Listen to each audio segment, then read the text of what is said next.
Okay, are we good? Oh, I think we're good. What's going on, stream? How you guys doing? Welcome. It is, what is it, Wednesday? It is Wednesday. We're back in Terminus. Hey, Atakan, what's happening? How's your Wednesday going? I'm being told that apparently there's a tank shortage. I guess on the server. People are having a hard time finding tanks. They can find everything else.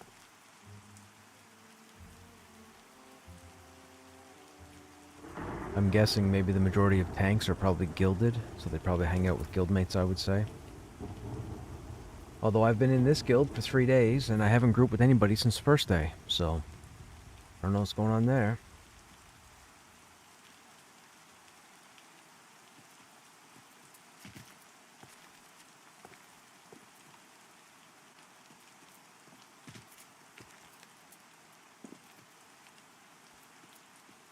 We were out here working up our greatsword. We got our greatsword maxed out to 36, so that's good.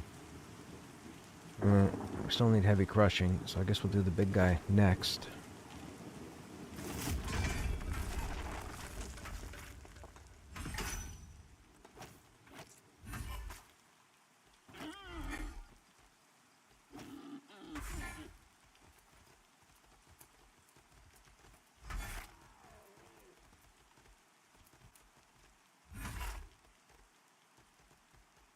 Gotta keep my weapons up. This is the only stuff I can kill out here with any sort of reliability that's green or light blue for XP. Everything else is gray or too strong. So I gotta use this place right now to level up my weapons. They're behind a bit. Took a while to level the Great Blade, which was weird.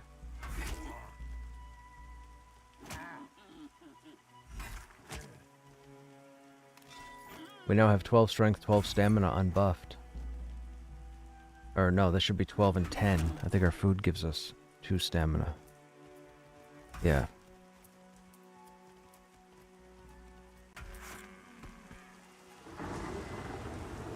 Man, that fight last night. I watched that fight 2 more times last night.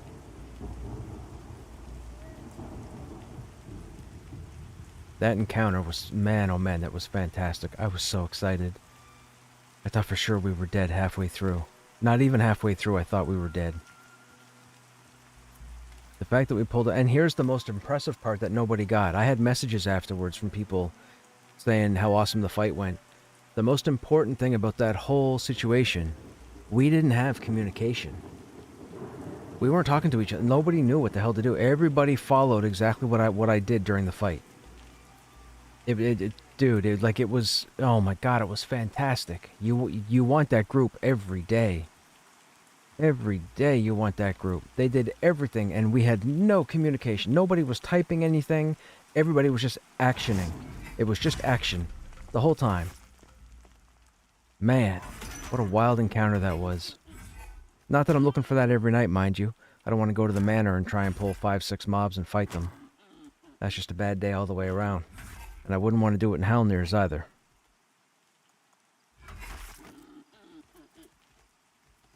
It looks like, excuse me, for anybody who's interested, it looks like they're going to try and get Druid into the game in some shape, fashion, or form for the new year.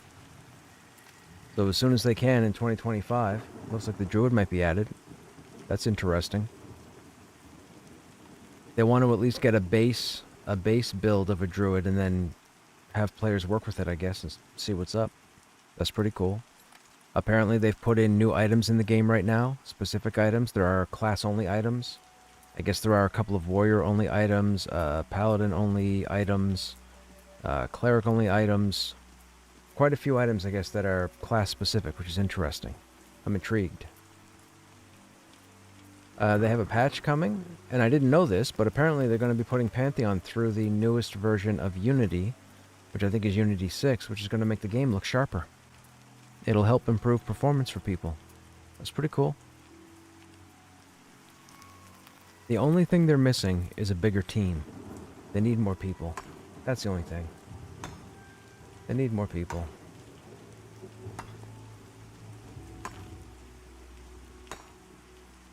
You were looking at trying to do something? That could be possible.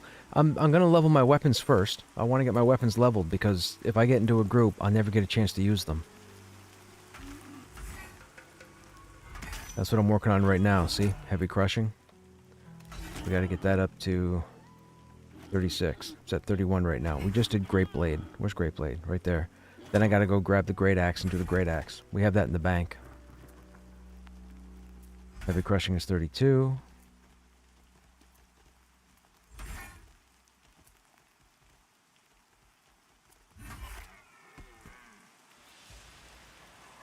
And I can only level it on this stuff. This one alley. It's the best alley to level it with. Everything else is either gray and doesn't give me any XP, or weapon up, skill ups, or everything's too hard. For solo, for a warrior. People were complaining about the warrior. Joppa's been messing around on a warrior for a while. He's in the summoner pet design right now, but he was on a warrior for a while, and people kept saying they were having issues with the warrior. I haven't had any issues. But you guys have been watching me, so, you know, I haven't been complaining about the warrior. I think the warrior's been fantastic. I love the warrior. I mean, I wish we had a couple more skill types. I don't want my skills to just be banners. Looks like we have quite a few banners between here and level 30.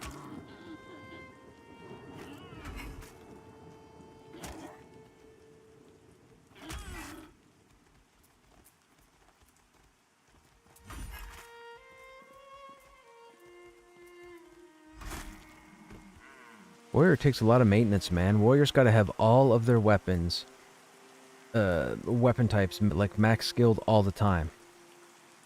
It's like the only class that needs that. Paladins focus on sword and board. Dire Lords focus on, I believe, two-hander. Warrior needs, like, everything.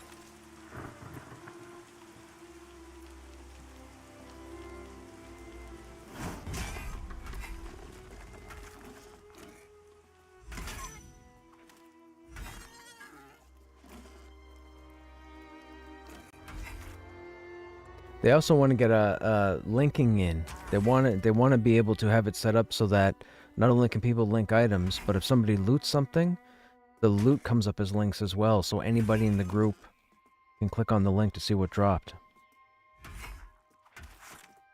That'd be pretty awesome when that comes in. They don't have an ETA on the item stacking fix. That's annoying. They said they have to do some hunting, so I'm guessing they're not even sure what's causing it.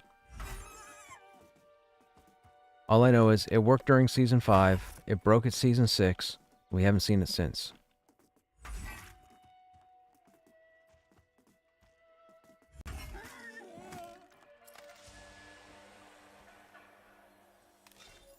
This is, what, heavy crushing? 34. We're at 34. Parry's almost maxed. Man, that takes forever to... That's our worst skill to level. It's parry.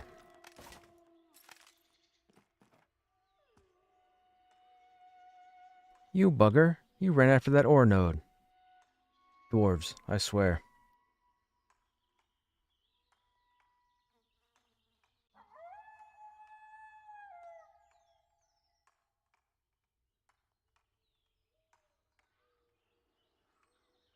I realized last night, I think my audio was a bit too good for the stream.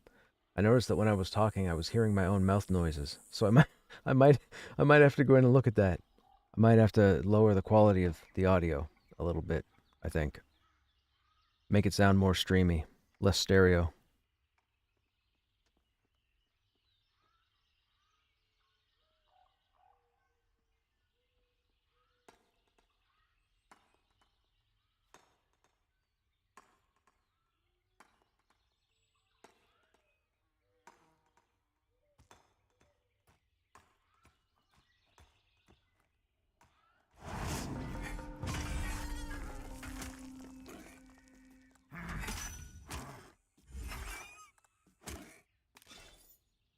$34.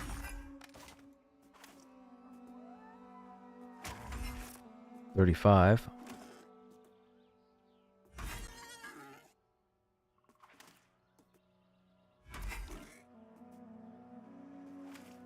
Two more upgrades, or two more updates should give us the full point for 36. Then we'll go to the bank and grab the axe. We're not going to bank this, though, because this is the heaviest weapon. This is the strongest weapon I have. This weapon's ridiculous right now.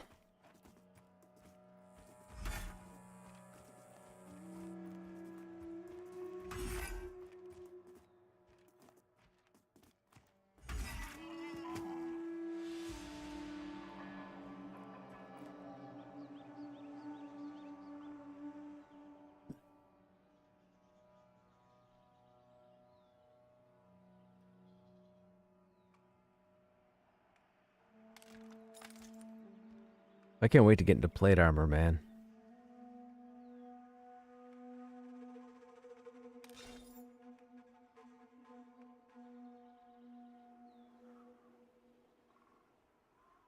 Does anybody know, is there a spell hasting game? Does any class have a spell haste enchanter or anybody?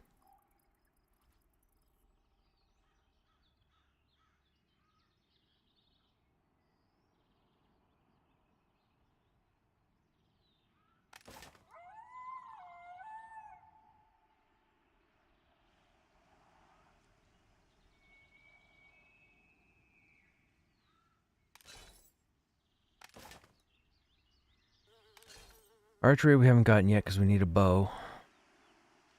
Oh, blade needs to be level 2. I don't want to pull a longsword out, though. I only have 4 damage. So does our club. So we'll have to wait till tier 2 to get a sword and a mace. Unless something drops out here. Dodge is almost 36. Dual wield doesn't level up. Great axe will be next. Hand to hand I'm not worried about. We're not a monk.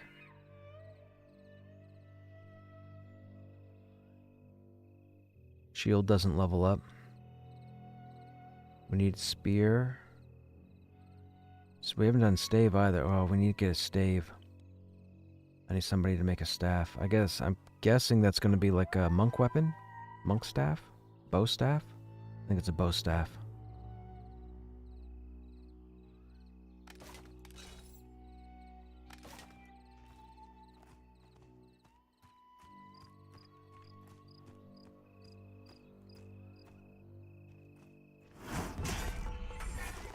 One more update should give it to us. Come on, one more. One more.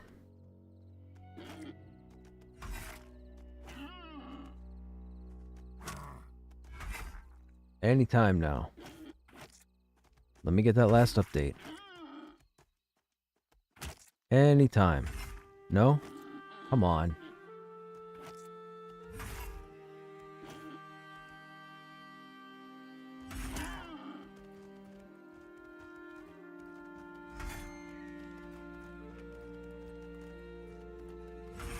There we go. Last swing. Fantastic. Game is such a tease. Oh, they just said they plan... Okay, so... The whole thing with light sources? Apparently they have it set up so that they want it to operate from your inventory. So if you got a torch or whatever, if it's in your inventory, it's going to give you light. You don't have to have it equipped. That's interesting. Alright, we gotta go back to town now, because we gotta get the great axe out of the bank. I don't want to carry all my weapons because of the weight encumbrance. Just in case we happen to find ore nodes on the way.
Oh, interesting.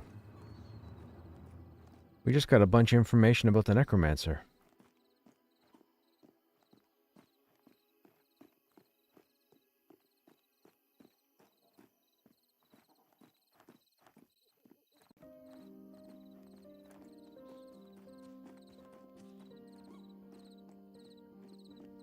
Oh, one thing I'm going to start advocating for too, also, for anybody who's chilling and what someone just reminded me, chilling and watching these streams and enjoying the content of streamers playing Pantheon. If you're enjoying Pantheon itself, whether you're playing the game or whether you're watching the game, please do Pantheon a favor.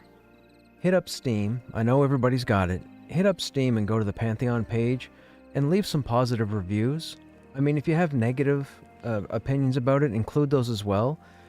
Well, we got to try and combat the trolls, because I spent last night for a bit, while I was trying to fall asleep, going through the comments that people have left on Pantheon, both good and new, or good and bad.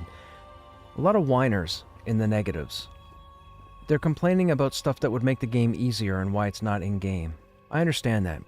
They're not complaining about broken mechanics or nothing, they're just complaining about menial crap, but the problem is that weighs against the overall, I guess, metascore, you could say, of Pantheon itself on Steam. So if you haven't done it yet, and you're enjoying the game, please feel free to leave a positive comment. Please, help the game out. I'm not being paid to say that. I'm saying that because I want this game to come out.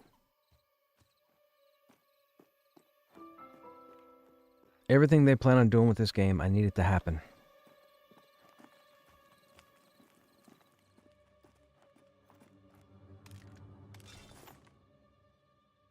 We're gonna drop off... Where's the Great Axe? Right there. Drop off the Great Sword, pick up the Great Axe. We leveled up Heavy Crushing, right? Yeah, we just did that. So, Great Axe is next. Oh, actually, while we're here...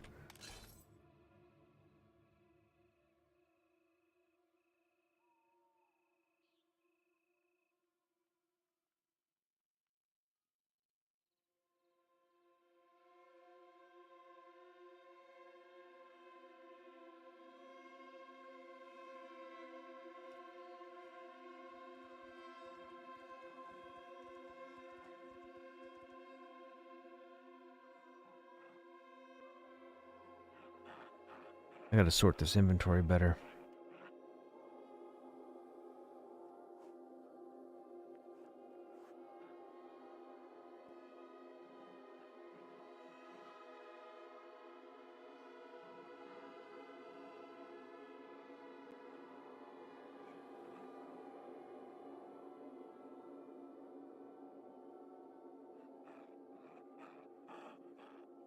Okay, man, we are learning some cool... I might have to stop playing a warrior and play a necro. We are learning some cool stuff about the necromancer right now.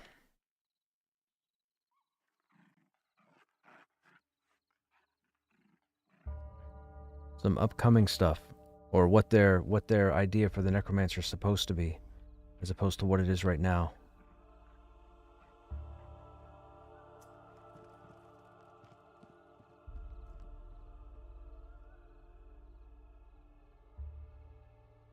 Oh, apparently Dire Lords are ridiculously strong. Go figure. I knew that was the case. That's why I refused to play them. What else do I need to move around? I think we're good.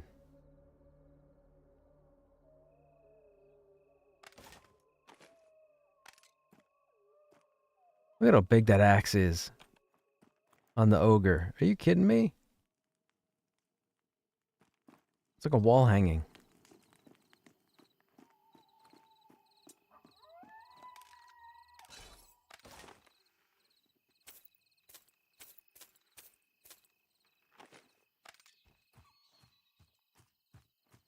Okay, now we gotta go and level up the Great Axe.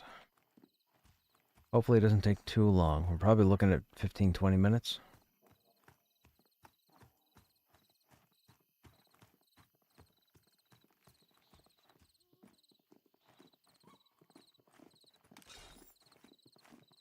We're up to 12 strength, though.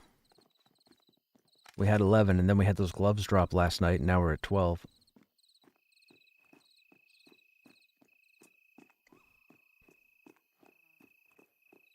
So, apparently, with the Necromancers, the Necro has a series of spells that drains stats from the enemy. Like it'll drain strength, drain stamina, drain charisma, drain intelligence, what have you. And it gives it to the Necromancer. But apparently the way they have it designed is, it's supposed to be that over time, the Necromancer siphons from the enemy and distributes to the group. So it becomes a stat debuff, which then turns into a group buff for the group, which is phenomenal. And apparently, Necromancer pets, as much as I was gushing and fangirling over the fact that you could put armor on your Necro pets, that wasn't intended. They didn't mean for people to be able to put gear on the pets. Weapons, yes, but armor, no. However, the majority of people playing the Necromancer have fallen in love with the fact that they can put armor on the pets. So they're still not exactly sure what they're going to do with the pet itself. However, it was just mentioned that around level 30, Necromancers were supposed to or are going to have the option to choose one of 3 archetypes. A tank, a ranged DPS, or a melee DPS, like a rogue. So a rogue, a wizard, or a tank of some sort. And that would be your main focus for your pet.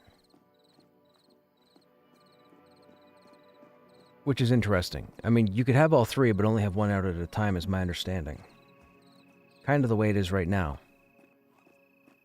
But it's supposed to be some sort of specialization around level 30. We never made it to 30. My Necromancer only got to 19.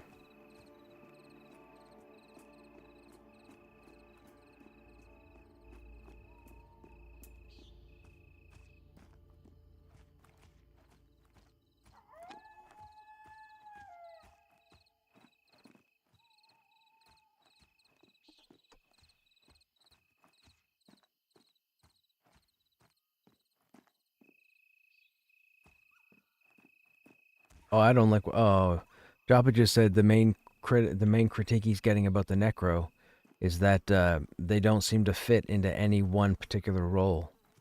You guys know, if you guys been here long enough, you guys know how much I talked about how versatile the Necro seems to be. Man, if they start taking away the versatility, I think players are just not focusing on how to use their skills. I don't play Necros, and we found like 7 different ways to use the Necromancer during Season 6. And I don't even play Necromancer. I talked about it until the cows came home.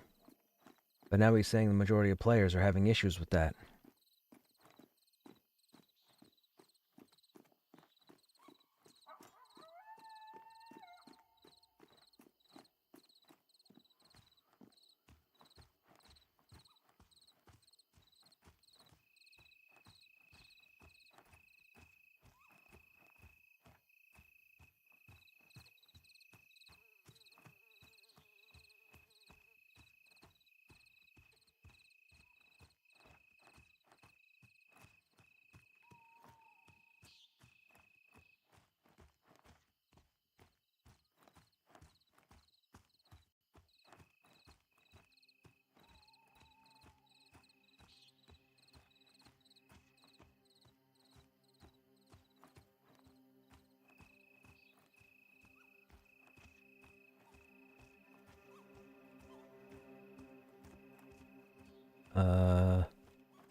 Is there anything up? There must be somebody here going back and forth.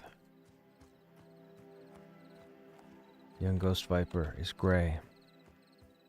Won't give us updates. Oh, there is somebody.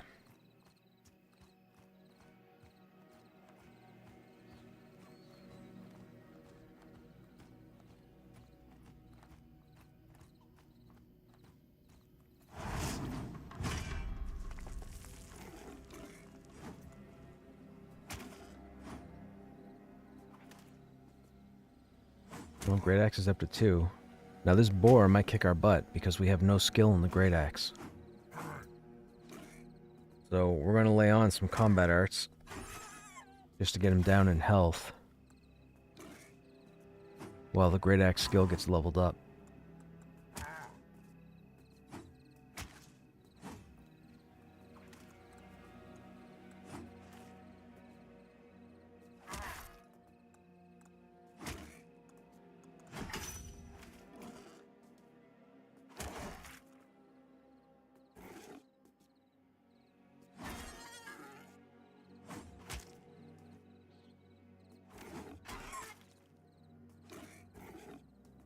Oh, parry's at 35.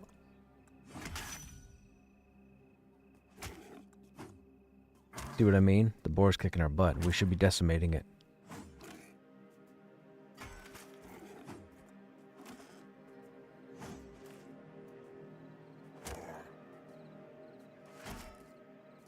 Oh, thank goodness.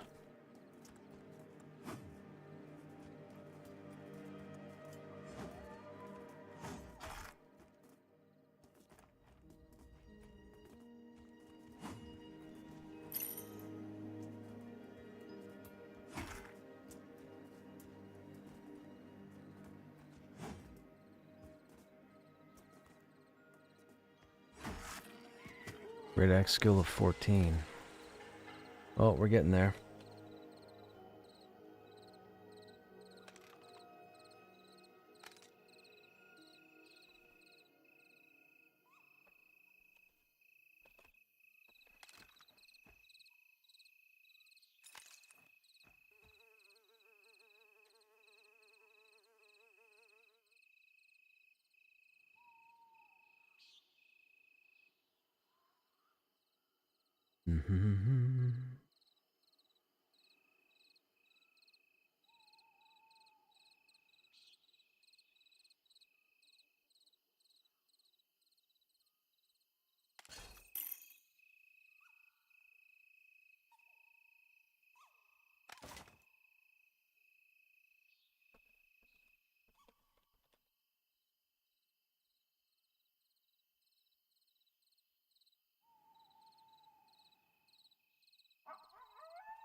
That's funny.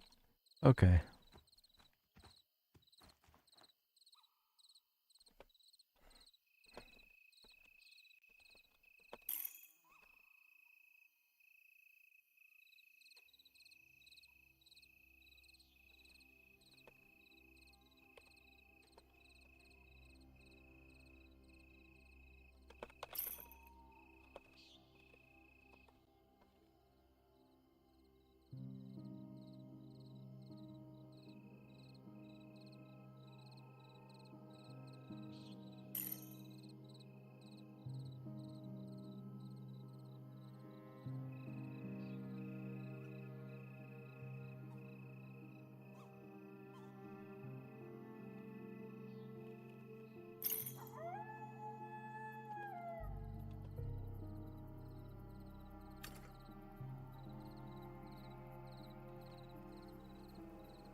Finn, I think there was an invite sent to you.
Are you still here, Maskir?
That fall that did 35 points of damage. Yikes.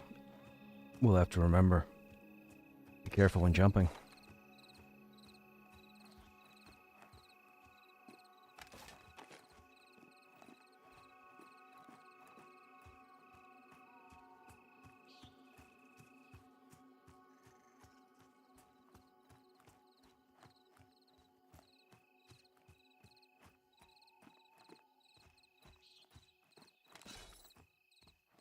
Well, sprinting's almost maxed.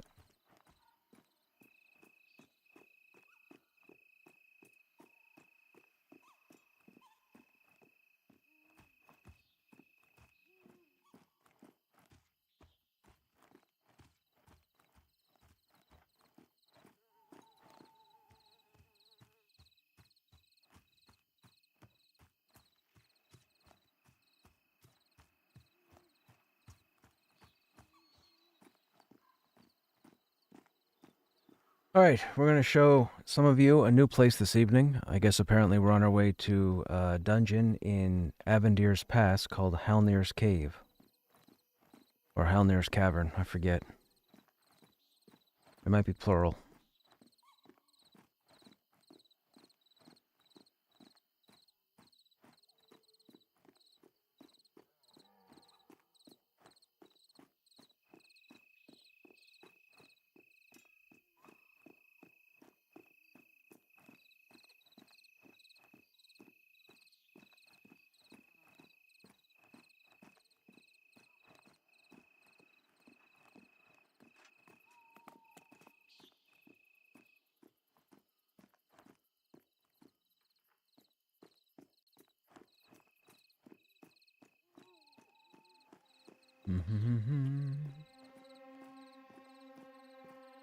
Oh, hey, Acer, what's going on? Sorry, I had the chat hidden, so I didn't see it.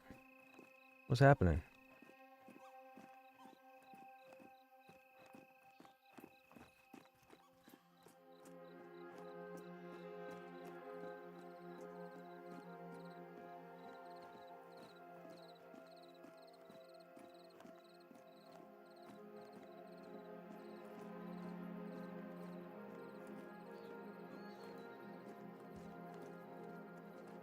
Alright, let's do that. That's better. Just dying and losing XP? Oh, no. Where are you dying at?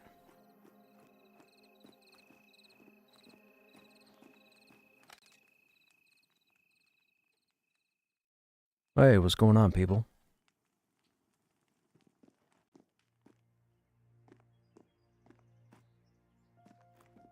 Yeah, man, I got it all recorded and everything, but we were down just before the lower ramps in Goblin Caves, and there's a chamber you walk into where off to the right is another side room, and there's, I guess, 4 goblins, but I didn't realize there were 4. Anyways, long story short, I pulled 1, thinking I was going to get 2. I got 4. DPS backed up to the wrong side of the room. A 5th one respawned, and then when we got the first one dead, another one spawned. So there were 6 goblins, all even Connor dark blue. Thankfully, none of them had traits, but our healers went out of mana at the 3rd mob. I said for certain we're going to die. This sucks. But we ended up winning. It was like an 8.5 minute fight or a 9-minute fight, and when I was done, I had to sit back and take a breath because my hands, the back of my hands were sweating. Like it was that man. I've been playing this game for a year and a half, and I haven't felt like this since killing something on a raid for the first time in like EQ2 10 years ago. Like I was so, oh my god, we should have been dead. All 6 of us should have been dead, and we completely survived the. It was the greatest encounter in Pantheon. Period.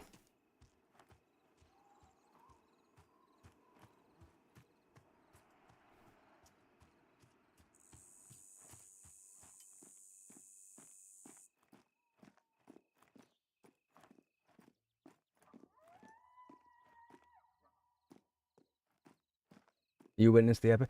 You're back, dude. I was screaming for you like 5 minutes ago. You went AFK. The group leader had sent 2 invites to you, but I guess you were AFK. You went to get food. I think they found a wizard.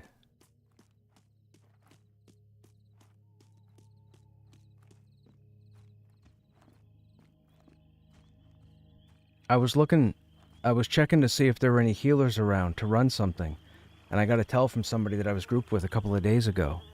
They asked what I was up to. I said, I'm looking to get something started when I level up my weapon. I said, but I got a 14 wizard with me. I said, do we have room? They said, yeah. I said, okay, cool. So they sent me an invite. I said to send you an invite. They sent you an invite. There was no response. I said, huh, that's weird. Then they said they sent you a second one, and I guess you must have been AFK and didn't get it. Where am I going? I'm not paying attention. And then I was saying, I was saying in stream, I was like, Mascure, and the viewers can tell you, I was like, Mascure, you there? You still there? Dude, you there? There was no answer. I'm like, ah, shite, he went AFK. Now. Oh, is that the wizard? Oh, I think they already have the wizard.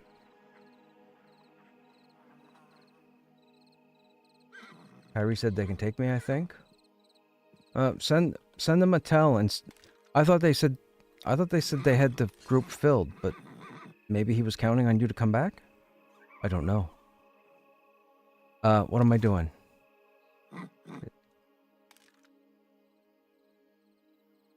Oh, okay, right on. Okay, never mind. I guess he said you're on your way. Well, that would be my bad then. I knew it was a mage. It's better for me to be wrong. It's better for me to be wrong. I was wrong. I'll say it. I was wrong. It was a mage.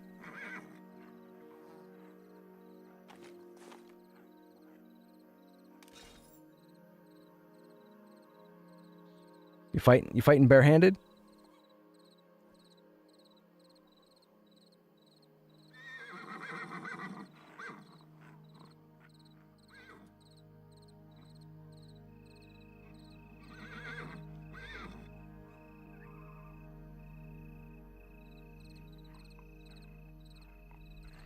I just had tattered pelts. What did I do with them? I put them there.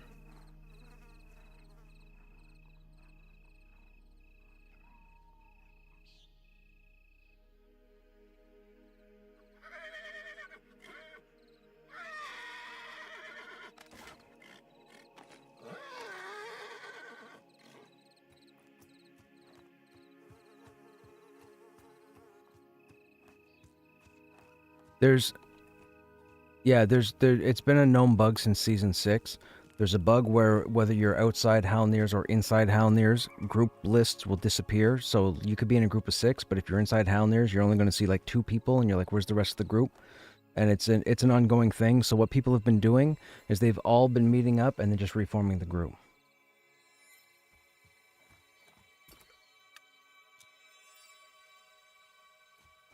I hate this run. I don't hate anything, and I hate this run.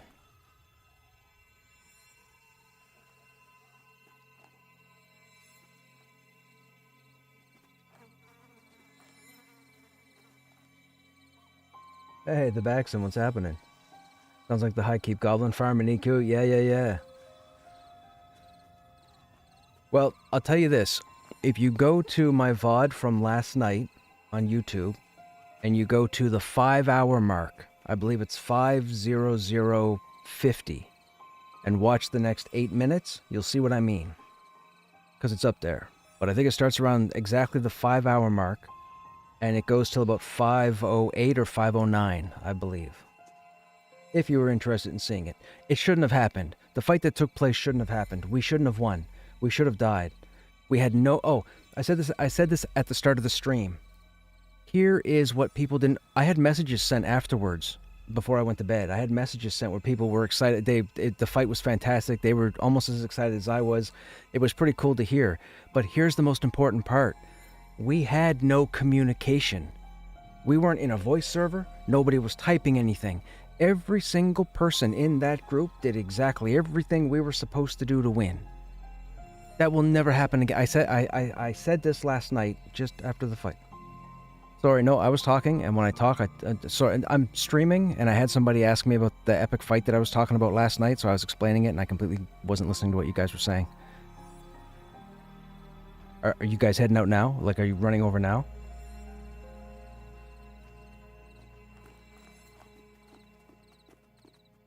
I only ever know the left route. I know there's a way to go to the right side, but I don't know what side you guys want to go. Is there a faster?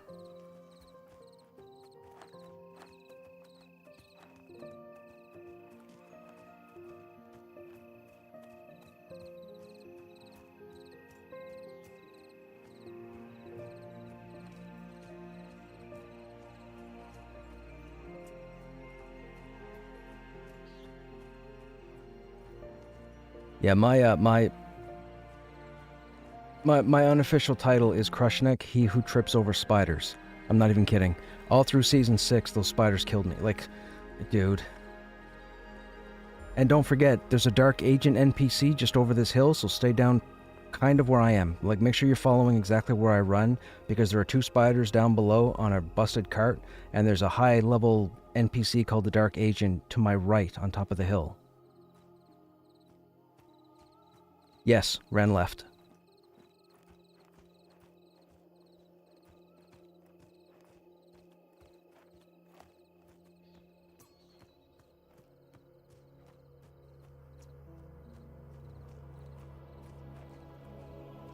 Well, whatever I did in season 6, he killed me half a dozen times. Whatever I did in season 6, he killed me half a dozen times, and I didn't even realize it.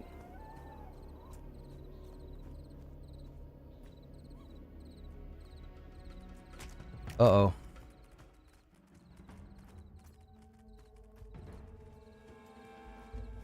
I didn't realize beetles were aggro.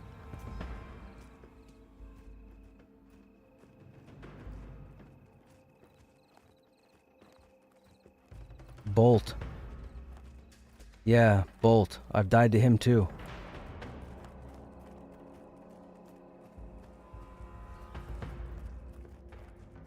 He's over where the... Yeah, he's over where the panthers are.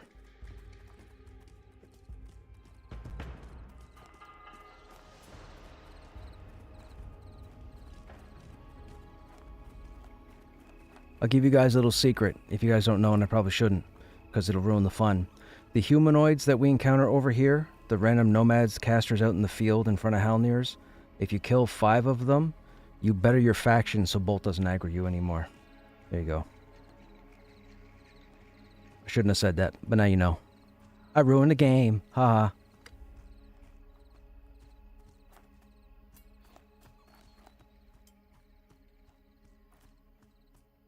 Now, be careful. Yeah, be careful up here because now we're going to get to the spiders that are black like the nighttime and it's very hard to see them and they'll web you. So please be on the lookout.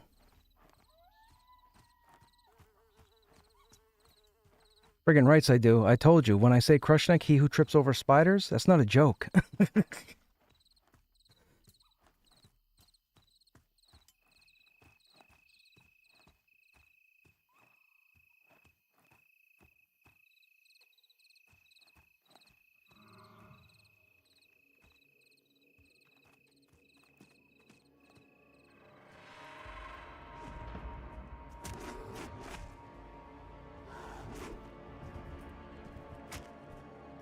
Uh-oh, Spindle Leg just aggroed. I think. And a skeleton. Curse this game.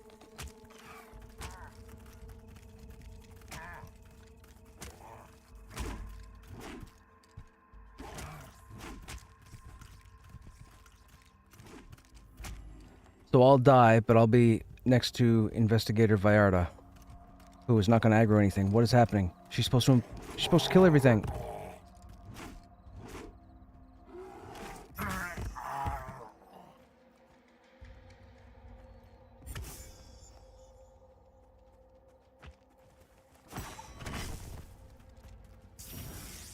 I taunted the skeleton.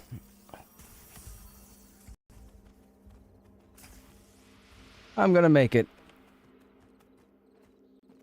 I don't know how that happened. You guys just saw me get knocked down, stand up, knocked down as if I was gonna die again, and then stood up again.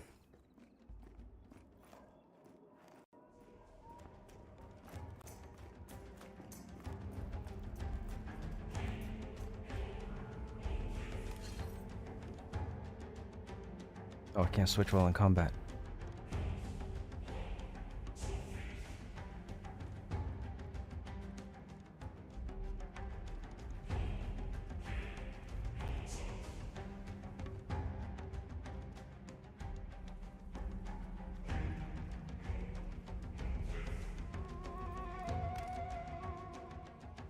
What the hell? You quit? Uh-oh, what happened, Anakin?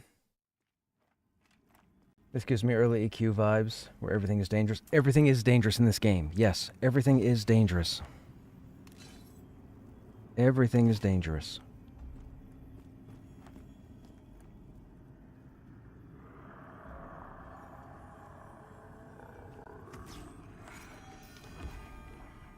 Okay, we're in for a tough crawl now. This will be good.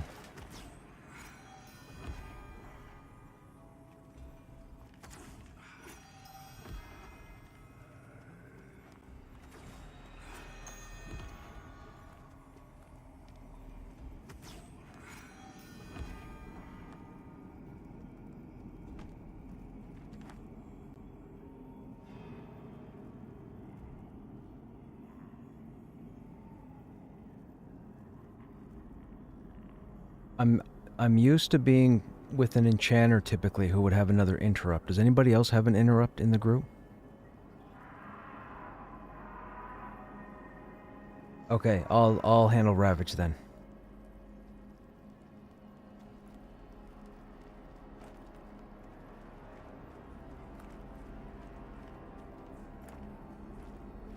Oh, this is gonna be good, man. This is gonna be good. This is gonna be a struggle. Gonna be a struggle. You told me a secret. Oh. I gotcha. Do the resist reduction until we see where that goes, and if I somehow fold like a paper tank, maybe the slow.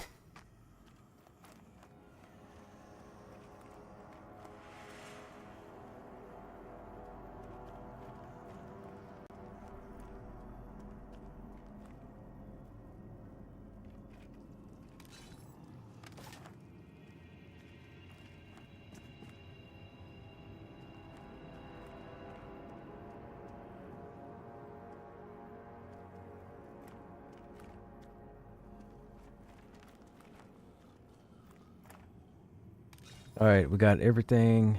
We got everything we need. Food is almost up. We gotta be careful. How much long does the food last for? 45 minutes. Okay.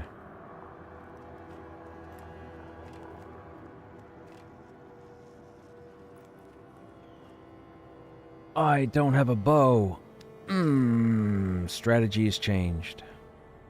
Strategy's gotta change. I don't have a bow. I forgot. I had a bow last time I was here. I gotta get a bow. I gotta get a bow.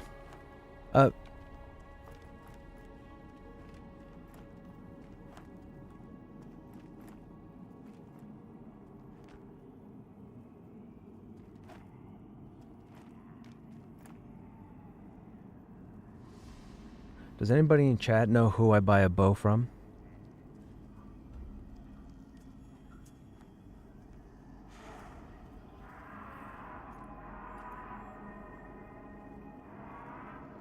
I lived in the prison with the Black Roses for quite some time in Season 6. Yep.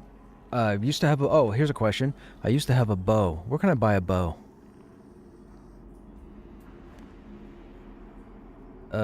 No. My arrows are in the bank. I'm not worried about it right now. I'll get it for next time. But I kept finding recipes for bows, but no merchant that sells a bow. What is happening? Hey, Malvagite, what's going on? Merchant in town sells a 14 silver bow? The general merchant? I didn't see one. What is happening? Oh, you don't have... Finlock, what are you doing? Thank you, sir. Hey, Vec, what's happening? Thanks for subbing to the channel, dude. Dodge those ads. Using that Prime Gaming. Hey, that goes for anybody with Prime Gaming, man. If you want to hang out in this channel and you don't want to get ads, feel free to burn your Prime Gaming. And if you don't have a Prime Gaming and you want to dodge the ads, feel free to sub. I wouldn't be offended.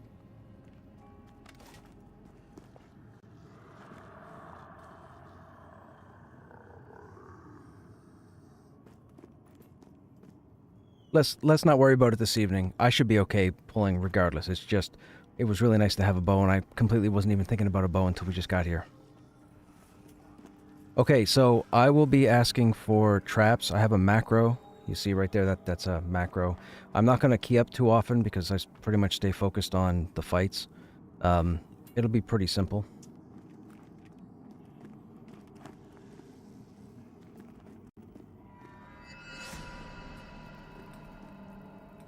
Alright.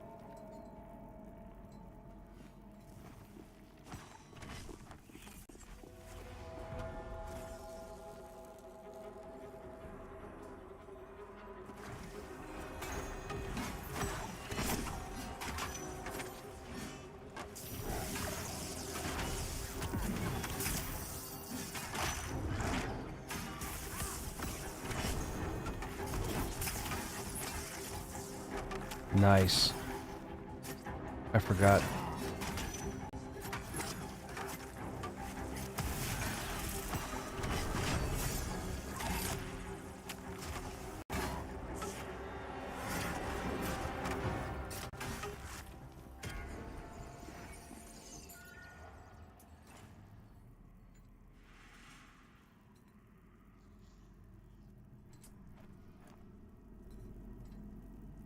Ads suck, ads do suck.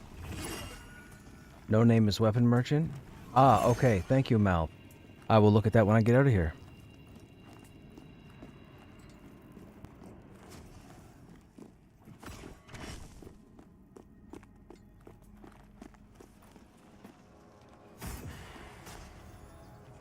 Oh, nuts, that mob in the middle is broken. Can anybody change its state?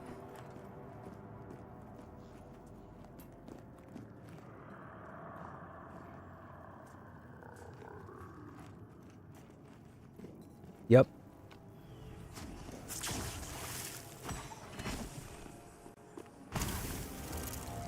Hey, magic defense went up. Fantastic.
I don't know what they were trying to do. They're trying to get ahead of the pull.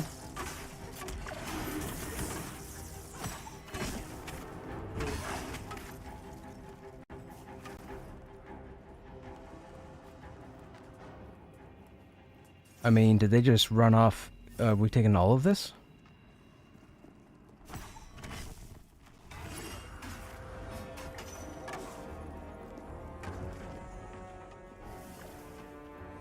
Let me get this guy to move over here, and maybe he get far enough away the other guy will...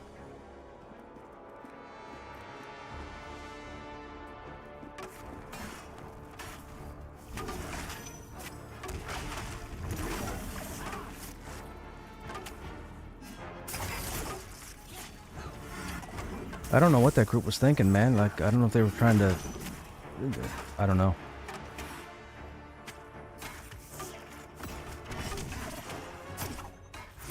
Well, I can tell you, training through is not the way to do it.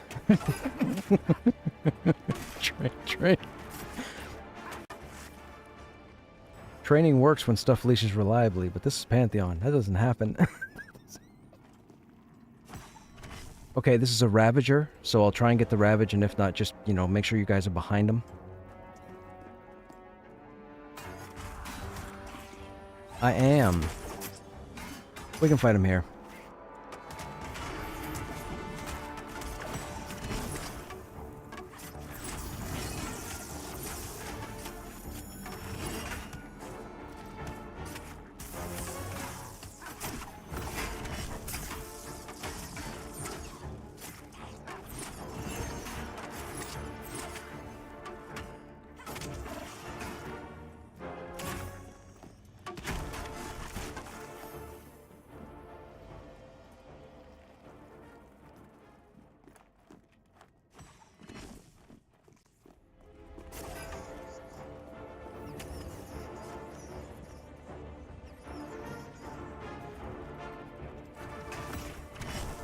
The cabless is intended. I pulled that one. I run back in line of sight. That way they come to the group.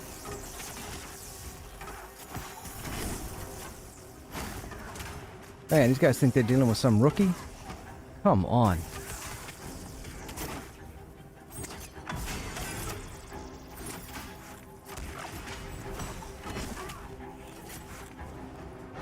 He was out of mana though. Alright, go ahead and med.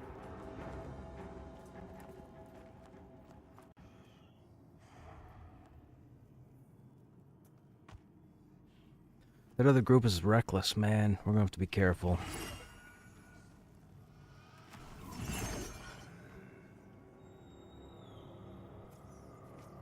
The weapon... Oh, it's the weapon master that sells the bow. Okay, he's inside the house. Dinner time, try not to die while I'm gone. I will try. I will try not to die. No promises. I can't promise anything.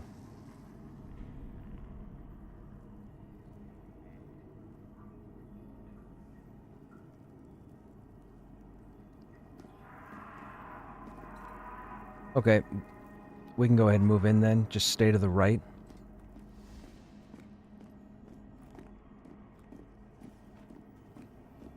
I don't know what's going to happen with this other group, so just be cautious. I'll try and mind my pulls between them, and I'll try and watch for Ravagers, because I'm sure Ravage will kill somebody.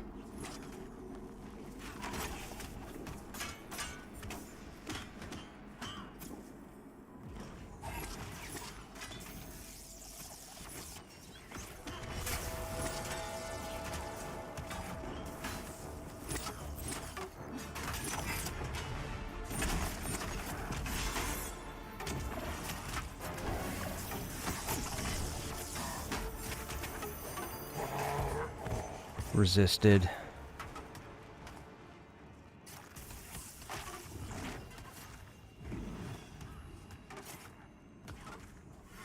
Me and my big mouth.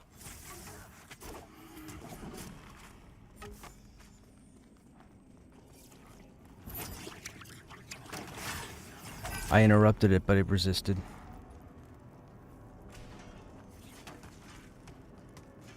For those who don't know, warriors can interrupt these abilities too. It's just, it resisted.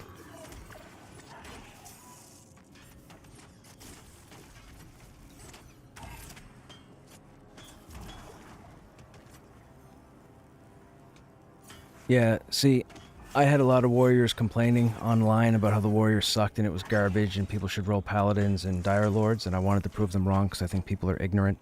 So I've like interrupted every ravage, and I used to have casters yell at me because it's like, "What are you doing? Warriors can't interrupt." And I'm like, "Dude, you're so ignorant." Anyways, I could interrupt just fine, but I guess for this run, I will sidestep. Oh, I don't care. Dying's part of the game.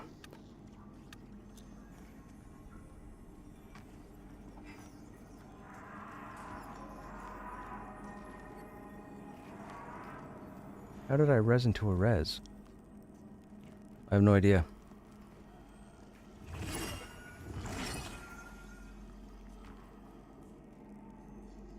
Now, I will say this. Keep in mind, we're like, what, level 11? I think Finn is 14. When we get down here, these guys are going to go up to like 13 to 15. So it's going to be more damage incoming.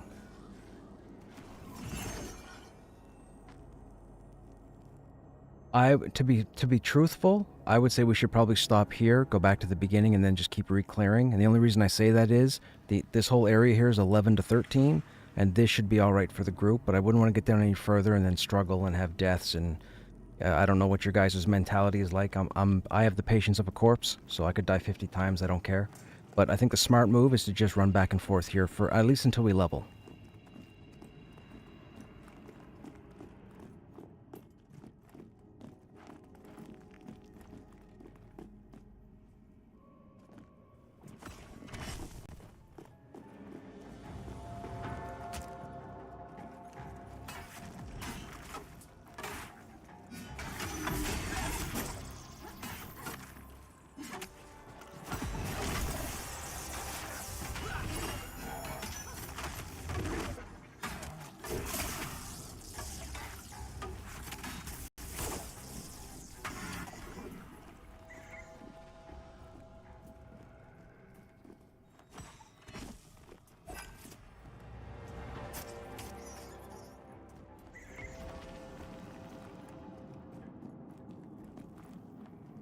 Okay, this will be another Ravager.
Hey, the Baxton.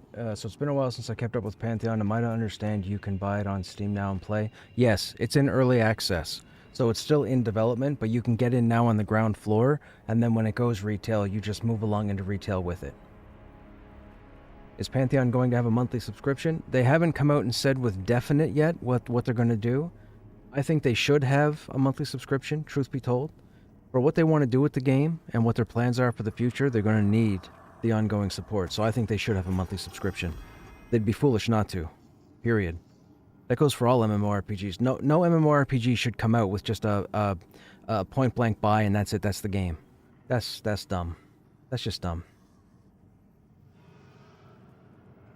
That doesn't help the company. That doesn't keep the game going. That just pleases the whiners for the first month.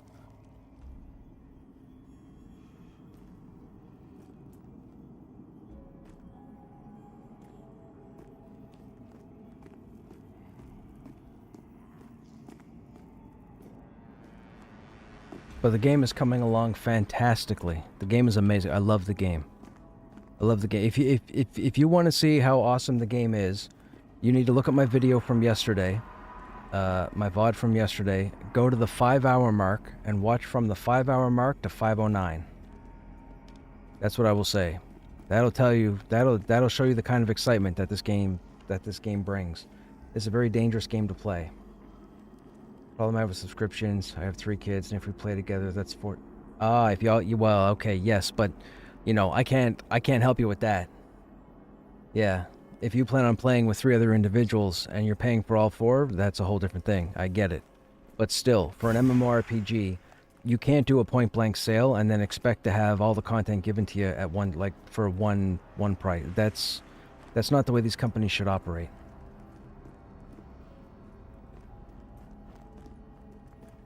Like, they have costs, you know, like Pantheon's not going to bring in the WoW numbers, right? No matter what happens with this game. Let's say this game becomes flawless, the game becomes amazing, and the whole world falls in love with this game. The whole world's not going to come to this game when it launches.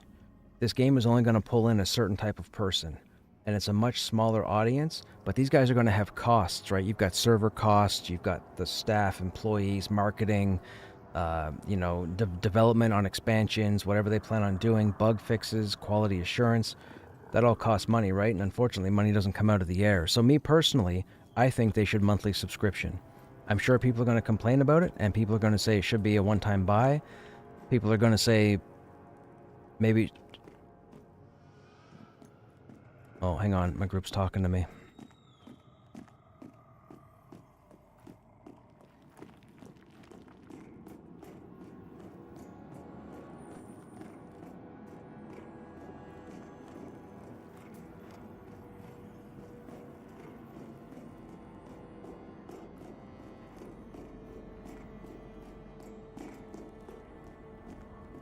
There is absolutely nothing up at the moment.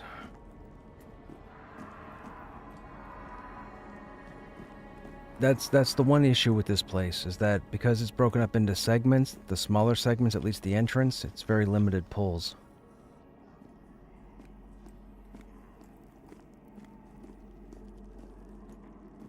Yeah, the jail area with the black rose is phenomenal. You can pull for hours, you can pull for days there. But unfortunately, this part here is like a stop gate. You know, people will kill here and think, oh, we can drop down and kill down there, and then all of a sudden one Ravager will just destroy the group. You're dealing with narrow halls down there too, right? Whereas you have 2 semi-open chambers here.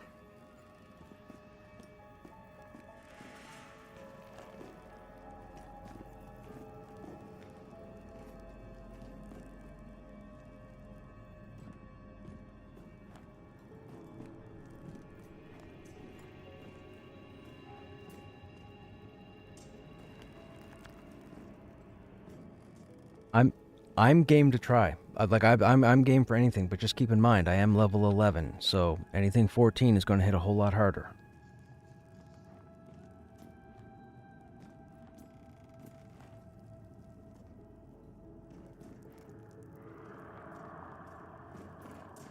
I'm 30% in so far.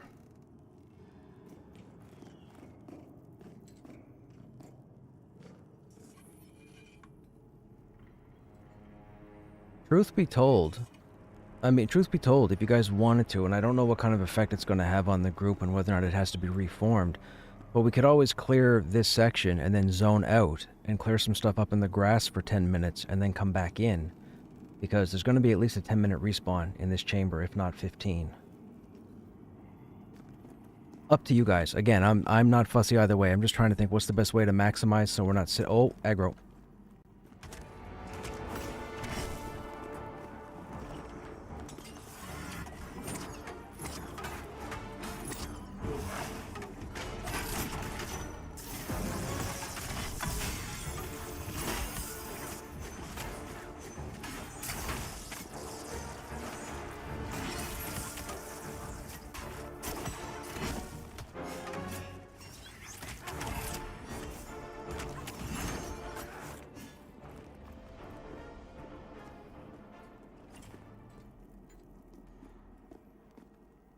So this might actually work, because remember, the other group came in and killed 3 or 4 mobs, including the first one in the staircase there, so this could work for us.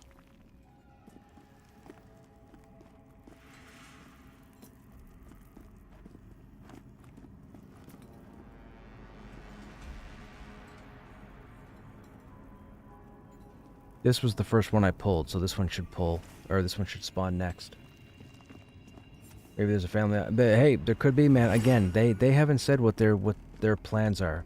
Nobody knows what their plans are right now, as far as when the game launches. The game is still at least a year away. They have a lot more stuff to put in the game. They have to get the itemization right. They have to look at the classes. We have to get all the classes in the game. We still don't have the druid or the bard right now, although I found out today they're trying to get the druid in here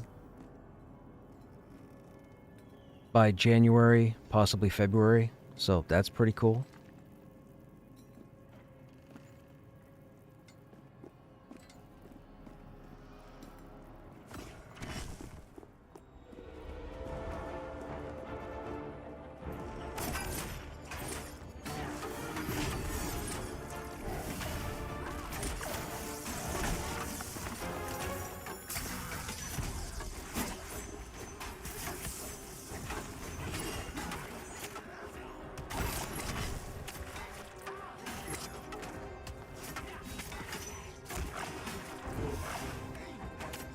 I mean, regardless of what they decide, I'll be playing the game right from the jump.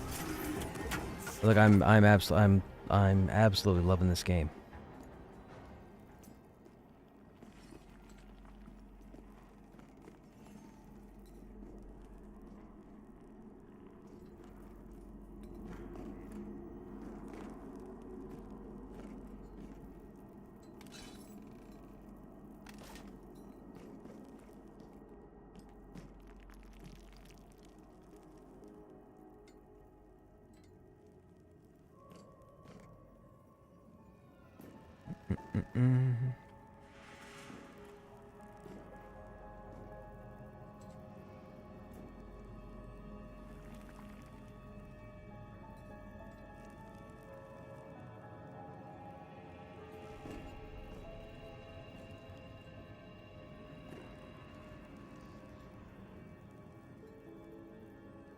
This guy should spawn next.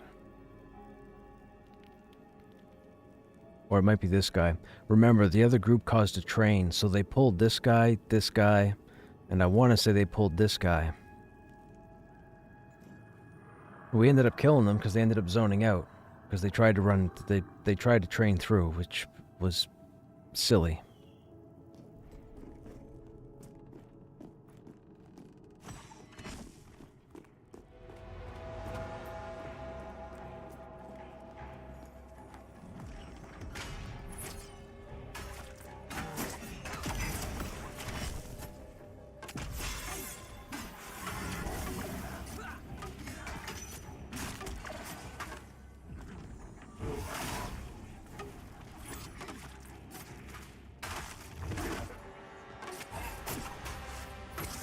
That was a nice interrupt. I'll take it.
They broke auto stacking back in season 5, and it still hasn't been fixed.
It reduces my attributes by 20%.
$15 copper. If you looted the 16th copper, you were encumbered.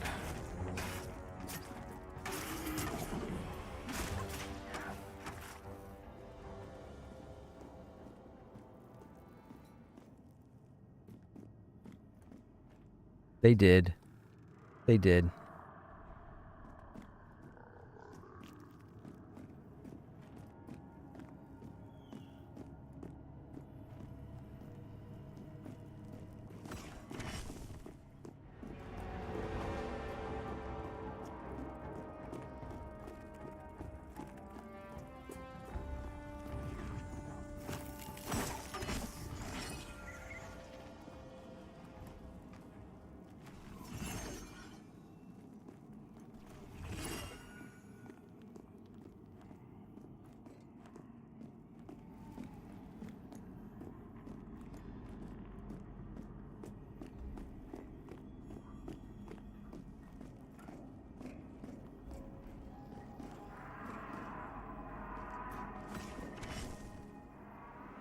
Oh, you gotta be kidding. I'm gonna die. I'm gonna die, but leave me. I'm stuck in the friggin' wall. I got the stupid wall bug.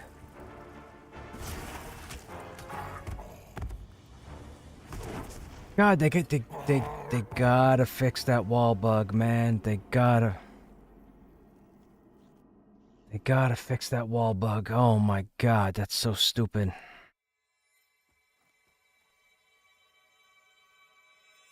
We just went backwards in the XP, and I just held the group up by 10 to 15 minutes. That wall bug nonsense. For those who don't know, the game is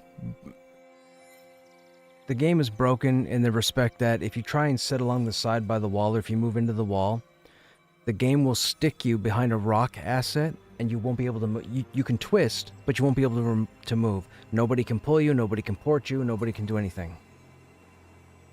You just have to stand there, and in that case, die. And if you don't have aggro, you have to stuck out. It's so dumb. It's like I would consider it the worst bug in the game.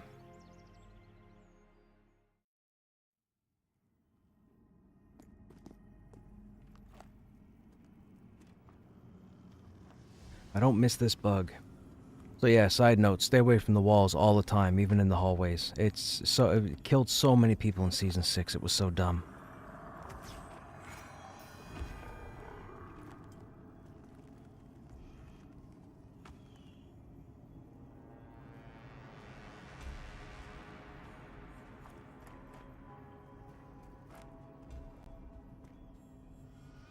No way. Really? Wow.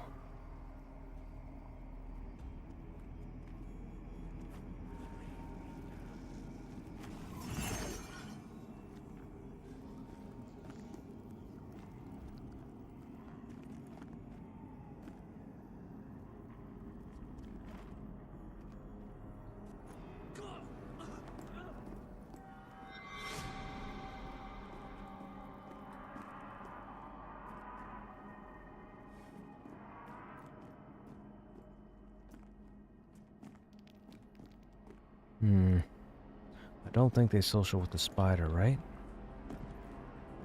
Oh, he walked out.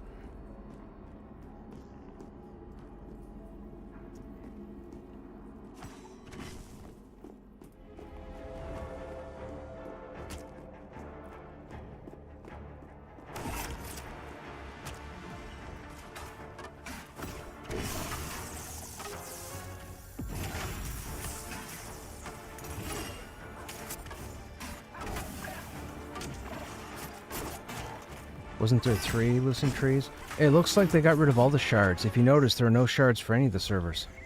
They should be just all the prime servers, or at least it was when I logged in this evening.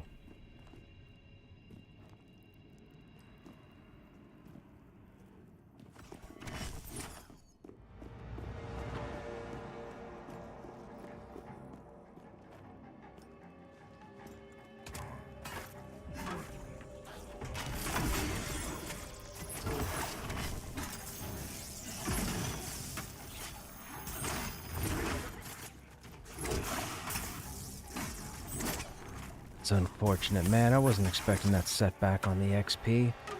We need me to level so we can move further down. I can't go further down at level 11.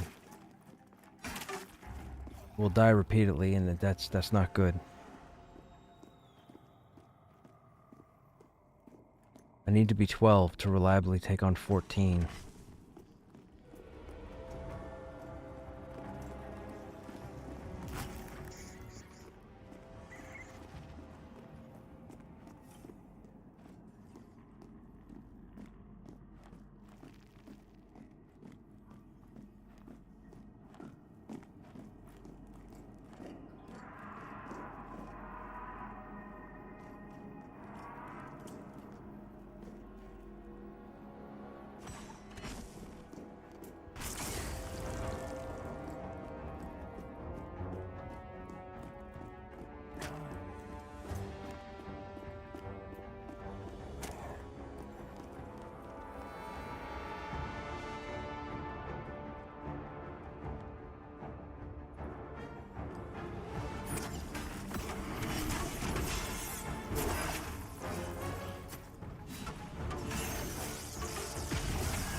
I mean, if not for the 5 mana, I wouldn't say no.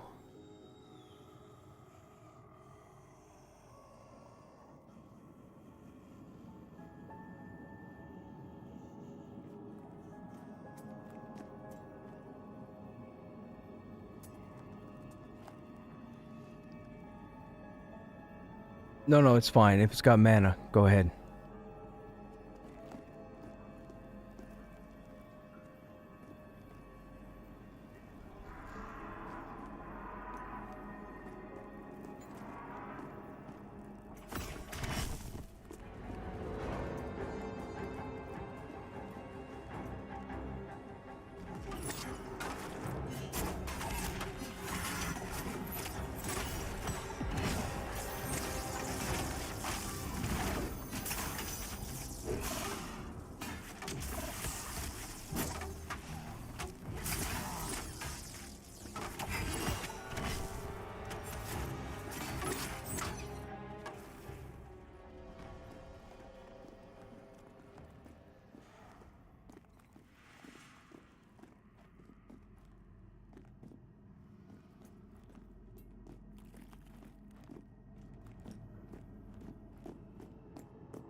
Pass.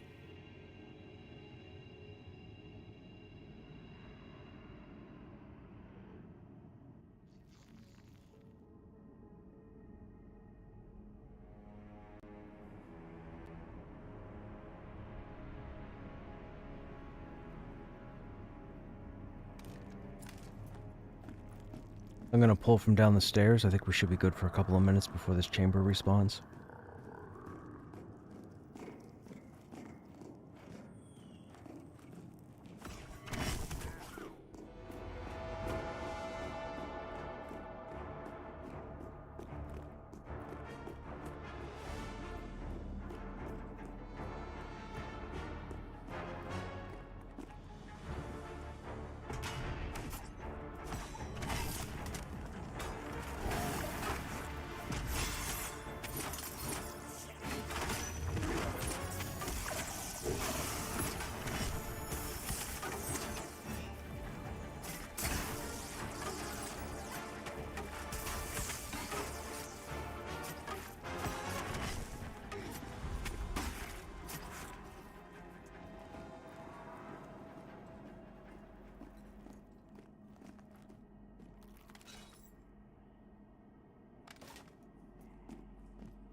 We just had some fantastic legs drop for Rogue, Ranger, or Bard.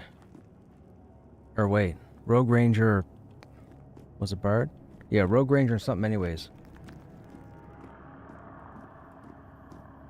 17 AC, Strength, or Agility, Stamina.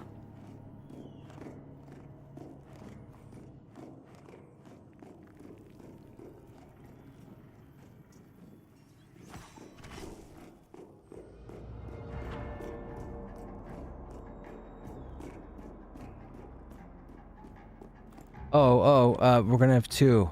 We're gonna have two. I got a Ravager and a Cabalist coming.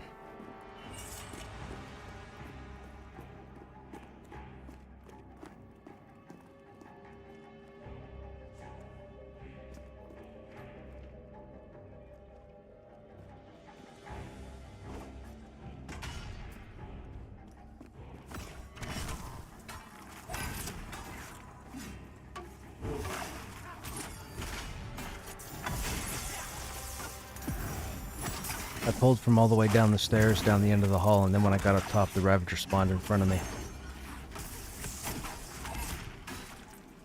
I know my time limit for pulling now.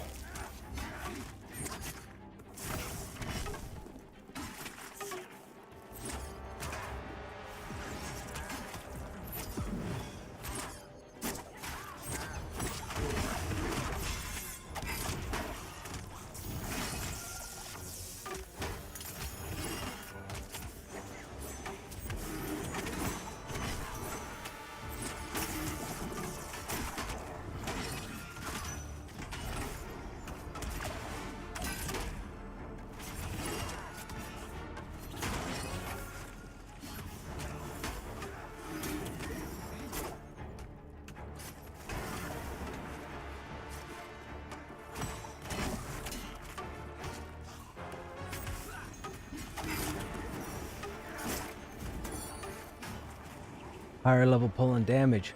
You're nuking too hard. No, you're not nuking hard enough. Nuke harder.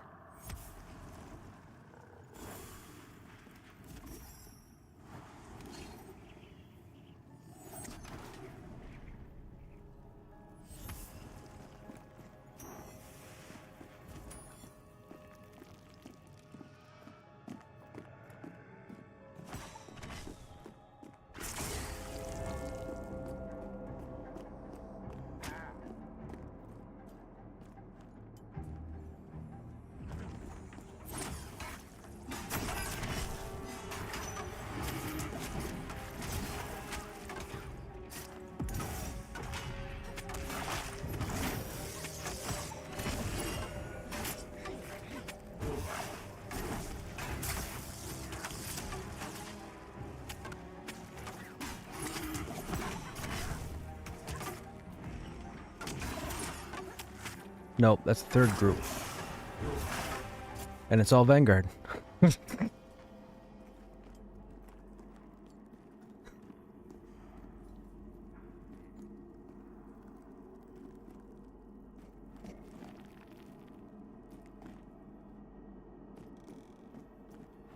Yeah, at the end of Season 6, I got the gist that 5 different guilds were picking 5 different servers to stay away from each other, and then they all just multiplied.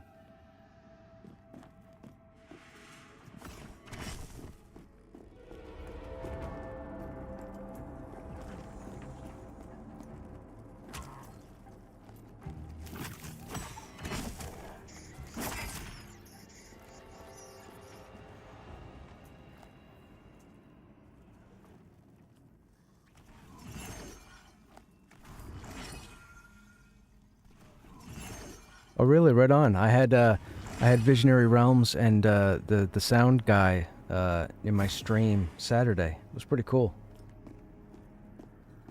Yeah, we had a lot of conversation. I might end up in a video game at some point. It was pretty cool.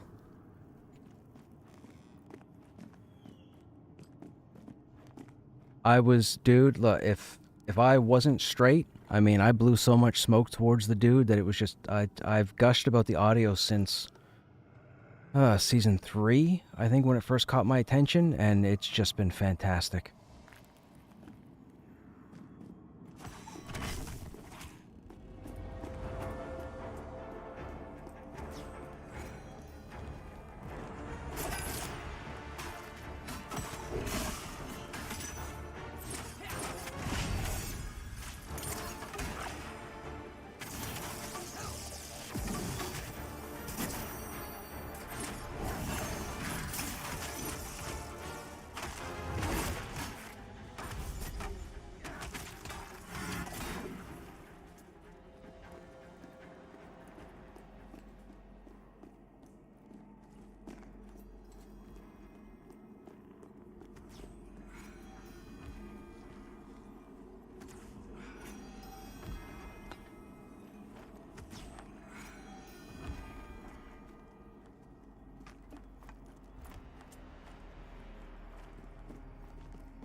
Ooh, can I get it from my bard?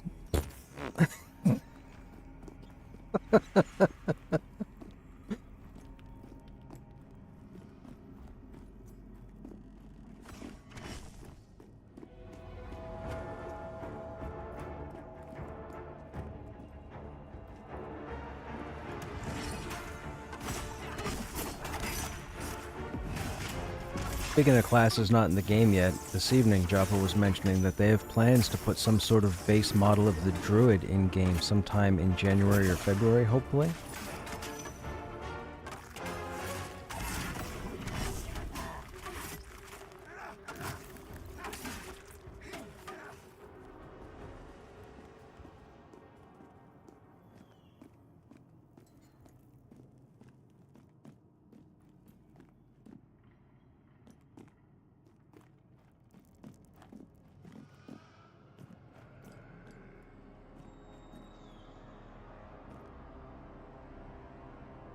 Do ratkins socialize with the spiders? I don't think so, right? We're about to find out.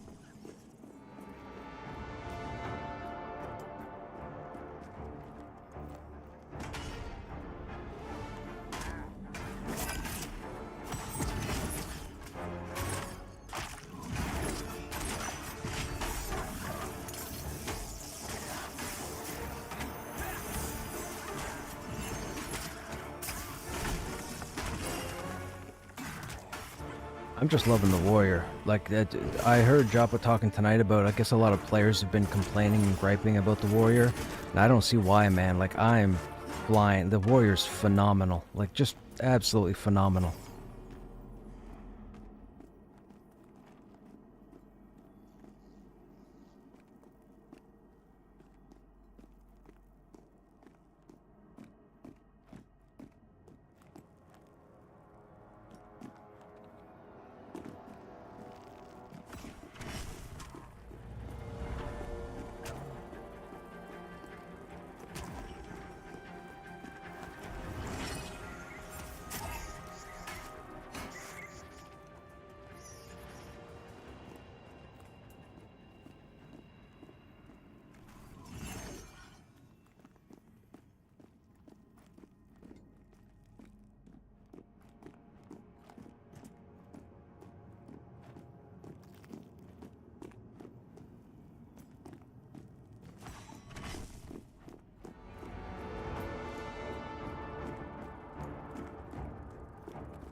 How you guys in chat doing? What's going on? What are you guys up to? Sorry, I'm trying to stay a bit focused. I need to hit 12, so I'm trying to make sure I stay alive as best as possible. So I'm putting more focus towards the game and less towards you guys. Don't hate me.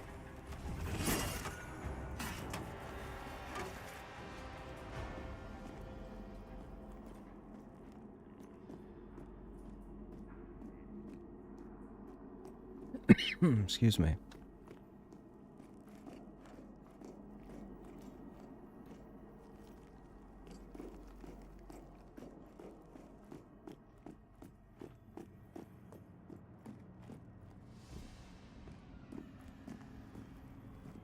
I think we just pulled this guy, right?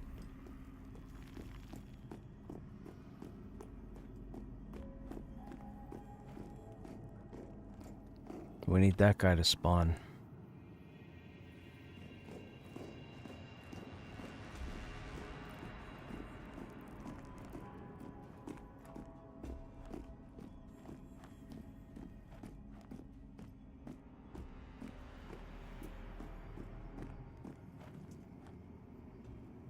Wait a sec, what? Game schmame. These people in chat must have need constant validation. Of course you guys do.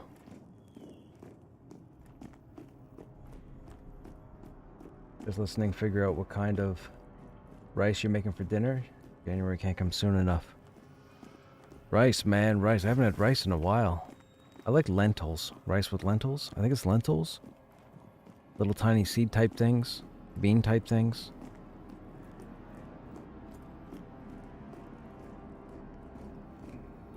Pretty sure we need this guy to spawn.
Man, these guys are worth fantastic experience at 11.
Whenever I couldn't get an enchanter, man, I couldn't find a rogue that failed.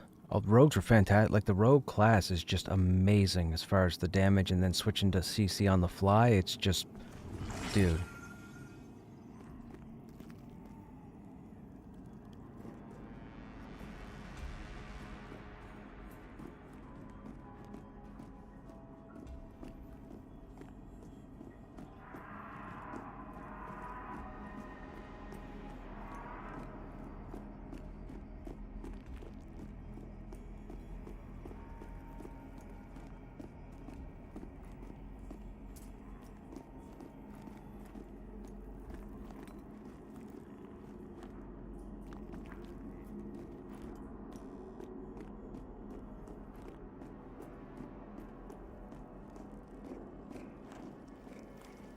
Somebody's pulling that spawn.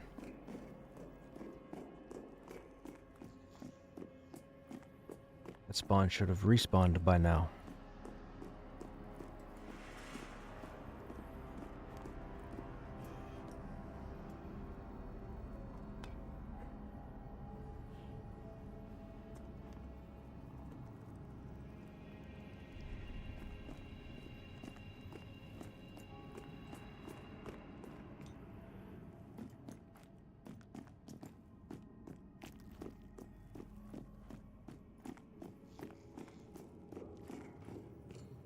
Oh, we got the named again. I'm probably gonna run out of stamina, so go to the entrance before the opening of the chamber.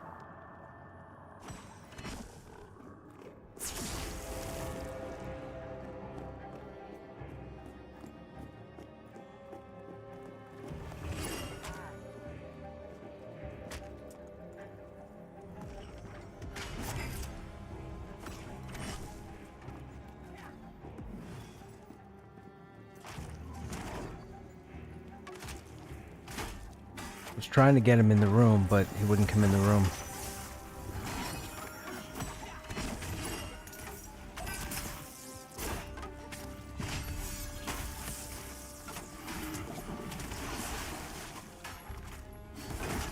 So I didn't notice this, but the thaumaturge is actually a named. For anybody keeping notes. I didn't know this was the named.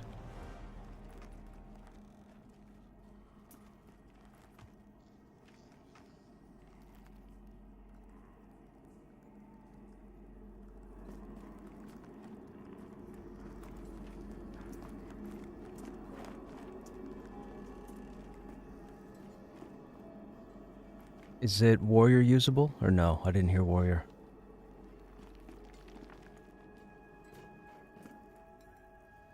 Man, frig that nonsense. How you gonna put AC on a cloak and not give it to a tank for frigs? You know what? I'm sitting down and Finlock can tank.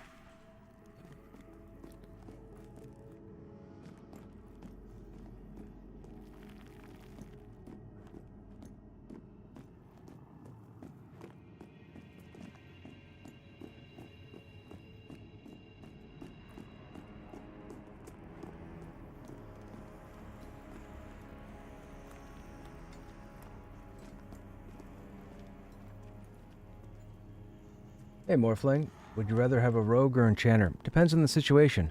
Last night, I had a rogue and an enchanter, and it was absolutely amazing. I believe, and don't quote me on this, but I think I was in the perfect classed group last night. Had to have been. I'm pretty sure I was in the optimal class layout group last night. What classes were in that group? Don't remember exactly, but I had an enchanter.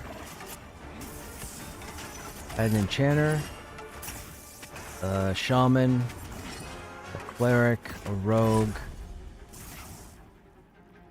myself, and a ranger?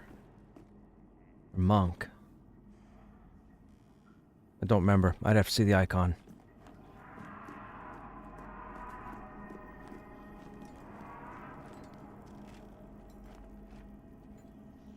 Hey Cross, what's happening?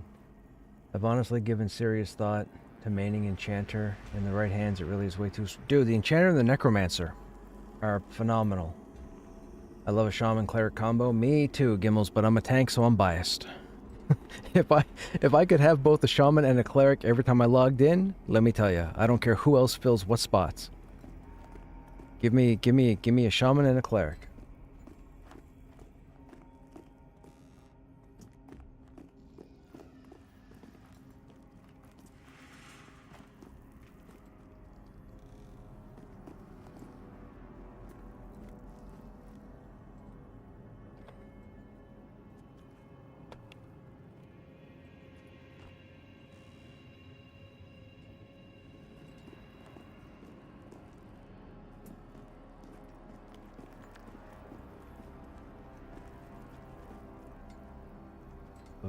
I used to play lots and lots of control decks and... Oh, Magic the Dude.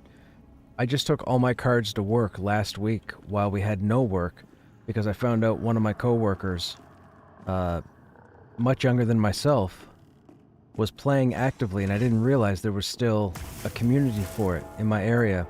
So he had asked if I could bring in my cards, because my cards are all older. They're all like 20 years old. So he asked if I could bring my cards in so we could look at them. So I said, sure. I took my cards in for him to look at. It was pretty fun. He showed me a bunch of the new cards. The abilities are ridiculous, from what I've read. He saw some cards. He looked at me. He was like, oh, dude. I had some... I shouldn't say had. I have some really rare pricey cards because I played back in the day. And he saw it, and of course he doesn't realize anything, but he saw it and he read it and he's like, oh, this would go so good in my such and such deck. He's like, you wouldn't want to trade for it, would you? I looked at him like he had 4 heads, and I was like, I said, I know you don't know this, but I'm going to tell you now. I said, I can't part with that card. I said, that card is valued too much. I can't. I cannot. He was kind of bummed about it because him and his friends, I guess, they just trade cards random. Doesn't matter, you know, their rarity, but I was like, I can't do it. You know, I said, like, you know, my cards aren't 2 or 3 years old. My cards are like 20 years old. Actually, more than that, probably 25 years old.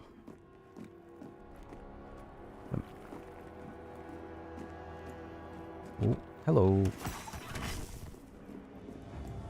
I mean, I got Nettling Imps, Ivory Towers, Library of Lang.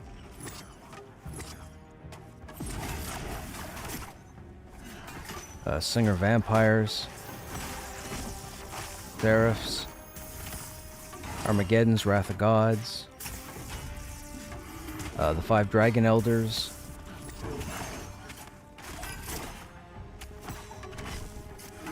I got a lot of this stuff. The only thing I don't have is a Black Lotus. I don't have a Black Lotus. I used to. But I lost it in a tournament. It didn't have any value at the time, I don't think. Or if it did, we didn't know what it was. I could care. I mean, if something Warrior comes up, I would take it if it's an upgrade, but I don't give 2 shits about gear at this point.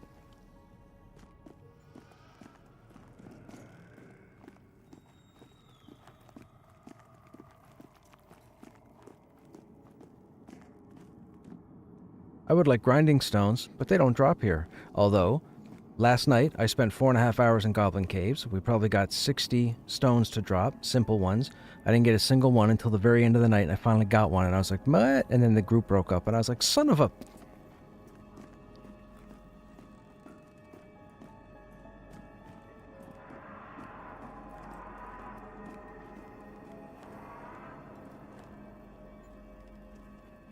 Every goblin in there the whole night was a bag of scraps. Bag of scraps. Bag of scraps. All I got all night was a bag of scraps. I know. I was just my panties were in a twist because I wanted the stones.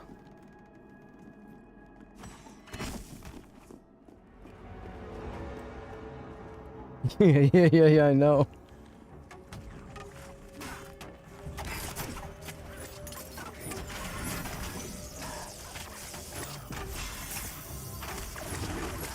It'd be nice to hit 12, because then I can take a look at the tier 2 weaponsmithing.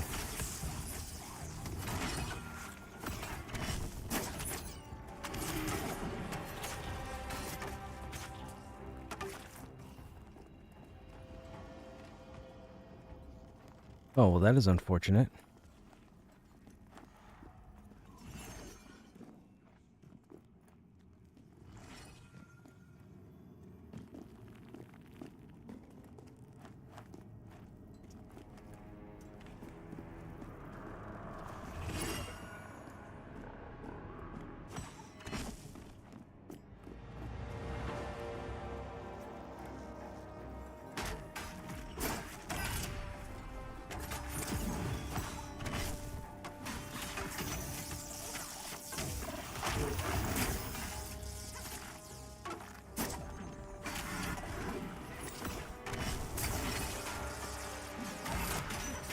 Oh, for those who might be watching in chat, this might, I'm fairly certain I'm going to do my first ever giveaway on the channel on Christmas Eve.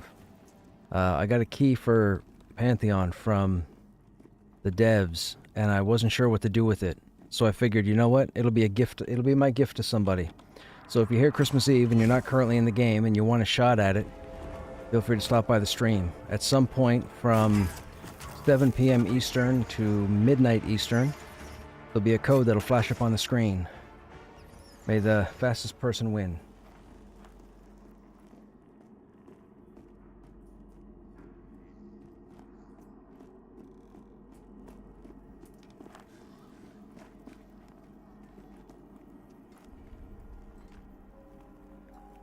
I forgot about that. I meant to put it... Well, I guess I wouldn't put it in the title. Oh, I guess I have to make it alert for it. I don't know the first thing about this giveaway stuff. I know streamers do giveaways all the time or what have you, but I was trying to think of the best time to do it.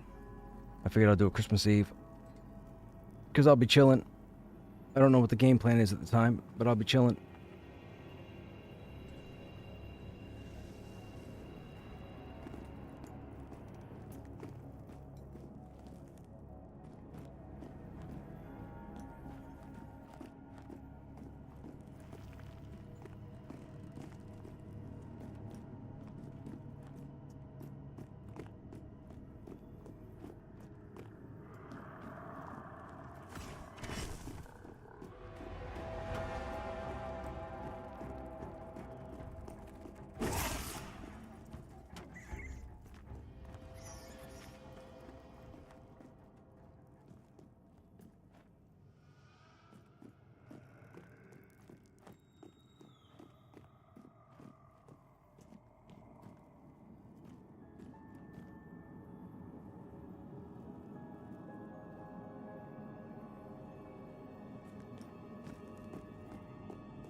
I was gonna say, I thought there were enough curses that two Necros could coordinate the alternating curses. Is that not possible? Do they overwrite period?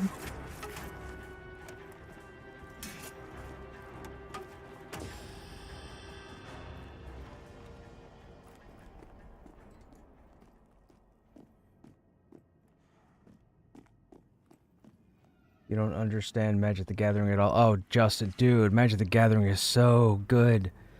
Dude, it's so good. It's a game you get hooked on. And end up spending a lot of money on cards if you can get into it. Although, like I said, this was 20 years ago.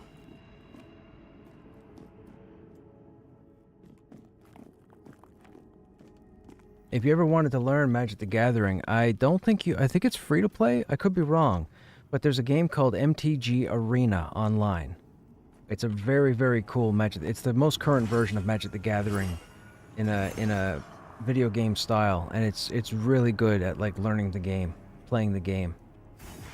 It has like just three or four expansions, I believe, that you can mix and match. You can get pre-done decks or pre-built decks that are already set up and ready to go. You can just fill in cards as you see fit. I don't think you buy into it. I think it's free to play, but I could be wrong. I haven't played it in a couple of years. I think we played it... Last time I revisited it, I think, was early COVID. I want to say like 2021.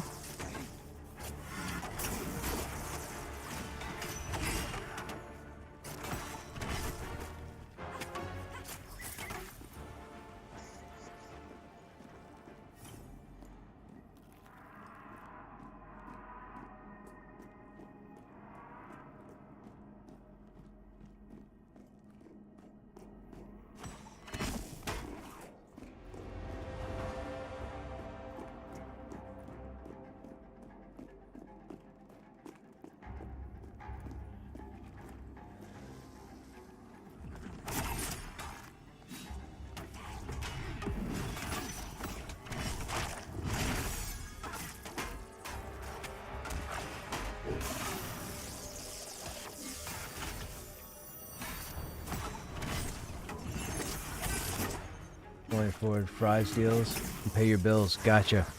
Again, like I said, I don't know if you pay to play it. I don't know if it's free to play. I want to say it's free to play, but I could be wrong. I mean, you could always look it up. It can't hurt to look it up. It can't hurt to look it up and see if it's free to play, download now, or if there's a cost to it. You know, it's not a matter of what you're finding. I mean, if you go on there and you find out you got to pay for it, don't pay for it. If it's free to play, it's a free game. Download it. Give it a try.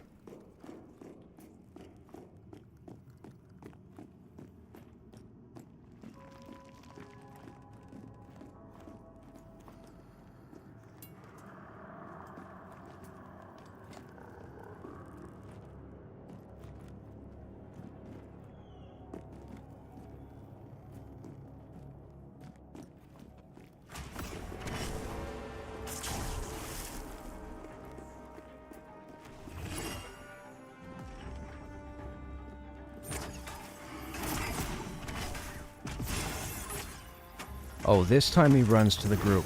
I thought I was being smart by running the extra distance around the corner, but no.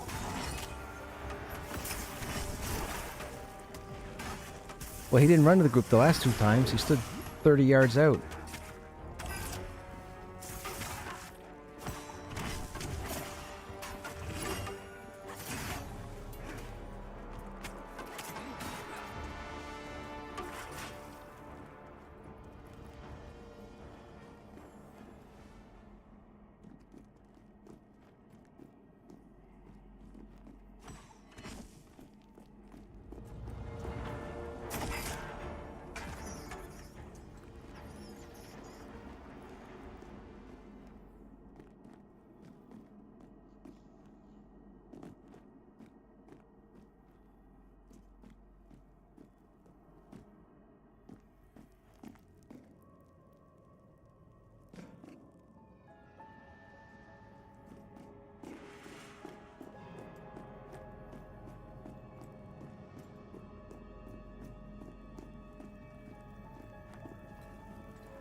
How can we hate the best tank on the Hey, sir.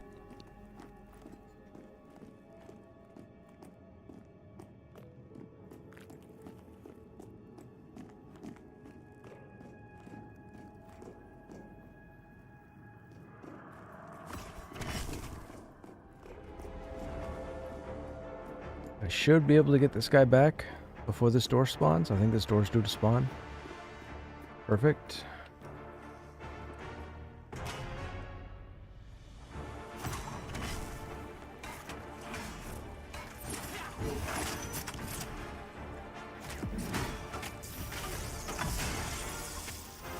Oh, I should ask you guys. I'm guessing falcon feathers are like the crow feathers that come from the trees.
What was that? I heard Krushnek resurrected.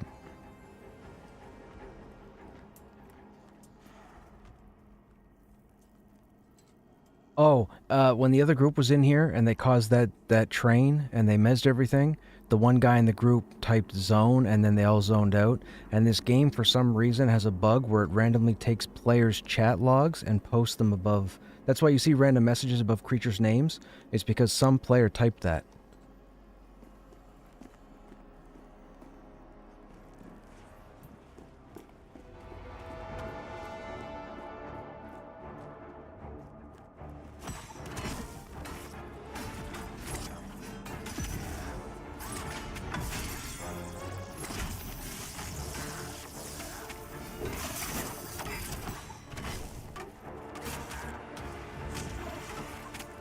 Most players didn't know what it was, like back in Season 3, and I kept running past creatures saying thank you, like TY, TY, TY. I'm like, how the hell are creatures saying thank you? What is going on here? I thought a dev was following me.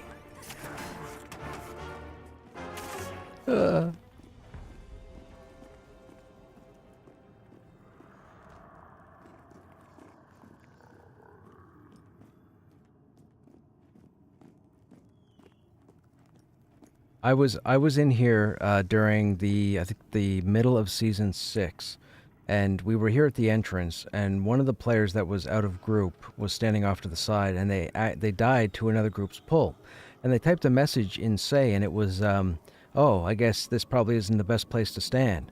So anyways, a few hours pass, we're still in here, we've made our way down to the prison. I go to pull one of the Black Rose guys, and he's got the dude's sentence above his name, and I was like, because the whole group is sitting there going, there's like 20 words there, and I'm like, where have I seen that message before? And I scrolled up my chat log and saw that it was the message he had typed up at the zone in, but the mob had captured it further in.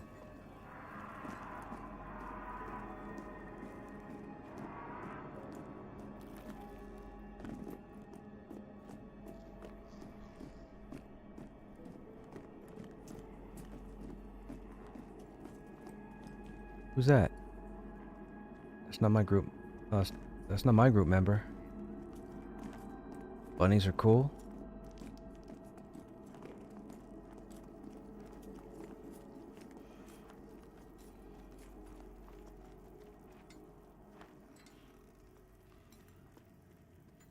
Had a skeleton last night say, I don't think we will get XP at level 7. Yeah, the chat log is something else, man. The chat log bug is something else. But we had no idea for the longest time why creatures kept having messages over their head. This was like a year ago.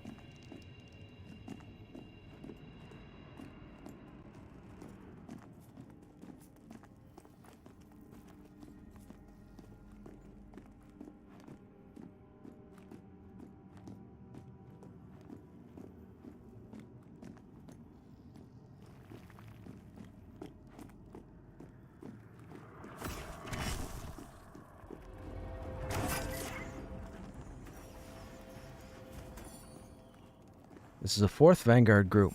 You guys are everywhere, man. You guys are like rabbits. No wonder the person's name is Bunnies.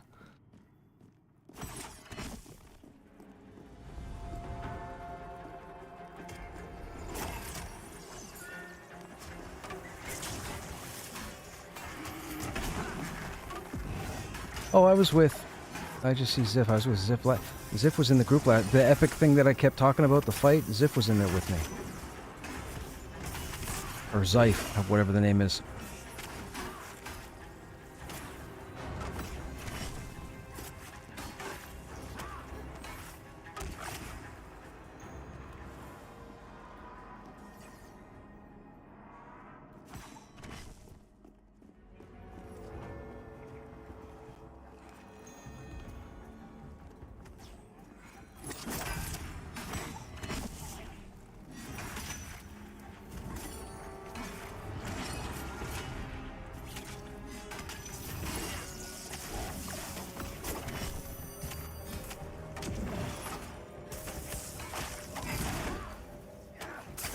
Hey Pikathulu, nice to see a game that isn't afraid to make an ogre giant. Yes, for sure. It's a problem in this zone because there's a bug where you get stuck in the wall if you stand too close to a wall. So when you have a giant character model and you have a thin passageway, you have to be very careful where you stand, because if you move a centimeter, maybe 2 centimeters to the left or right too far, you get stuck in the wall, and then you're screwed. Your options are either taunt something and get killed, or stuck out.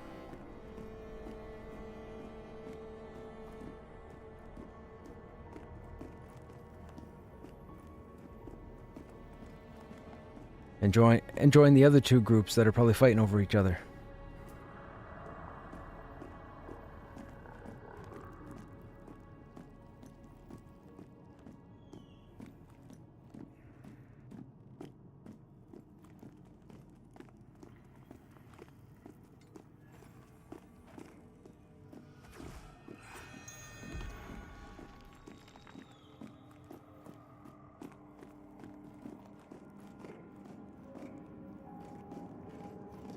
I don't know what they're talking about. 15 is fine for the Black Rose. I was down there at 15 killing Black Rose. What do you mean?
Congrats.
You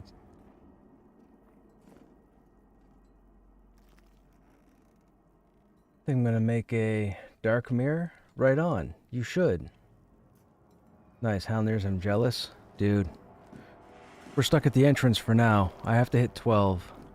I should be okay to go further in once I hit 12, but I'm not gonna move with the group down lower until I ding. Level 11 is too low to start fighting 14s.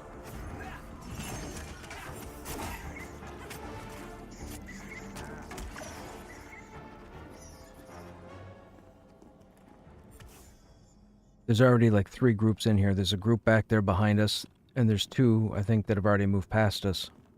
Well, actually, I guess I could check, couldn't I? Yeah, there's like 4 groups here. It's like all Vanguard and me. See? It's all Vanguard and me. That's all who's in this zone right now.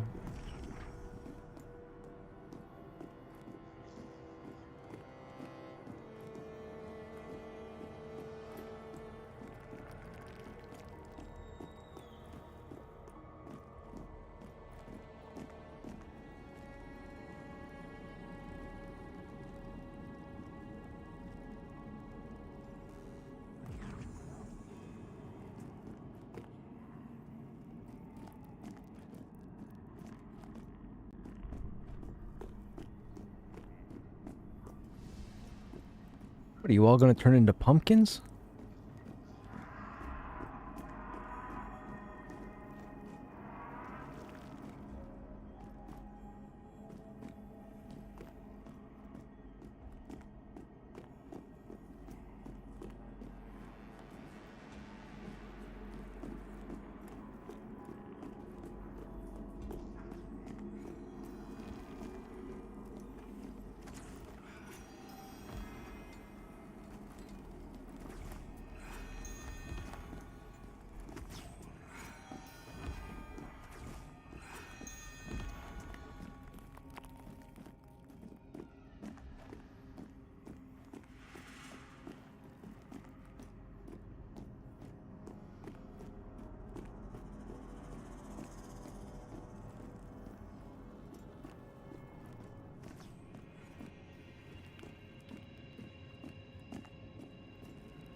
Man, where are the spawns? I had it down smooth that we could pull all the way down here, but nobody else here, and that other group is still at the entrance.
Isn't it, yeah, isn't it when you zone in from Thronefast, before you get to Demeth, if you stay on the road, there's that house up to the left, and if you run past that, there's a cliff you can look over, and I think that's the pond with the island and the stag in the middle. Is that what you're talking about?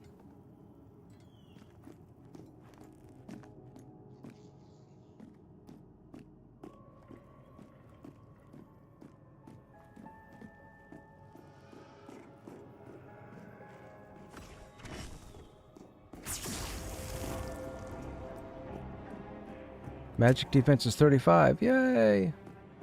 It's not high enough. It needs to get to 36.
Man, why you guys gotta say that? I'm so close and you guys gotta open your mouths.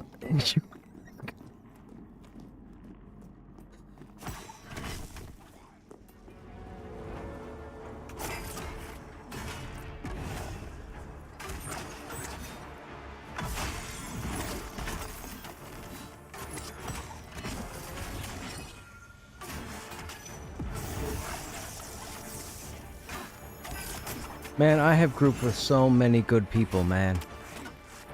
So many good people. I haven't grouped with a bad person or a bad player or whatever, or bad attitude, and I don't know how long, since season 6. Every group I've been in.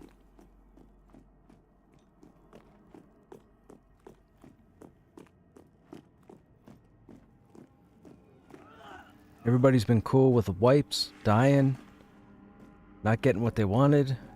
Nobody's sour, nobody's bitching, nobody's complaining, nobody's... I'm doing all the whining.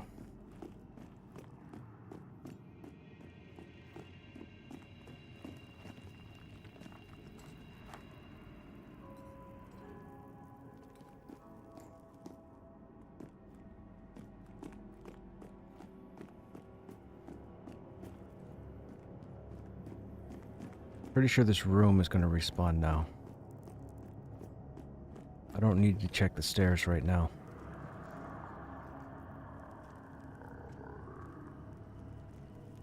I think those spiders spawn next. Or this guy spawns next. Because we just pulled this guy.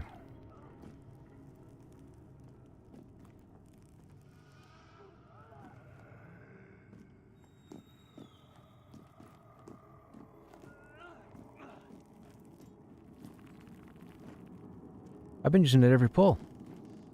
Yeah.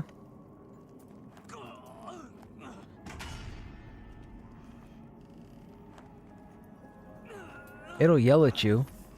It yells at me all the time and tells me I'm not doing a good enough job. I wish I was kidding, but for some reason they're sentient. Oh, yo, what is that?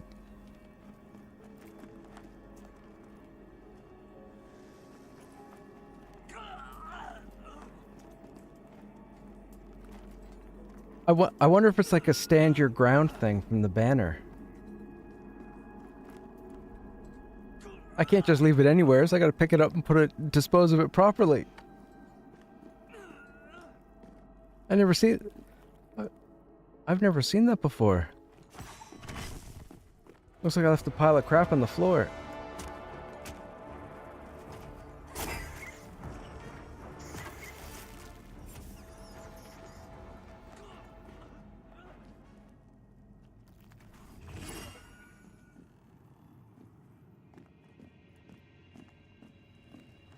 So close. So close. Come on, room.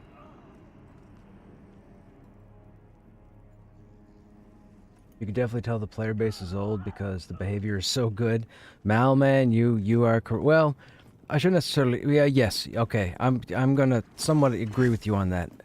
I'm gonna say that it's because the majority of the players are EQ players. That's what I'm gonna say. That's my reasoning. That makes all the difference in the world.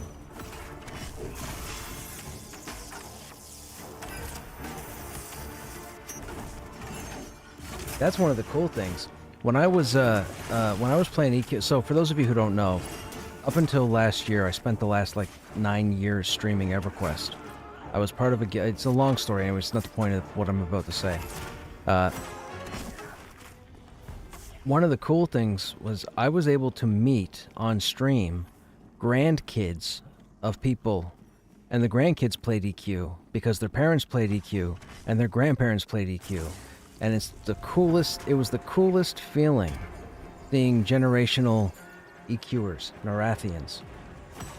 And the kids, I mean, they were young adults, obviously, but they were playing to date, like even till now, which I thought was pretty cool.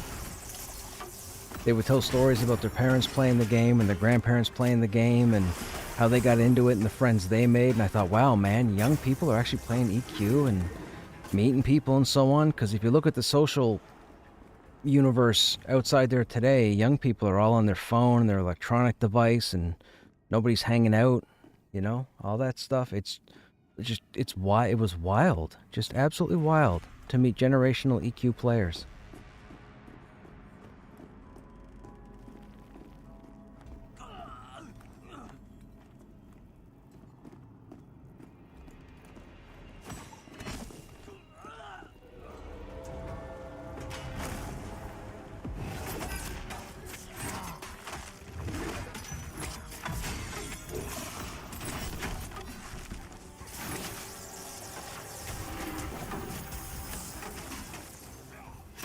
This might give us 12. Nope, next one will give us 12.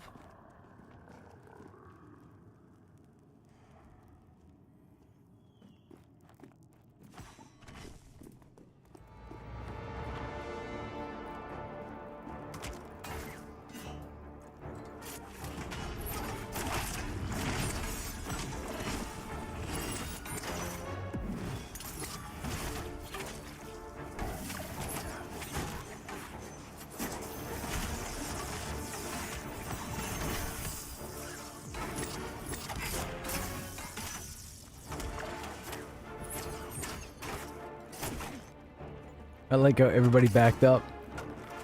Ravagers scare people, man. Ravagers scare people. Ravagers will destroy a group.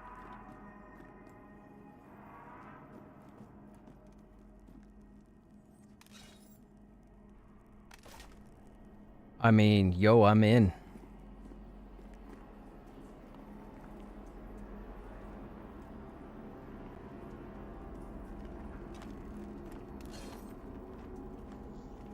Yo, check those out. 1 strength, 1 con. Sold. Sold. Got some new kicks.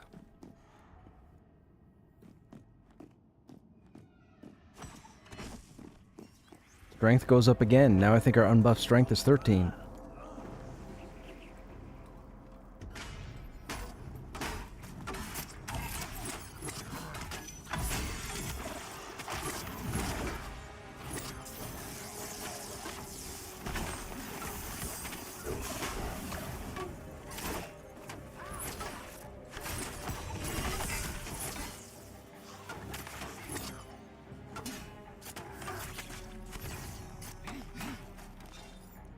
Well, wait, why is it 12? It was 12 earlier. Oh, because I swapped out one strength for one strength. Never mind. Right. Loved it. Loved it.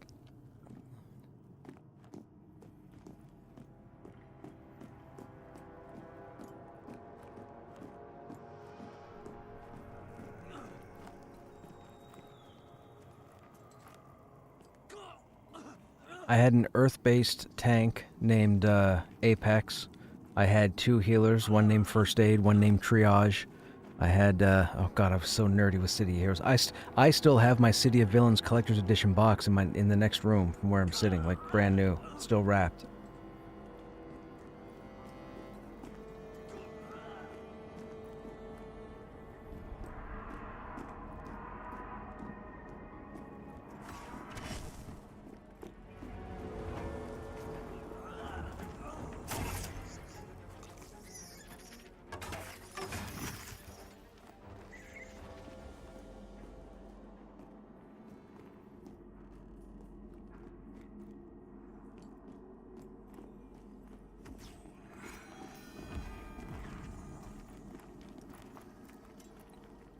Dude, oh, Wildstar. Don't even get me... Dude, Wildstar was fantastic. To this... Yeah.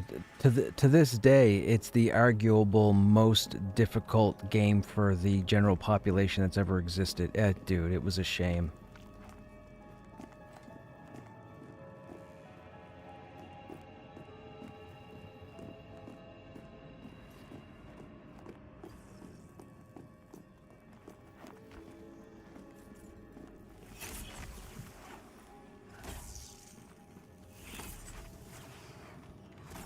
You are telling my story. I met 2 people in the game, and the 3 of us ran everything.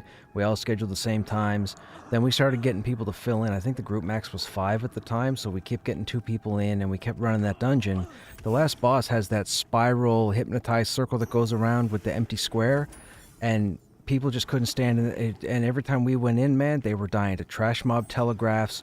They couldn't stand in the square properly, and the whole game was the same thing. And then most people left, and then I think after like 3 months, we couldn't find anybody to fill a group to run the dungeon, and then we just all stopped playing.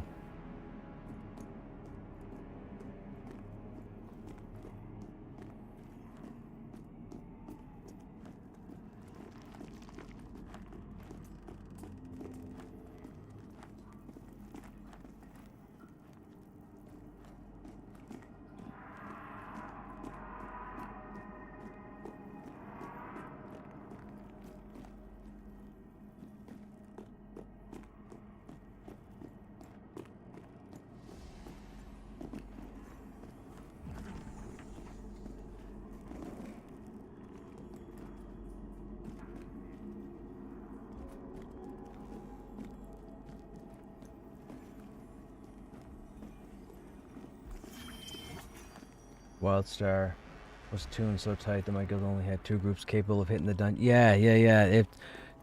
To this day, the game is still rated the hardest MMORPG for the general public. I had no problem. I played an engineer. I played one of the little bunny creature, little rat creatures, whatever they were, gopher creature. I played an engineer tank, and it was phenomenal. But again, like I said, the majority of the population there couldn't handle group dungeons, let alone the raid, let alone the end game. They just couldn't handle group dungeons. We'd go in and pull a few trash mobs, and then somebody wouldn't be paying attention, and one of the trash mobs, not a named, trash mob would use a telegraph, and the player would just die outright because they weren't paying attention. Like, Wildstar was amazing. Wildstar was phenomenal.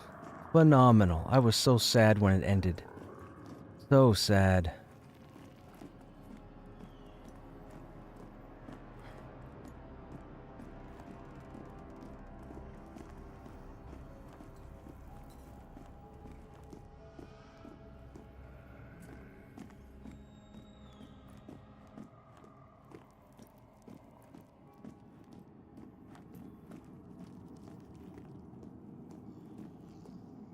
I played one of those, whatever, the gopher, the rat, the bunny race thing engineers. That was my tank.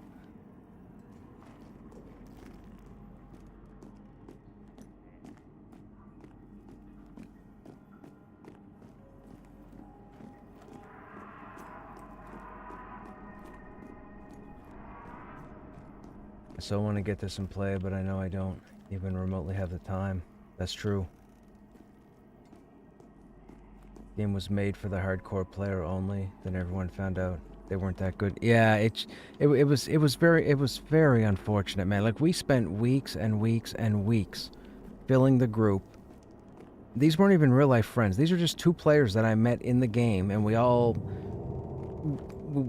understood how the game was to be played. We all did our part. I was DPS, another one was heals, and the third one was one of the dual pistol wielding DPS classes. The were they cat dudes, panther dudes, whatever, lizard dude? I can't remember. Anyways, whatever the DPS class was with the dual pistols. And every time we filled the group and tried to run a dungeon, we were okay, but the other two people kept dying over and over again. Over and over again, and then they would get frustrated and leave, and it's like, oh my god, what do we do now? And we never met another two people that you would count as regular or static. So we only went on for so long, and then we all made the decision to stop playing. But I had a max level engineer, almost all the best gear, everything was... I think I spent more time working on my plot than I did my character at the end game. There was just nothing else for me except... I think I was working on a chess piece. I think I needed to get one of the rare cores, the energy cores that allowed me to put the most points into my chest. And I never got it the whole time I was playing.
The day after my group cleared the last dungeon, needed to get key, their static healer quit.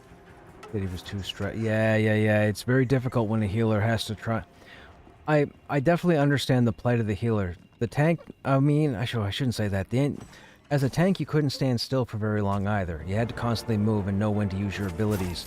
But for the healer, the moment you got a telegraph from a boss or even a mini-boss on the ground, it was very difficult for the healer to time it to stand exactly as long as it took to get the heal off and then move. And unfortunately, it frustrated a lot of healers. Incoming Ravager with player note on top of its head.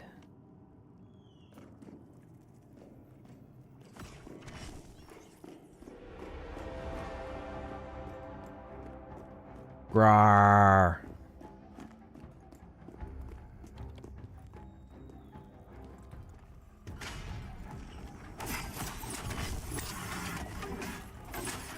I didn't realize it was... I didn't realize I'd be the only person that could see it.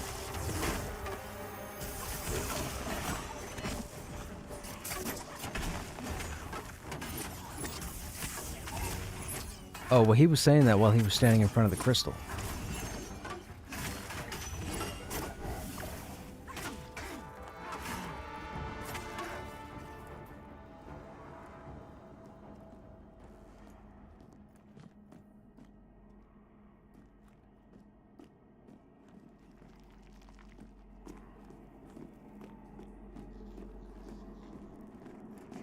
Whoa, what's with the lighting all of a sudden?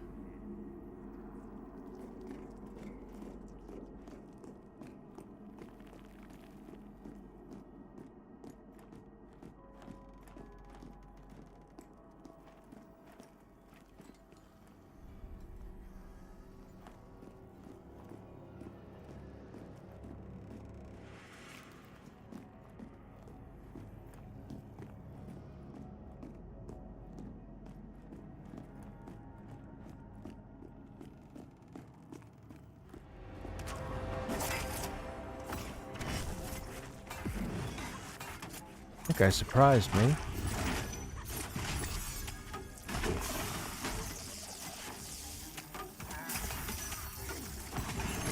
Oh, there was no way I was going to let another group take my pulls. That wasn't going to... You guys didn't have to worry about that. That wasn't going to happen. I planned these last 4 cycles to make sure that I pulled them from the other group so they wouldn't grab them, just in case.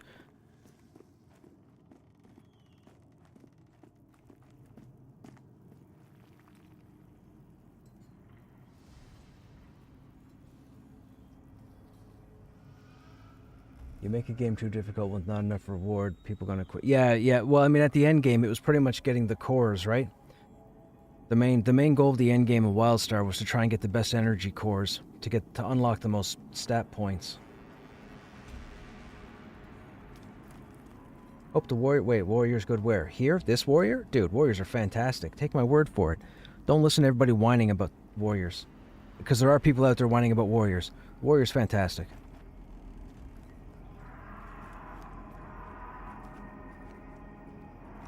I know... I was just going to say, I know the fewest people around here, so if you guys have a large population, one of you might want to take it if you guys are staying.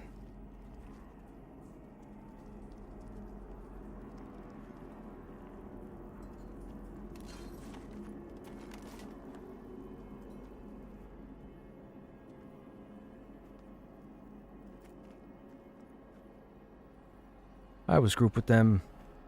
Man, was it yesterday? Day before? These names are all familiar. Man, look, dude...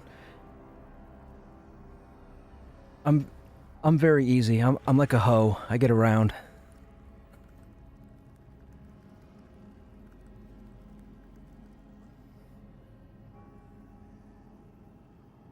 Have a good night, those leaving.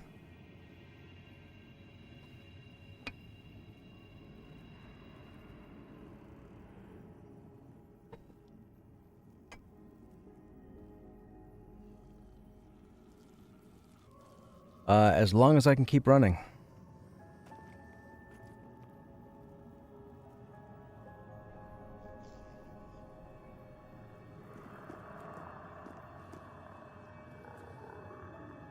Alright, we're in a reforming situation. We had people that had to log for the evening, so...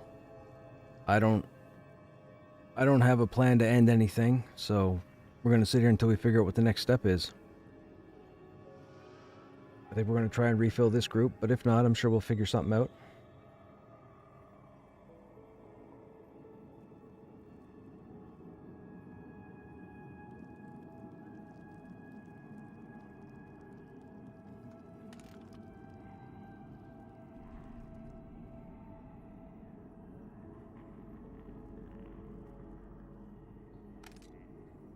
The only healer I know is in here right now in a different group.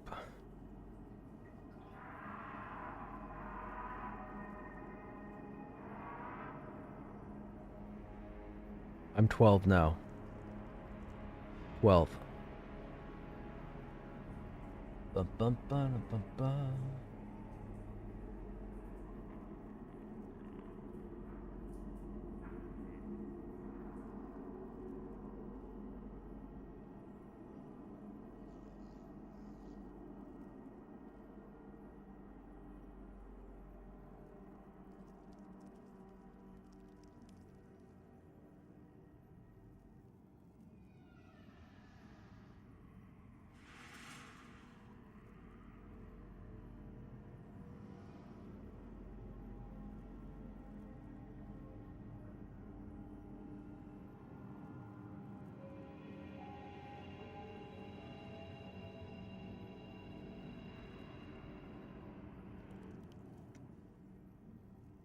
What are you guys in chat up to? What's going on?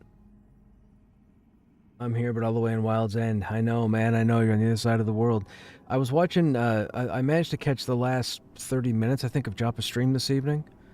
Or at least I caught 30 minutes of it anyways before I started streaming myself. And he was talking about... Somebody kept asking him in chat over and over again about traversing from Wild's End to Thrones Fast, about making it quote-unquote easier or more straightforward. Joppa pretty much said that's not the plan.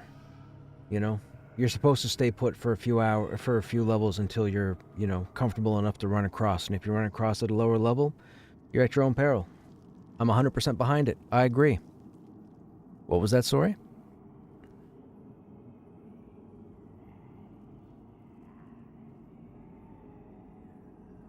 Well, 11 plus would be this entrance. If we want to go further down, you're looking at 14.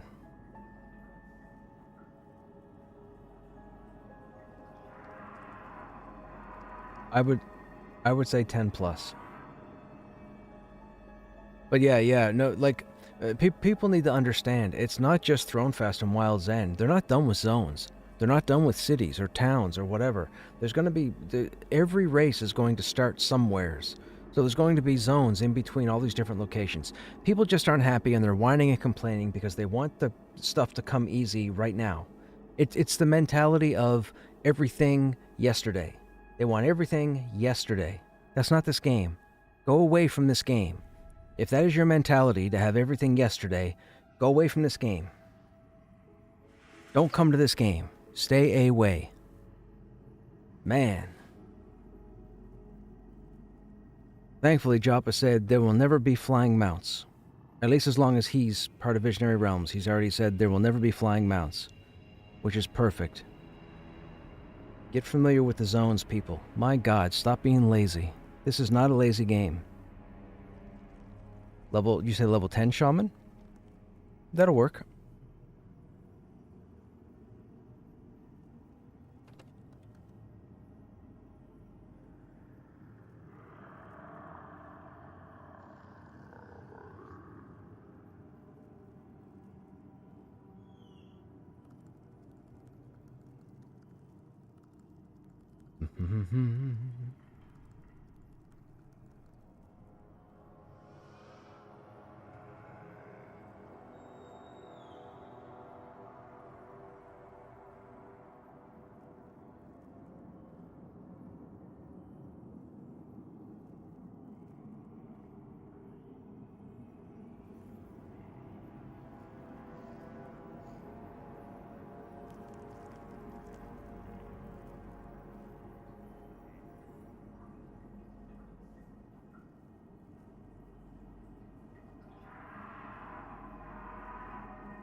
Now, just so you know, the only name I see in group right now is you, because you've invited those guys from a different zone. So what classes do you have?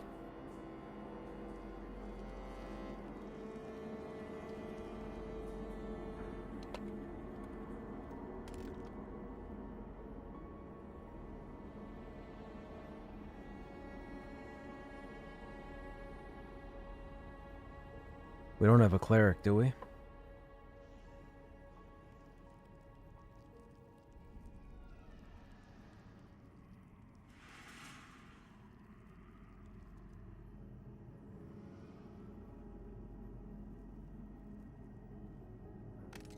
Nope, we won't get one either. They're all in groups.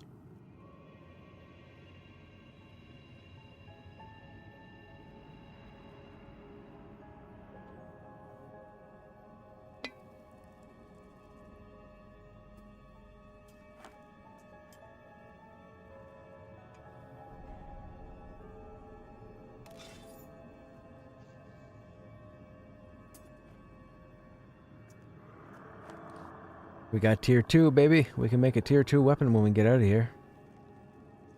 I think so. Level 36. I think that gets us a weapon. I hope.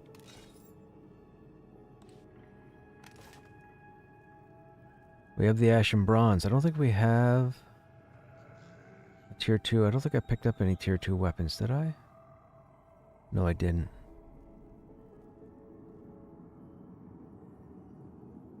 Yeah, no.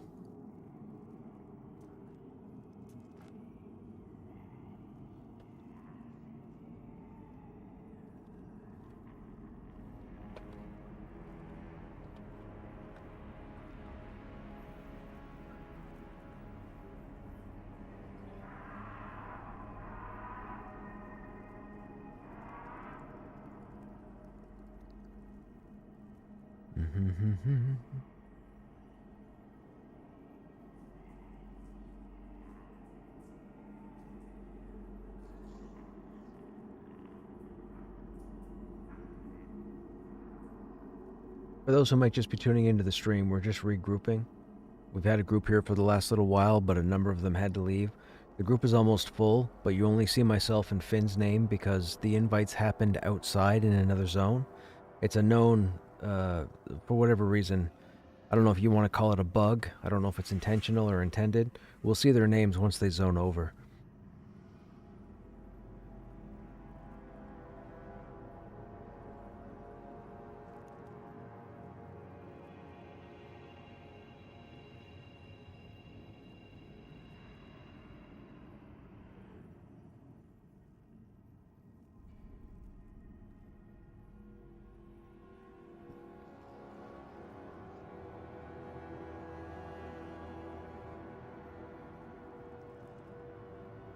Huh? No. Did you just try to invite a corpse or something and you got a warning? So apparently if a player dies, you can't invite their corpse. You have to wait till they revive. I didn't know that. I mean, it makes sense, I guess, that you can't invite corpses.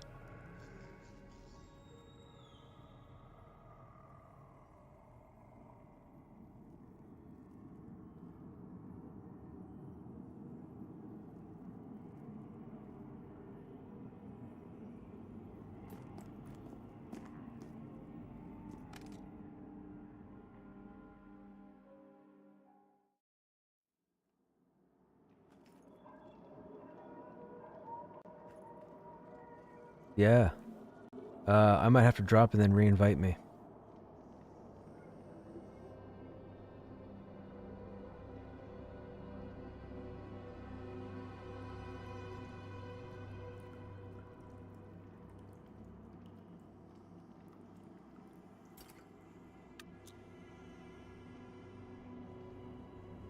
Nope, I still see just us two. Do you see anybody else?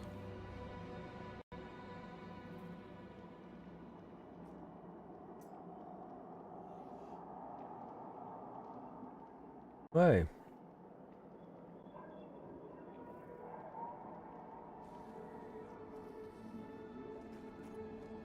Hello.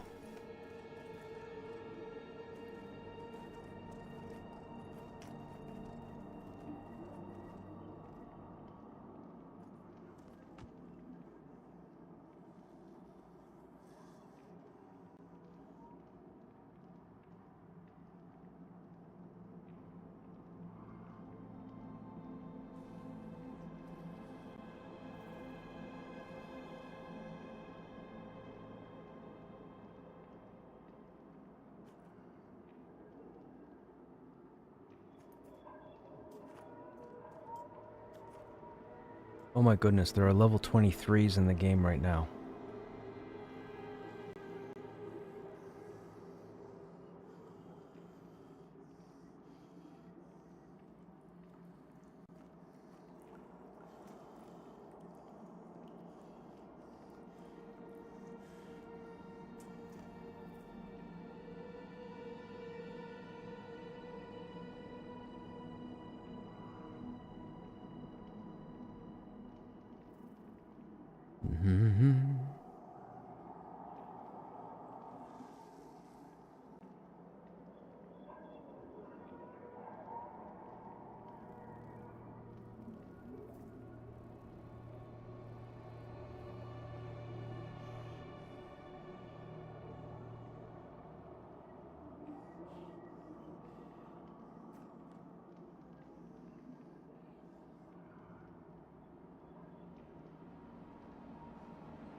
Yeah, I think he jumps in periodically and typically creates a level 1 and then might get a couple levels and then logs out. I don't think he has any sort of regularity with the game.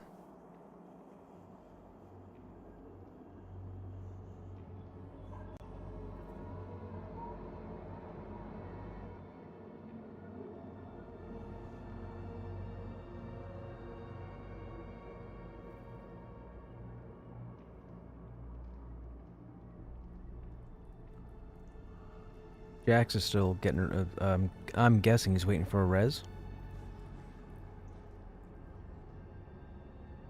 Yeah, see ya.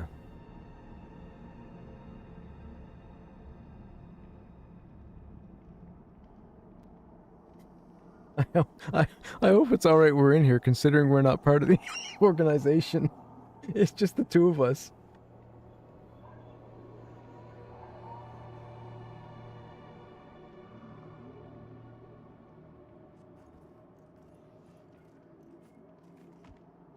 Yeah, yeah.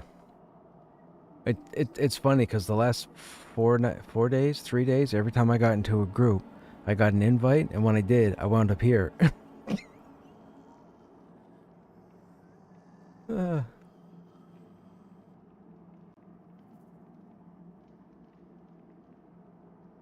oh no, is Shazam dead now? Wait a minute. Next to a bunch of oh, it's out by the bears.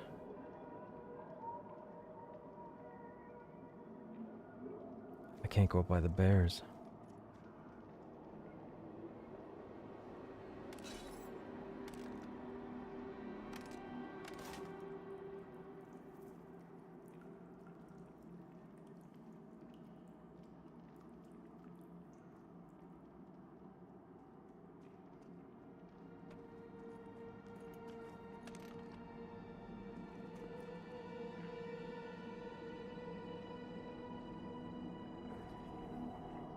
There's a 14 enchanter looking for group. Azure.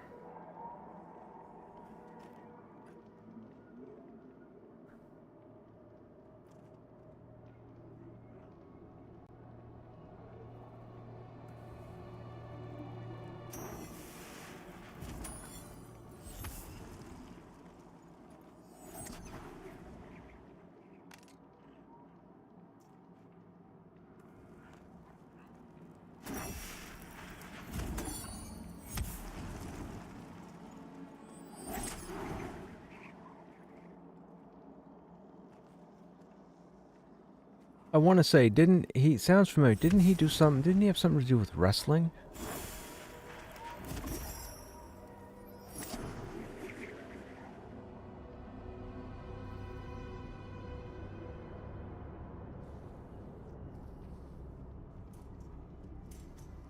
That's the guild I was with last night. I wasn't with this person, but I remember that guild tag.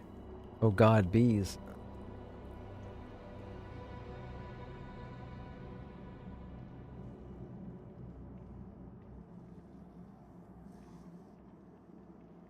Well, this is unfortunate for some of the people in the group. For some of the people in the group, it's their first time here. Normally, I wouldn't say anything about the Ravager, but I'm in the group, so now I'm going to have to say something about the Ravager. I wasn't going to initially, but I can't afford to die.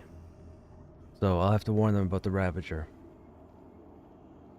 I don't think so.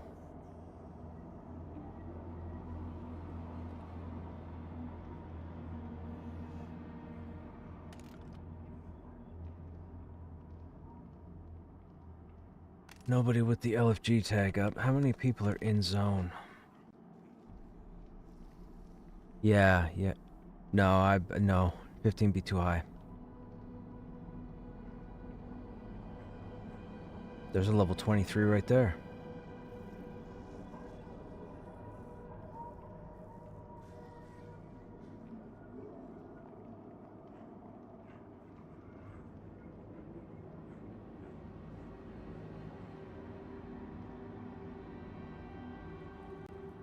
Oh yeah, I'm going down the list. It's slim picking. There's a necroman. Oh, we already have we have you.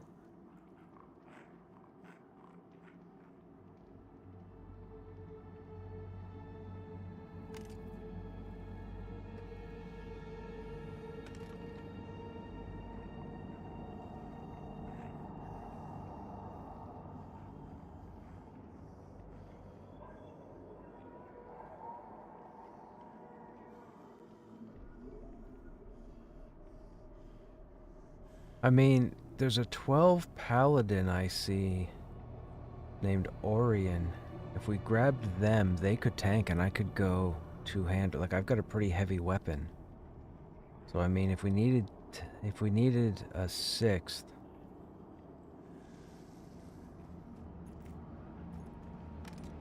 Oh, perfect.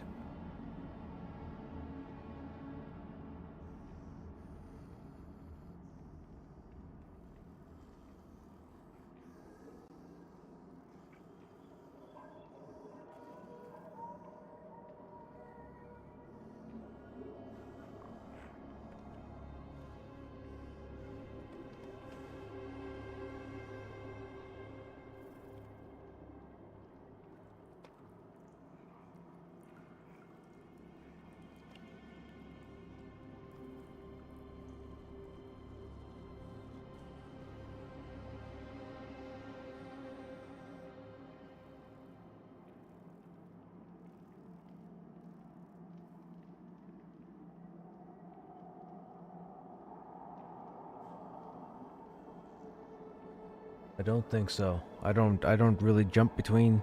I probably should, and I don't. But anytime I ever get invited, yeah, I usually wind up here.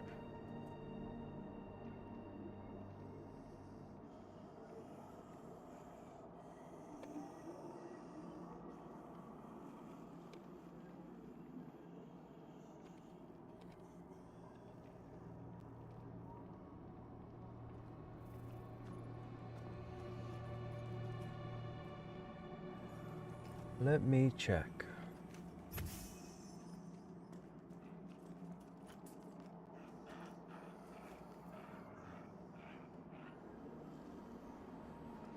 I did. I'm in now.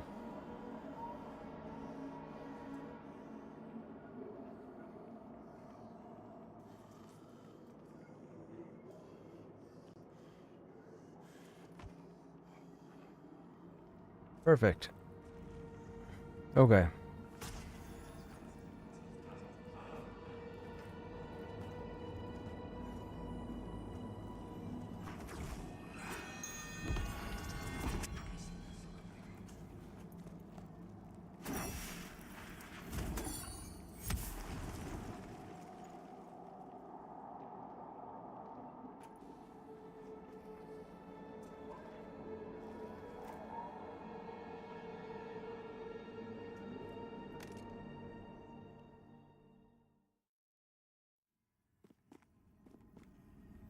I have no idea. I haven't taken the time.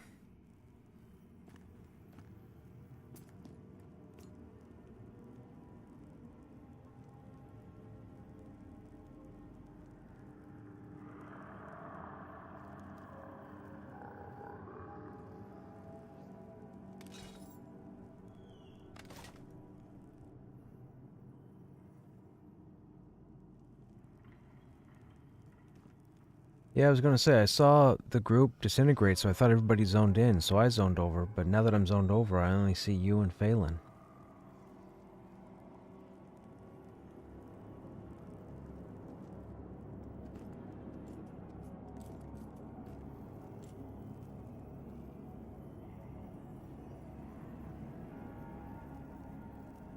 This group mix-up, bug mix-up, this is weird. Oh, there we go.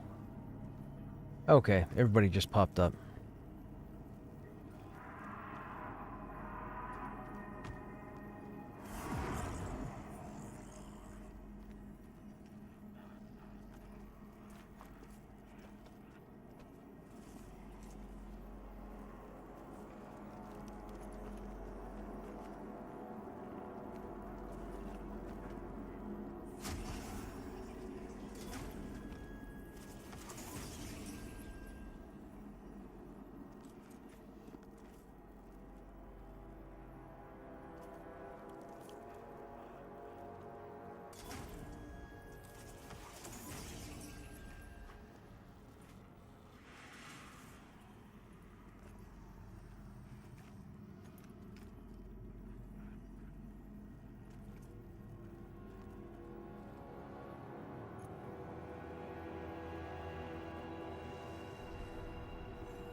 Hey, Stogram, what's going on, man?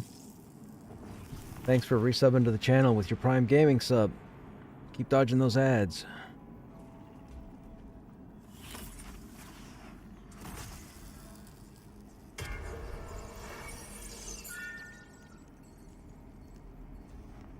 That's ridiculous.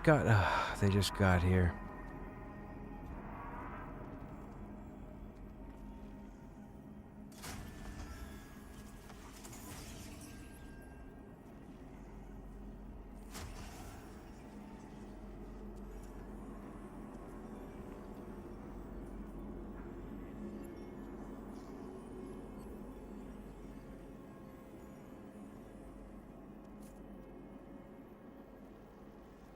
You need to do a leveling group, keep gathering crafting. What level are you currently, Stogram?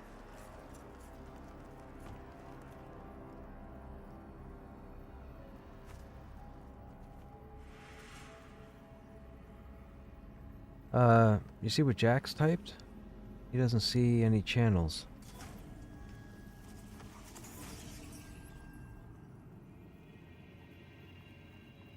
Yeah, that was weird, because when you sent me and I clicked the link, I got into this channel.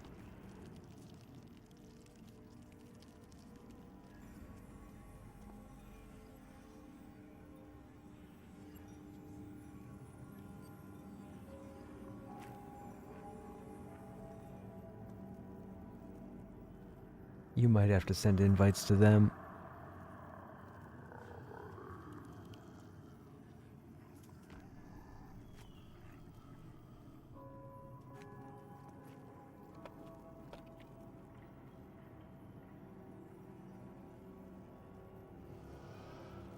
You're level 6 currently.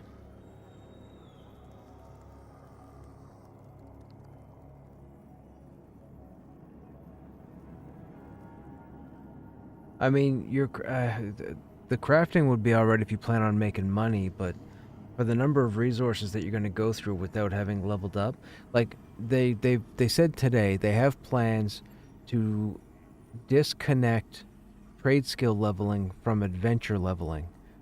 So at some point in the, I think, near future, they're gonna taper off on that so that you're not stuck based on your adventuring level. So that's good. With that said, I'm trying to think what kind of group you could get into at level 6. Probably undead. There are ruins just outside of the town, up on a hill to the right. Those are around 5 to 7, 5 to 8. So you could always advertise for skellies if you were looking for a group.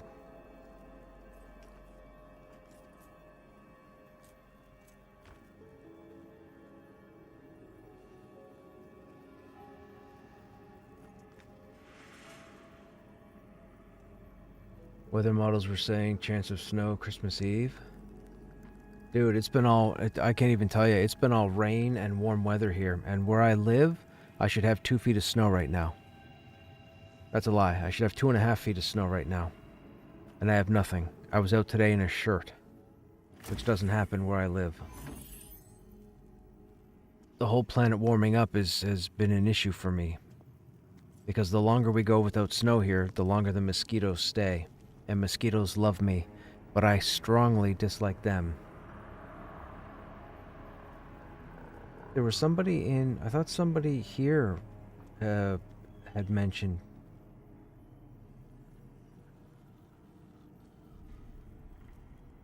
Oh, gotcha, corpse summon. Hey Jax, what's happening?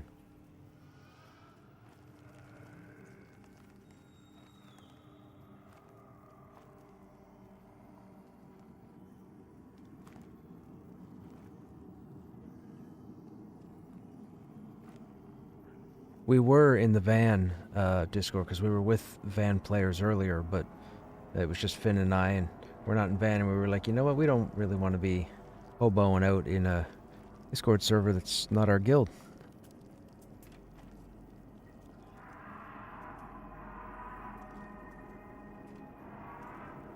Oh. Gotcha.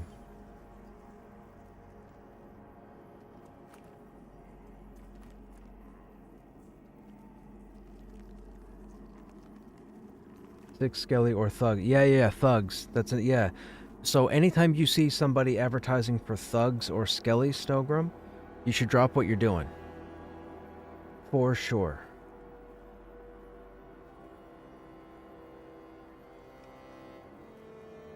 Loot's not even that big a deal. You're in it for the XP. But anytime you see thugs or skellies in chat, you should jump on it, period.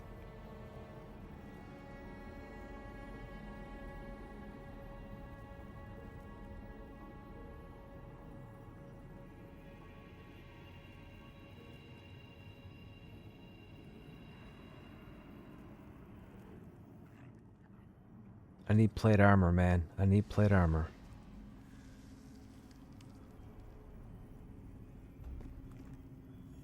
Every time I look for a group, everybody's got tanks.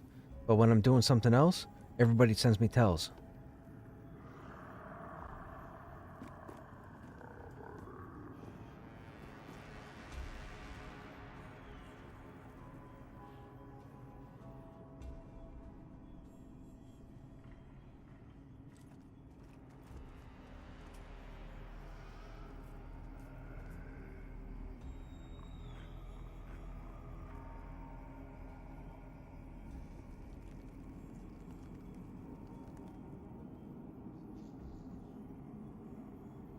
We're almost ready to get up and running again.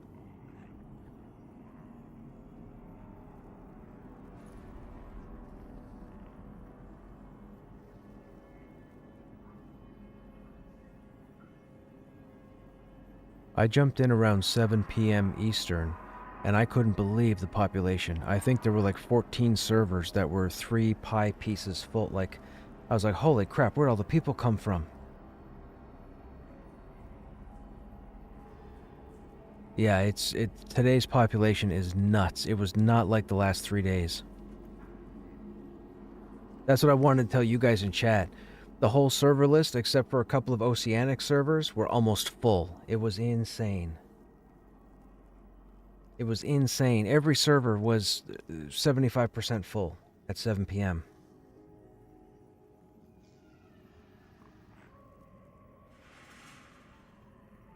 Yeah, but remember, the shards are tied to the specific server, right? So even if you had 80% in the prime server, 15 in the second, and 5% in the third, it's still 100% of the population. There were only 5 servers the past 3 days that had those multiple shards. Now, like 14 prime servers all have high population. There's the most amount of people have been in today that I've seen in the server list for all the different servers that the game offers, because there's like 22, right? But there's like 14 of them that were just jammed full of population.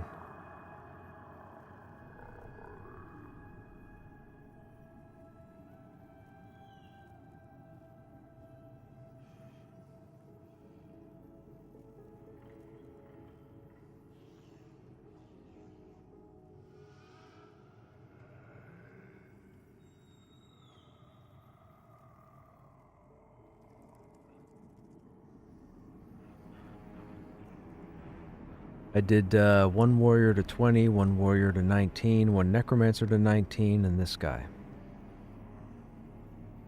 I absolutely love the warrior. Warrior for life.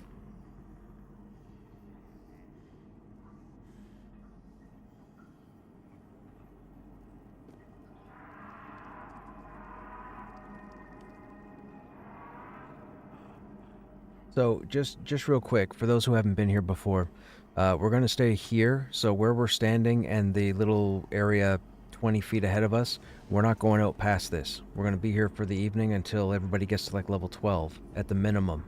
I'm going to pull from the outside chamber where you see those pathers. I'm going to pull them back here. We're going to fight them back here.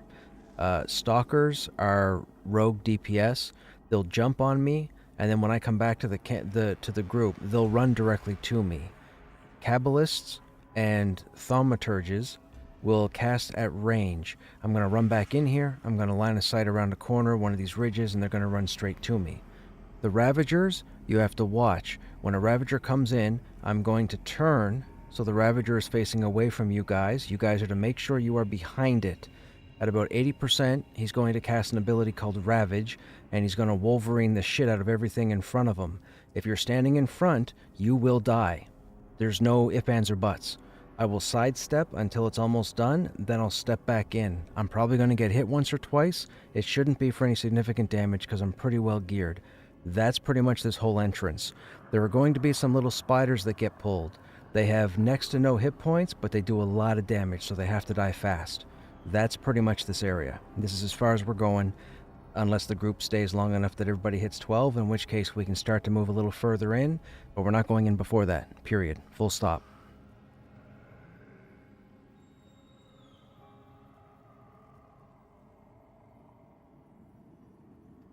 I wasn't going to say anything at all, because I like people to figure shit out for themselves, but I'm in this group, and I don't want to die.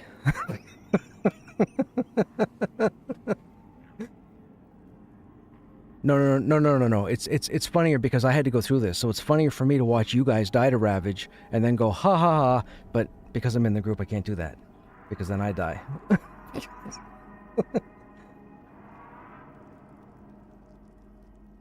When you're involved, yeah. People had to look at me and laugh, so I got to look at somebody and laugh. It's like a generational thing. It has to happen.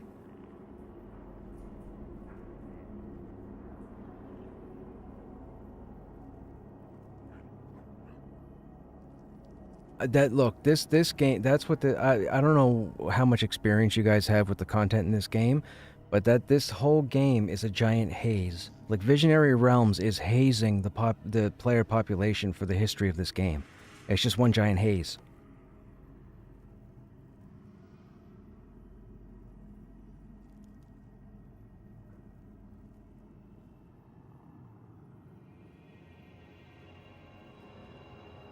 I never thought about that. This game is just one giant haze. That's what this game is.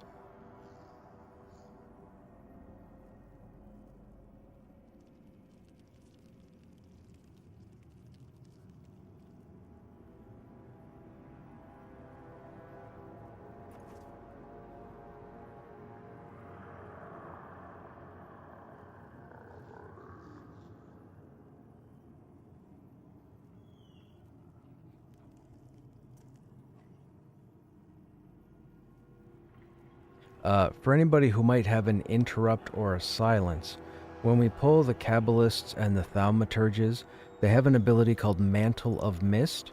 They'll cast probably half a dozen different spells. Ignore them, but if you have an interrupt or silence, try and use it when Mantle of the Mist is being cast. That's a heal that just drags out the fight.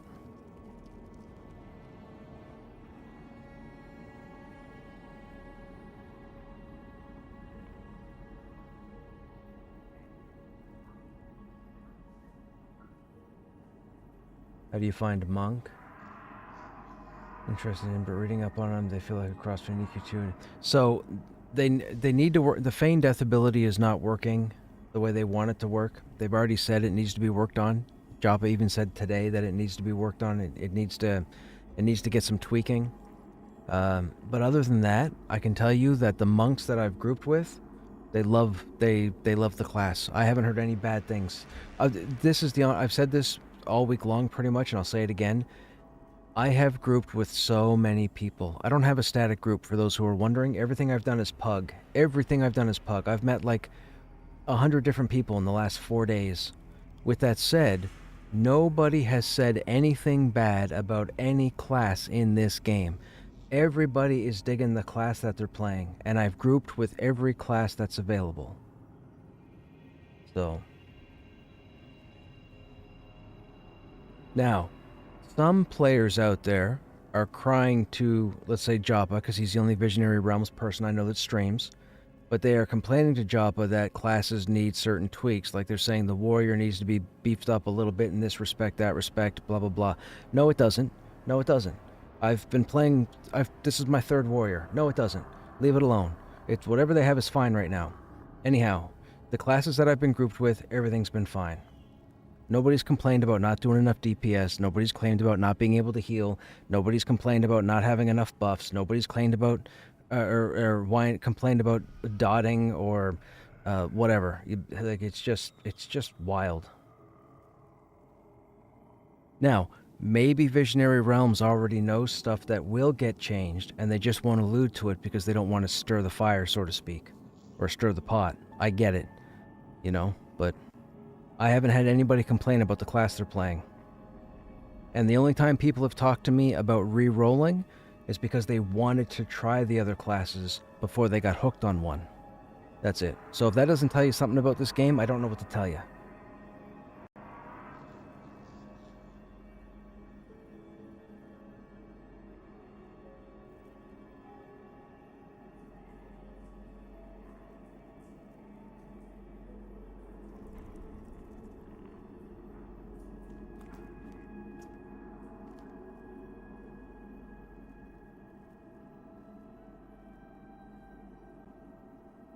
Necros need more DPS. No, they don't.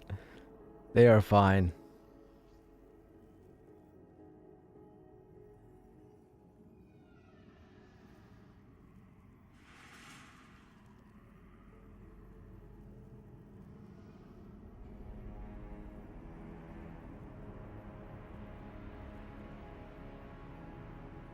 I was a little annoyed today because while I was tuning into a little bit of Joppa's stream today, and for those who don't know, Joppa is like the main dev dude who streams on Twitch, but he was saying today in a sentence he mentioned mounts. Now my understanding was this game wasn't going to see mounts because the whole purpose of it was for you to explore and memorize points of interest and get familiar with the zones. He did say that as long as he's employed with Visionary Realms, there will never be flying mounts, which is fantastic because the druids and the wizards are going to have a couple of port abilities when they get into the game and they get more fleshed out. But when he said the word mounts, I cringed because my understanding from a few years back is they didn't want mounts at all because they want players to. And yes, it's a lot of running, and yes, people complain about running and spending 10 minutes going through a zone of a bunch of landmines and possibly dying foolishly. Welcome to Pantheon. Like, that's what this game is. Like, know your role, respect your boundaries. But when he said mounts today, I was like, oh man, the whiners are getting to him.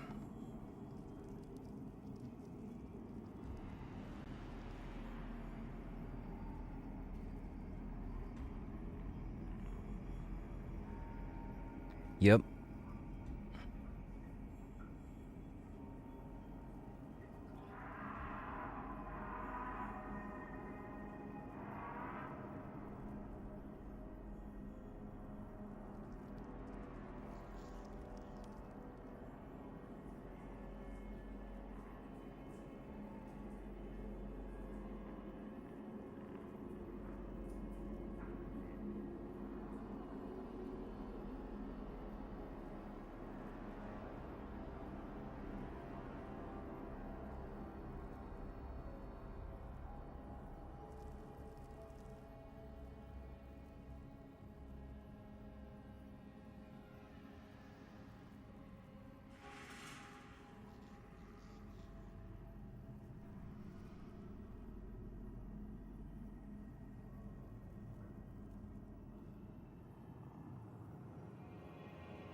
Well, I believe he's pulling some stuff from Vanguard too, because I think the whole technique system they have in game is right from Vanguard's class combos.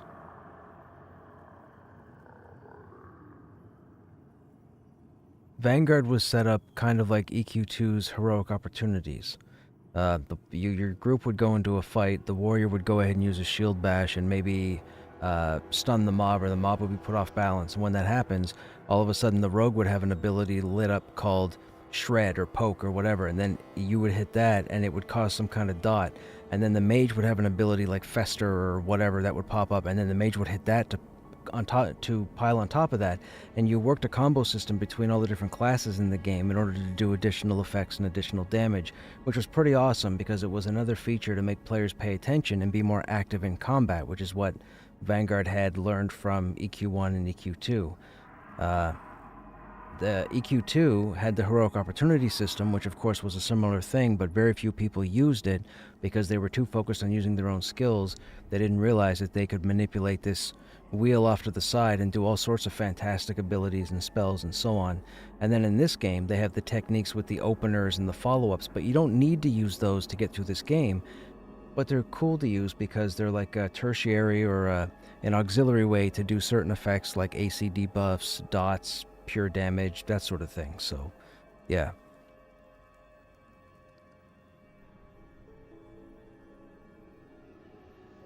Right, and most classes don't see an exploit until around 13 to 15.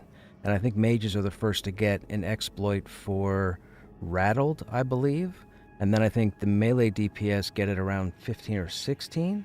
So the exploits aren't available right away. They start you out with the openers. I think there's Opening Gap and Expose. And then, like I said, when you get to your low teens, you may unlock an exploit for one of those two features. And that's when, you know, people will say, okay, well, let me know when you do this, or let me know when you do that, or make a macro for this, or I'll watch for this icon. But unfortunately, you can't exploit an opener right when you get the opener. You have to level a bit and then unlock it as you go. The game just doesn't tell you that. I get a lot of people asking in group, they'll be like, you know, who exploits blah, blah, blah. And it's like, dude, we're like level 10. Like, nobody does. But I'm not expecting people to know that, right? So...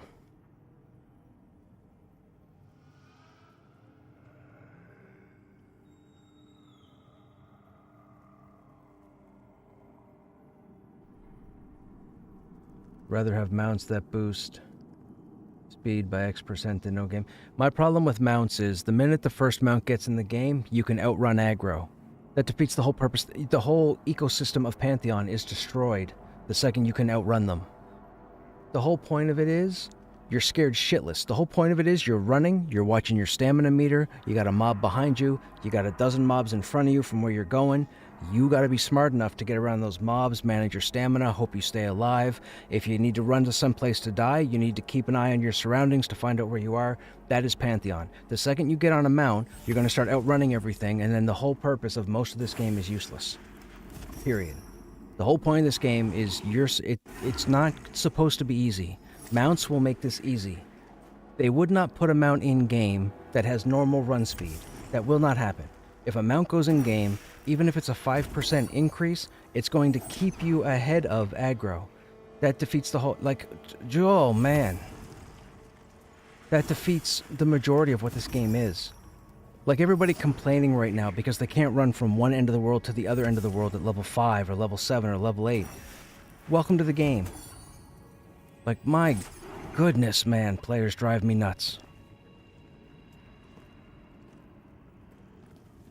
This game is not about coddling.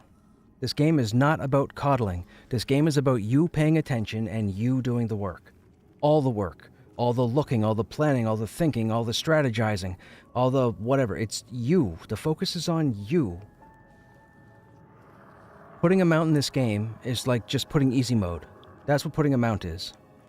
That's why when they do the travel system with the wizards and the druids, there's only going to be a few locations to go to. You're not going to get a location, I'm assuming, you're not going to get a location or multiple locations in the same zone like an EQ or even an EQ2. So, you know, there has to be challenge to this game. Or else this game just ends up being a WoW, just ends up being an EQ2, just ends up being a Final Fantasy XIV, just ends up being Elder Scrolls Online, Guild Wars 2, Black Desert Online, insert MMORPG here, whatever. Sorry, yes, I was whining. What's up?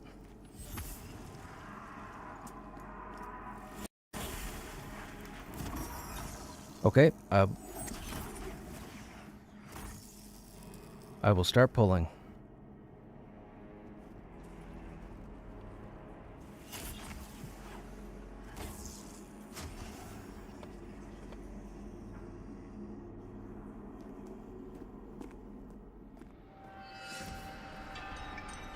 Nothing's gonna hit the fan with me here. You're safe.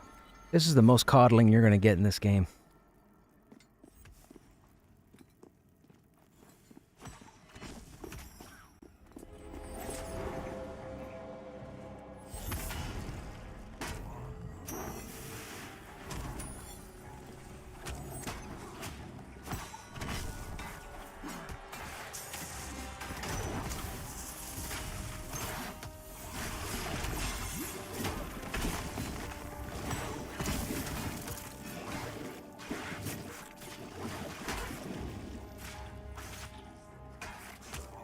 Okay, Pantheon lesson incoming. If you look at the drawn stalker and you look below his name, you're going to see an orange square with a chess piece. That is the worst icon in the game, and that is going to give you nightmares. Mobs above level 10 get what are called traits, for those who don't know. Traits are a various series of abilities that manipulate the mob in combat. This one makes him almost immune to absolutely everything. So you'll burn mana, you'll burn stamina, you'll eat hit points, what have you. It's very important that when you're in a group running 10 plus content, you pay attention to anything that's pulled to see what a trait is that it has in order to plan accordingly. And what I mean by that is, you may pull a mob as a wizard or a necromancer or a summoner, and the mob could be immune to fire spells or highly resistant to magic or something. So you should know that you gotta play it smart instead of burning your mana, because you're gonna do very little damage for a whole lot of mana. So just pay attention to traits.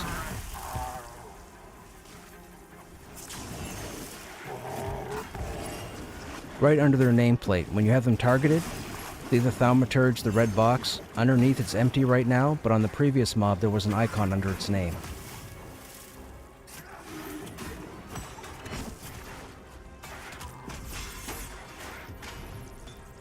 I think the multiple shamans are... I don't think the heals are reliable. Like, not reliable, but stacking.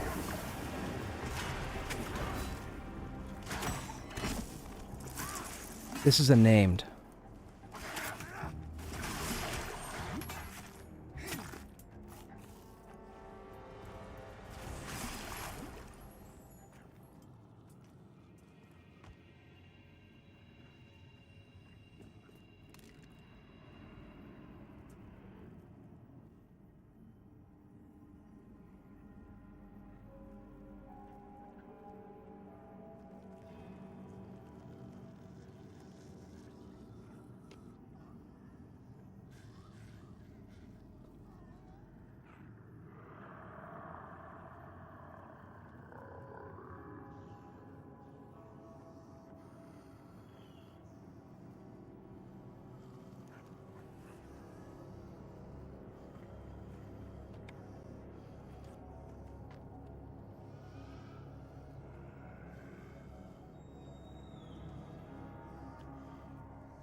What are these guys? Too afraid to...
Really?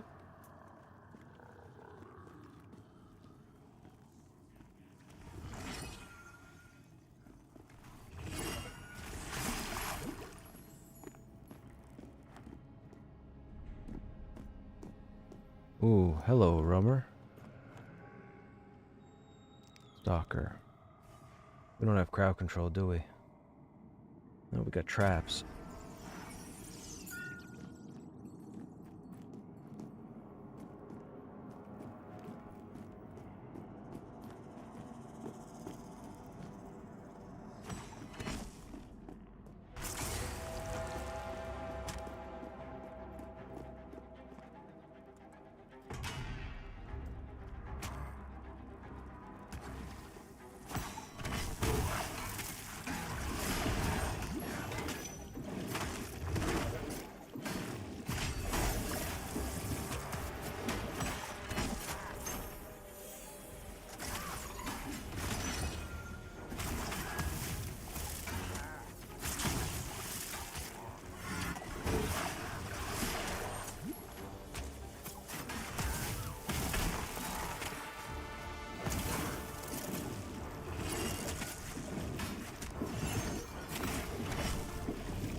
Hit a nerve. I'm not a mount proponent. Just posting what job I made. Oh yeah, no, of course not. I don't want anything in the game that people en masse are complaining about that makes the game easy. I've said that for years. That's just me speaking for myself. That's all. That's just what I want. I don't want the game to be easy. And people can turn around and say, yeah, but you know, it could be for others. No, it can't be for others. It can't be for nobody. This game's not supposed... Nothing in this game is supposed to be easy. You're supposed to complain about trade skilling, complain about dungeon running, complain about your gear, complain about your group mates. That's all I'm saying. I just don't want to see mounts. I don't want to see 50,000 teleport places. I didn't want to see when they put the bind stones in here. You don't need bind stones right next to the dungeons. That's easy mode.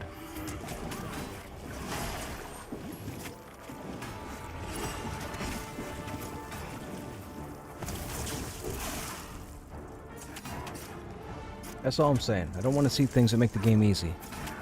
That is not the intention. That was never the image of this game, the vision of this game.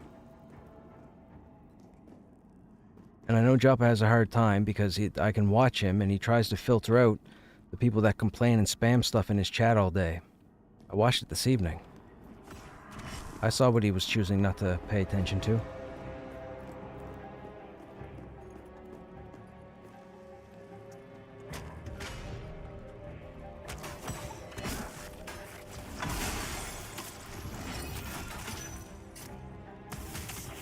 Isn't the exploit skill available at 16? I think so.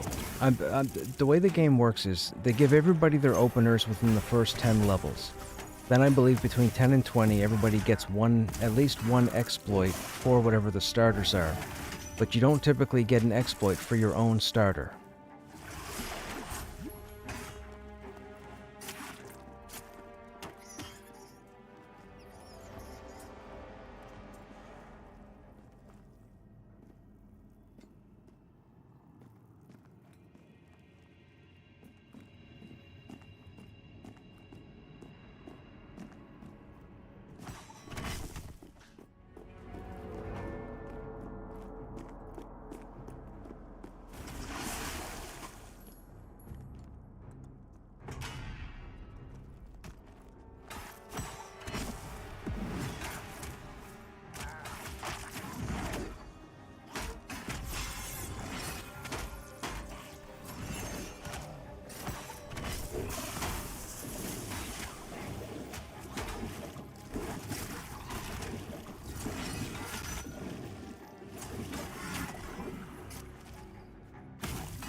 On the plus side, we have a lot of dots available to us. Or dots and debuffs. That's always good.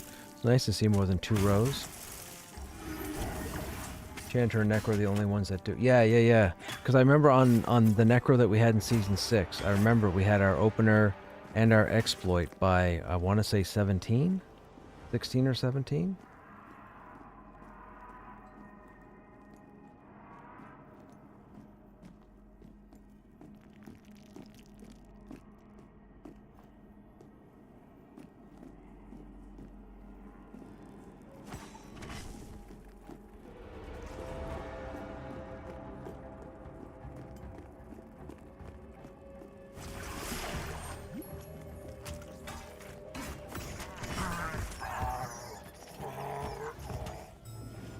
Why?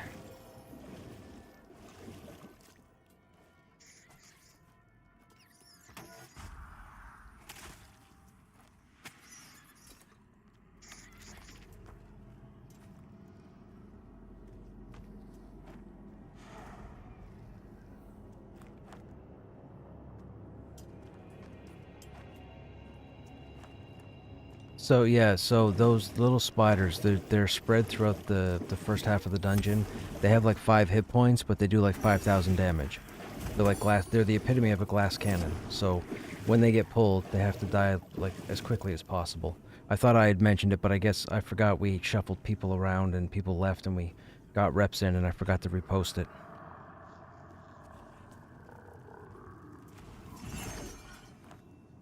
That'll work.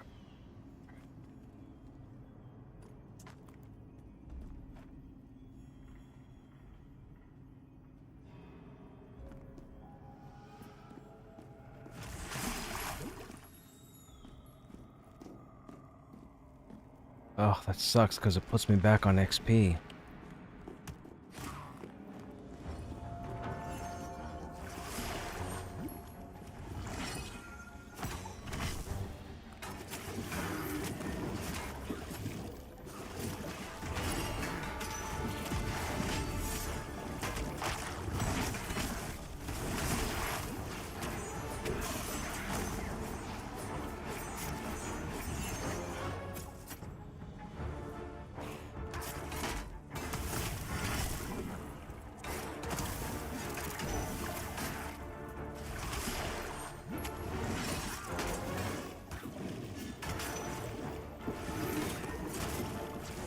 So again, if you look under this guy's nameplate, you'll see he's got 2 buffs now.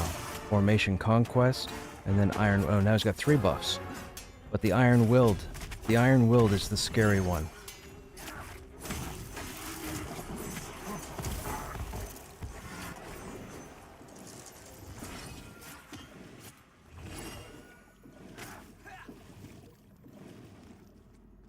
So, the Ravager there cast Ravage twice. That's a DPS check. We're a little light on the DPS. They normally don't give 2 Ravages. But that's okay. I'll expect it going forward.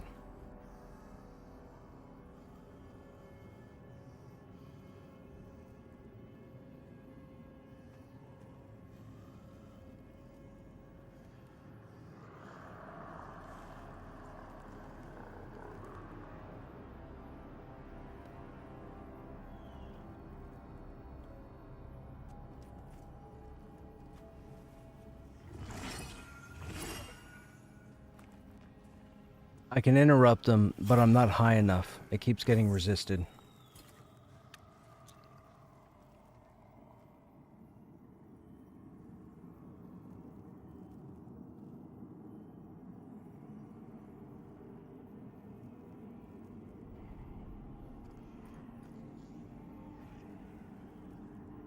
Yeah, he's resin me. Or I think. I got the pop-up.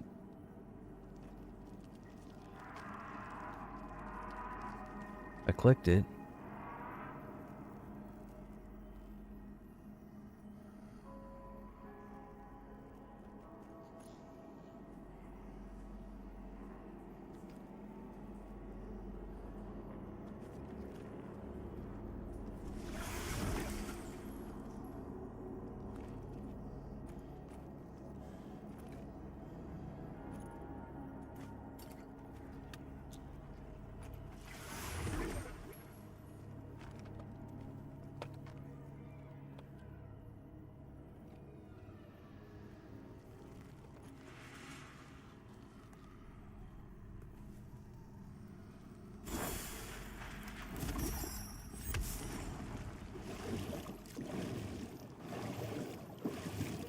Uh, their ability. So, for example, you can pull a mob that has a trait, and then during the fight, they'll put a buff on themselves.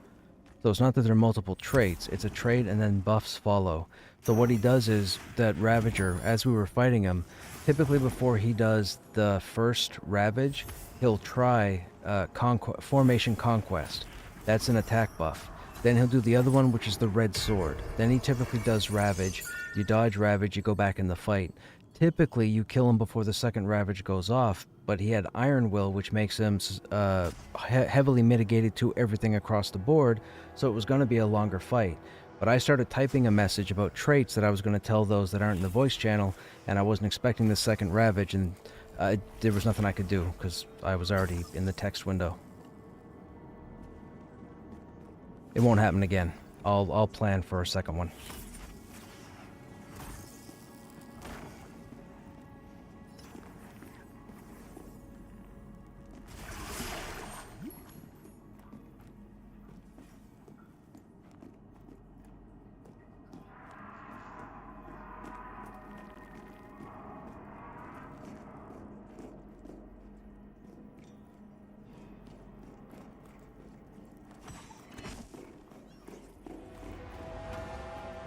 I got two. You're gonna have to CC one. CC this guy at the door or something, or put a trap down.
I've, I've never seen them do it while running.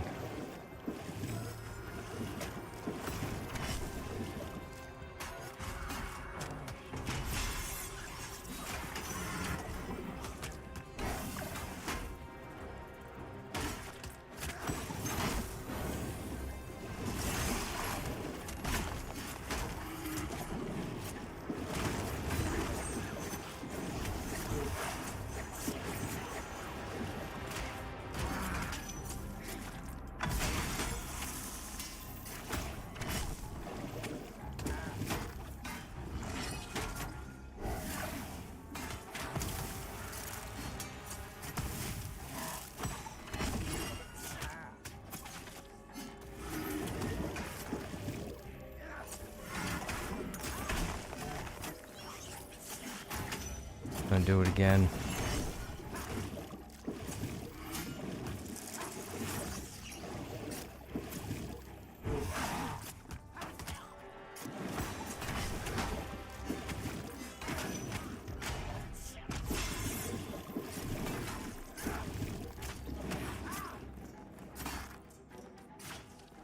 This dude's level 13 also.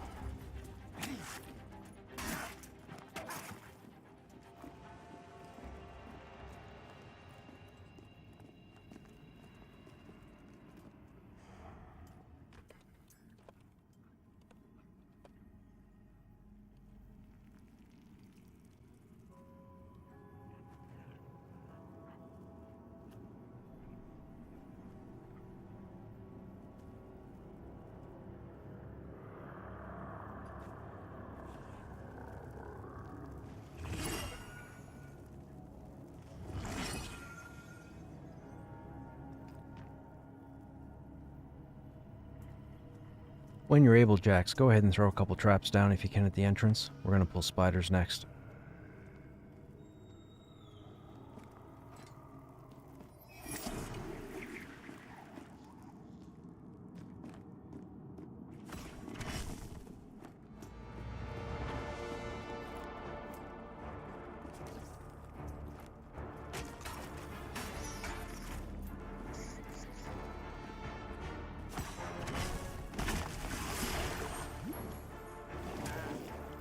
Kill him, guys. Kill him. Kill him. What? Kill him. Man, you can't wait.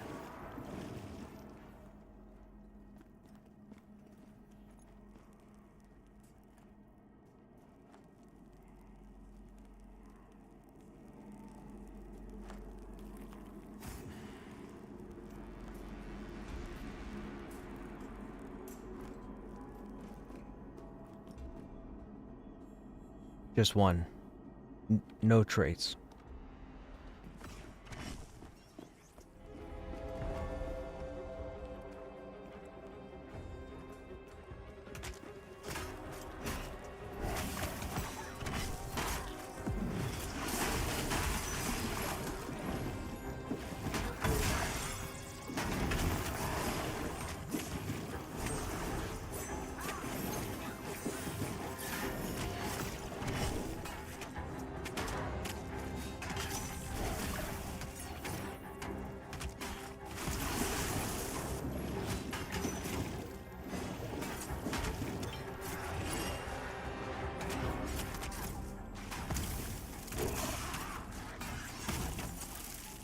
Gonna do it again.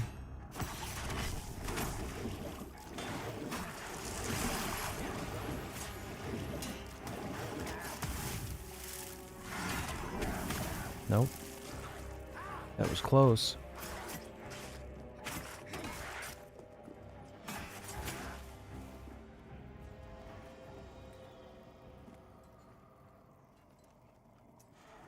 Maybe I should make a guild called the Nicolas Cage Experience. Everything about the guild ranks will be some reference to his movies. There you go, man.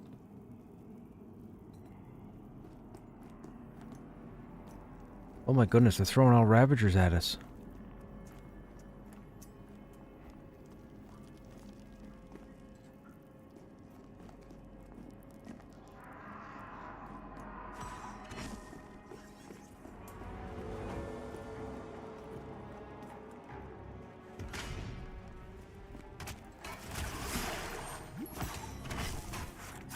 I have played everything.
Yes, they keep throwing Ravagers. There's like 3 in the last 5 spawns.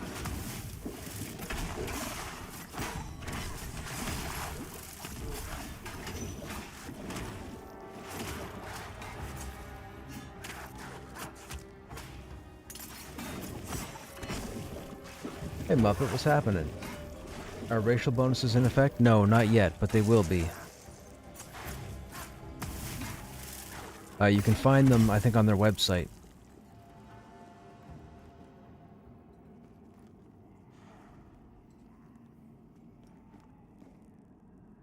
Another Ravager. That's 4 in 6 spawns.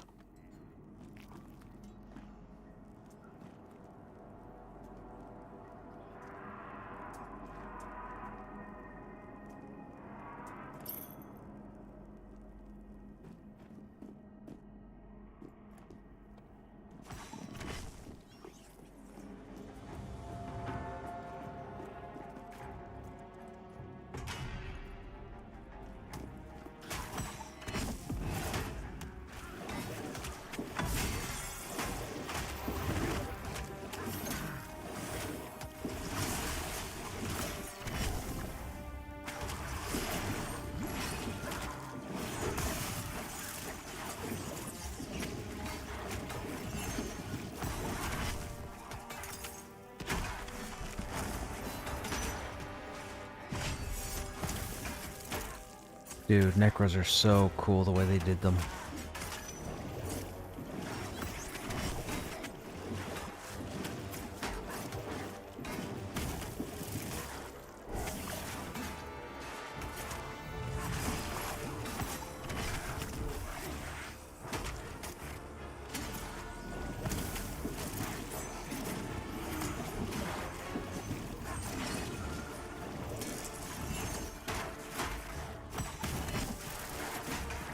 Joppa was saying today that with the Necromancer, for those who don't know, the Necromancer has a line of spells that siphon stats from the enemy, like it can steal strength, stamina, charisma, etc., and give it to the Necromancer. Apparently, he said this evening, the plan for the Necro around level 30 was that those debuffs were going to pull from the enemy and give to the group, which was interesting.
Apparently, wizards are going to get an ability that allows them to absorb a spell and send it back at the target.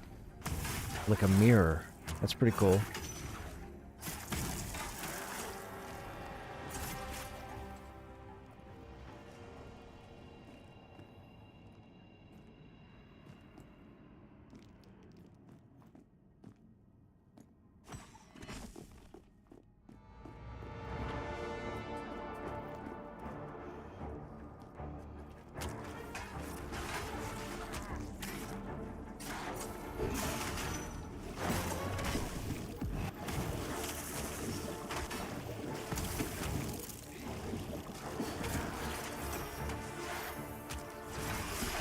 He's an investor.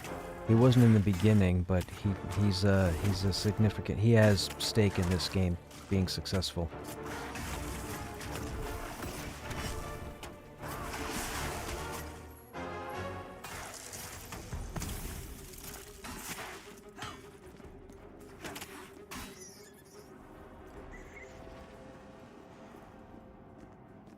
Are you serious?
I hate stat drains. There isn't any visual clue like damage he's... Yeah.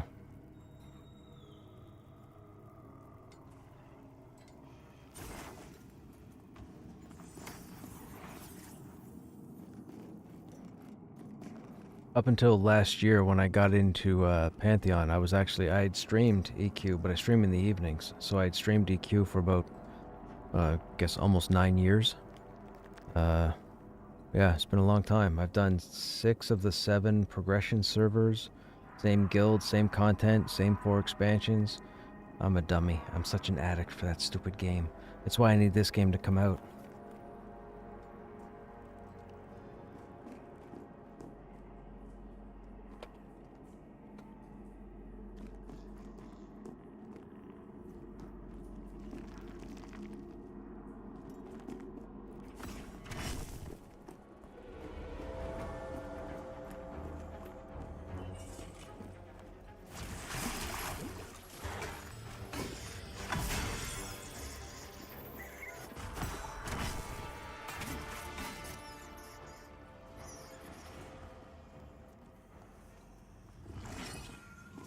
It did. It ruined it. I mean, it made them money so they could keep going, but yeah, it was... Yeah. No, it's currency.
So this game like first came to fruition about 12 years ago, and I backed it day one, and I actually had to wait like a decade before I actually got in last year.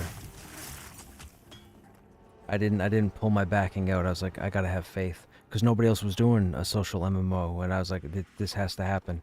So I kept my faith.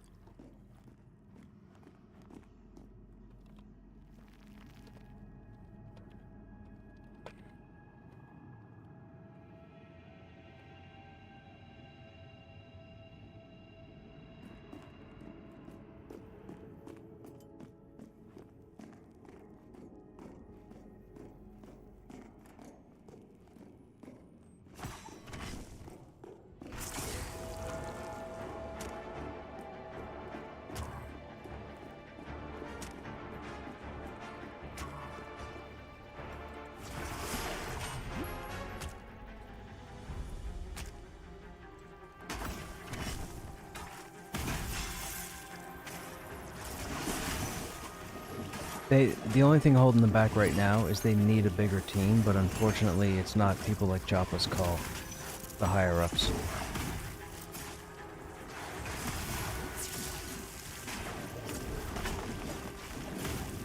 But he's already said it multiple times, even including this week. He mentioned that, you know, a bigger team would be a huge help for their progression.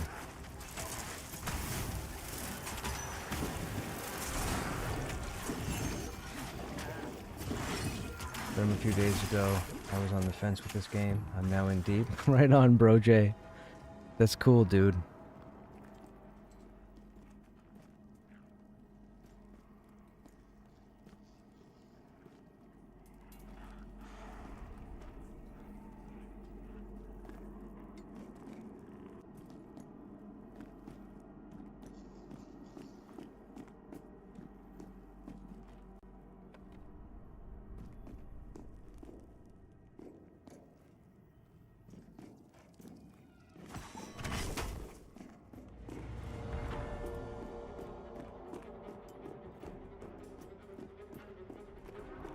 This guy has haste. Notice the trait underneath him?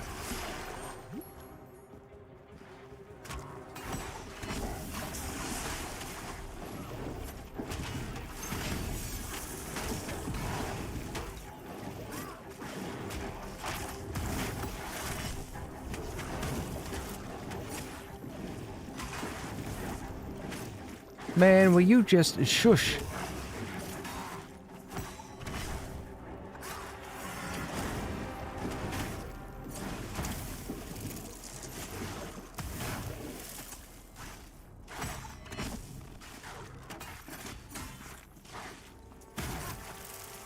I was telling the stream tonight about how explaining how the Ravagers work and how it's not a problem to dodge them, and then like 20 seconds later, we pulled a Ravager and I died, and I was like, oh, I just need to shut up.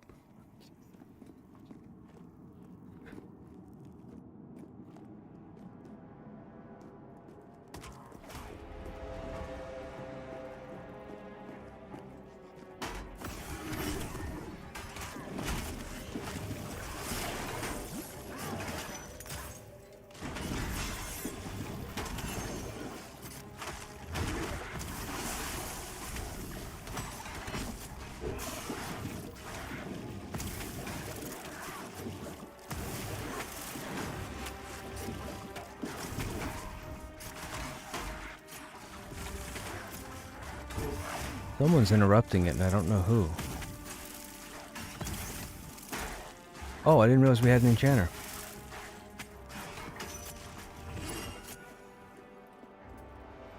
Don't remember. Man, I've had to explain so much shit. I don't know what's going on.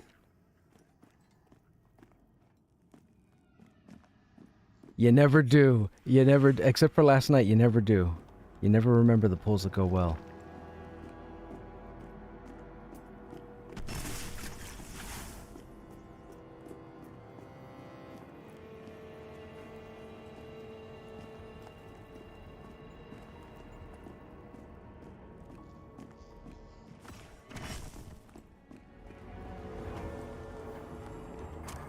Ooh, what's with that shield, if you don't mind me asking?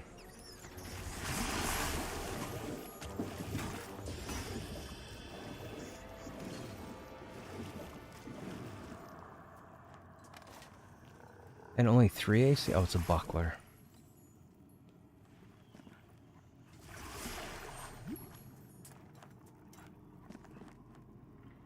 Yeah, I've got 8 AC currently.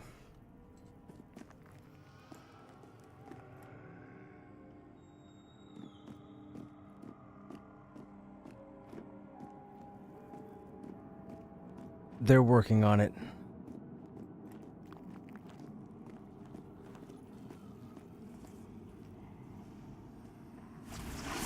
Alright, Stogrim. Have a good night, man.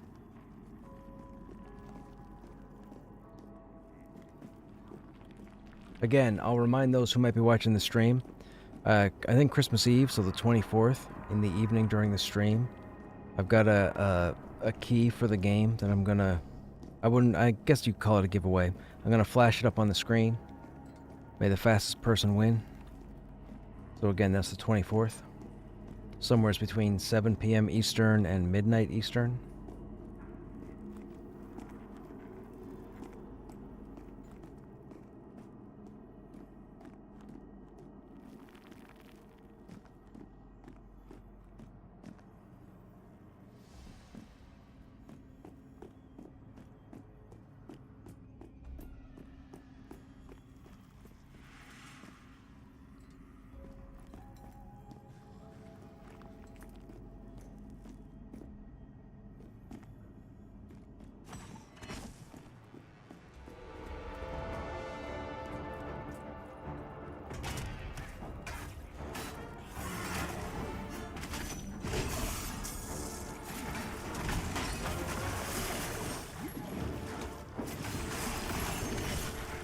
You guys can consider it a gift from Krushnek.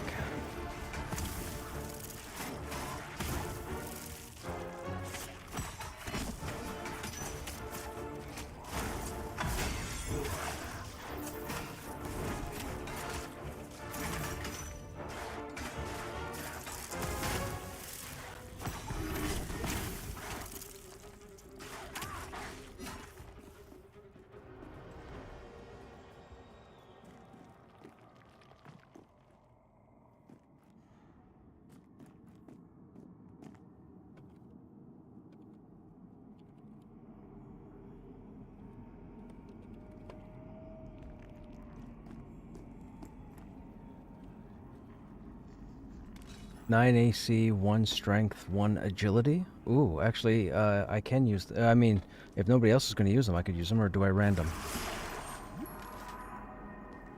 I will take it in a heartbeat.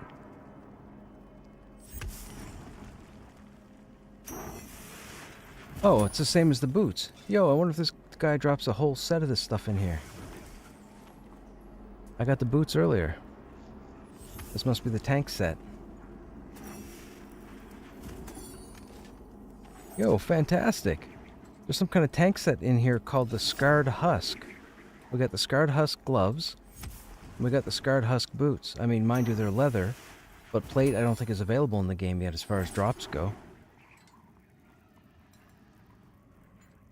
Yeah, tank usable. Look at that. We need the whole set. There's got to be a whole set in here. Oh, it's like Pokemon. We got to collect them all now.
Azure asked me if I was interested in the gloves, and I said, what gloves? And they said, scroll up. And I scrolled up and I said, oh, fantastic, got them. Meaning I got them from you, but I said got them, and I think Azure thinks I already have them, but I didn't already have them. So I was trying to explain that I just got them. The gloves. The gloves, because when I said got them, they think I already have the gloves, so the gloves are up for roll. That's what they're rolling on.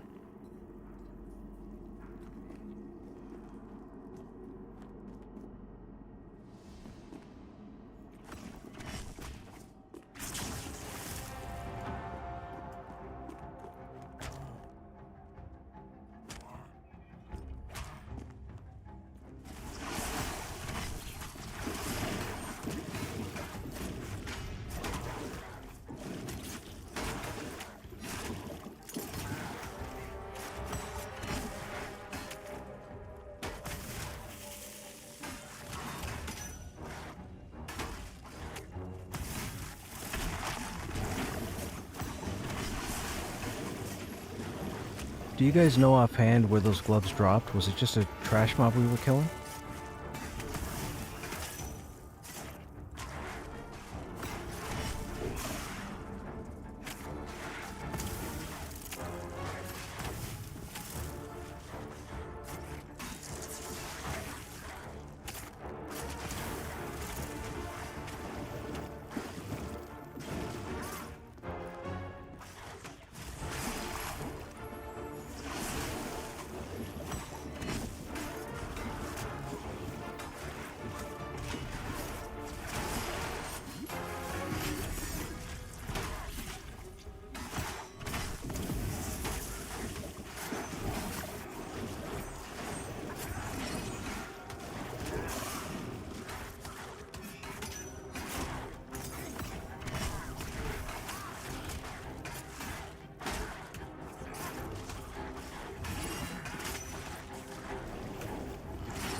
It was close.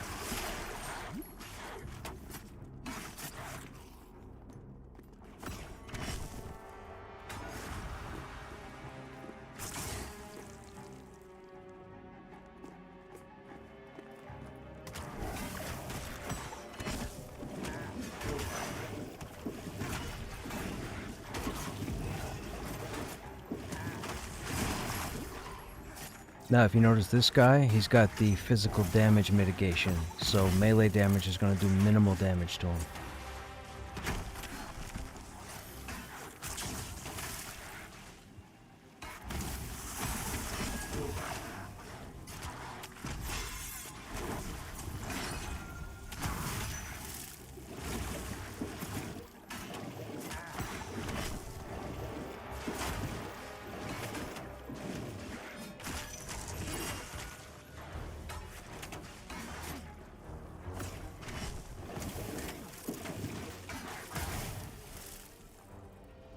Yep, the whole group's got a med.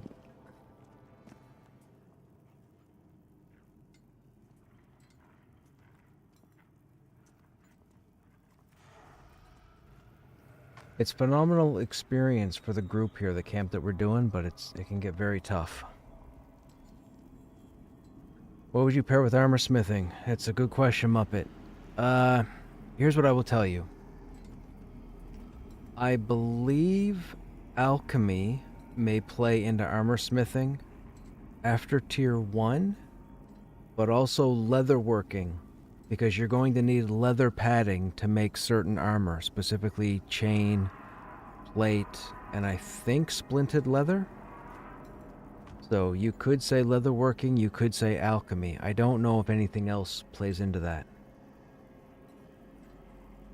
They've designed the trade skills so that there's going to be some sort of intercompatibility. You're going to have to make friends or deal with other players who are other trade skills in order to get stuff done. So, again, part of the reason this is being designed as a social MMO RPG, the social being you need to do the work. So everybody's going to have to make friends if you want to get far in trade skilling. There are no 2 set trade skills you can get that pair perfectly all the way through the game. It doesn't happen. It doesn't exist. There will be a 3rd trade skill and possibly even a 4th trade skill. I'm not sure. But for armor smithing, I would say your best bet for combines would be leatherworking. Or whatever it is that tans leather, because you're going to need leather panels, you're going to need leather, what are they called? Is it padding? Could be leather padding, I can't remember. But yes, I would say leatherworking, if you're looking to pair it with armor smithing.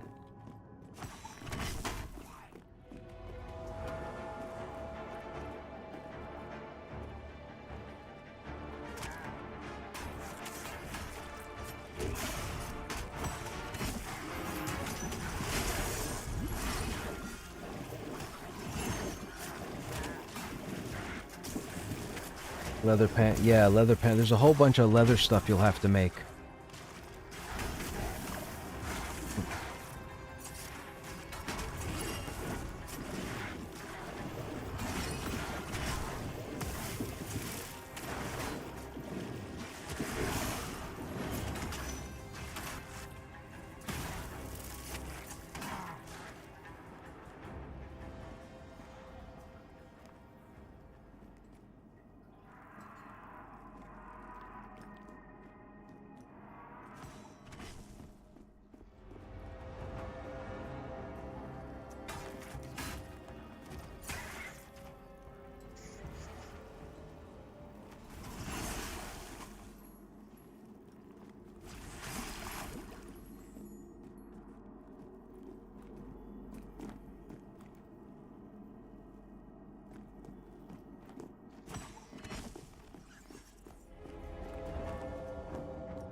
A couple of my group mates are talking about World of Warcraft at the moment, and I guess apparently retail has gone the way of EQ2. The content apparently is really easy, and I guess WoW allows you to talk to NPCs to get NPC groups, kind of like what was in Guild Wars back in the day. That's unfortunate.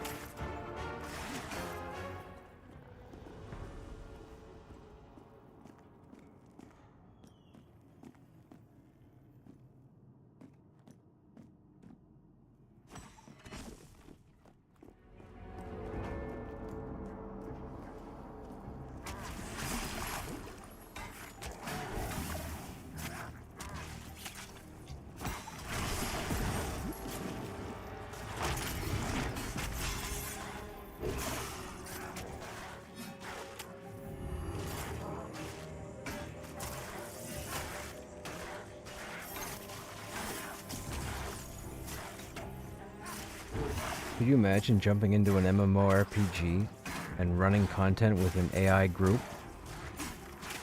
Yikes.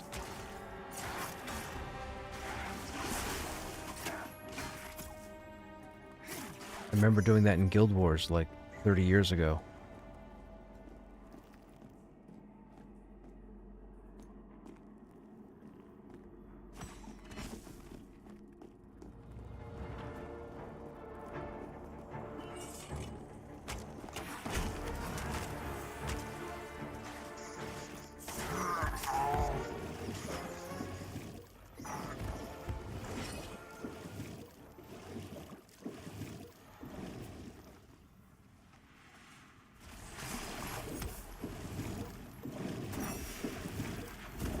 That was scary.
Hey, Duck, what's happening? How's the grind going? Fellow Gildy here. It's going, man, it's going. I'm enjoying it.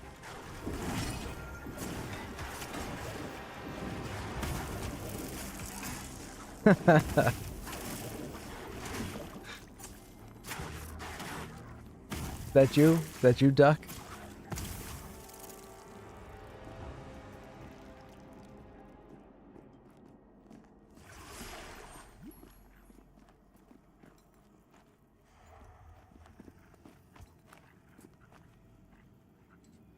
Gotcha. Right on. For those who don't know, Ziff is I'm assuming it's Ziff or Zyf. I'm gonna say Ziff.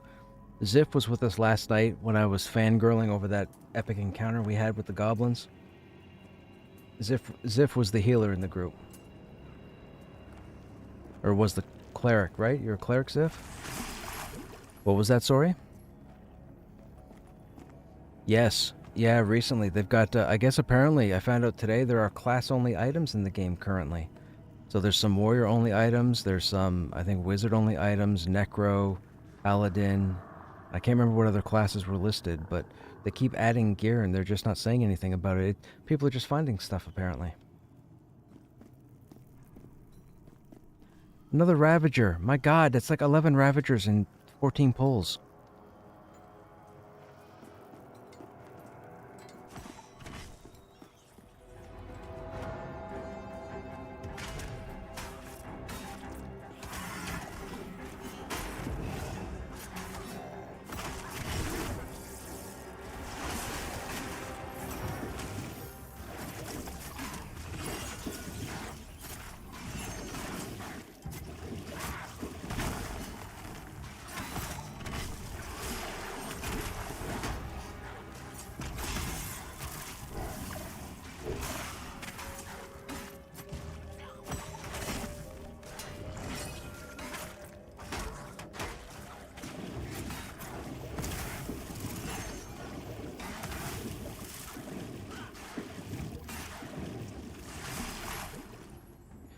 Yeah, I swear I've been in here for the past few months on I've never seen this scarred husk stuff drop.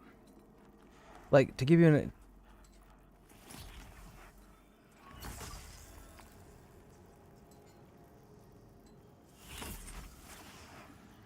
to give you guys an idea about the new gear, the boots and the gloves that dropped tonight, the Scarred Husk set, I'm assuming it's a set because I got the boots and the gloves.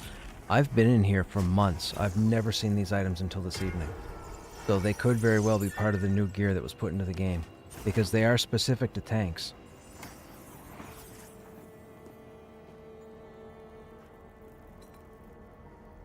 I don't think they up drop rates, but I do think they just added a bunch of gear, and I think they're going to keep doing it and just not say anything.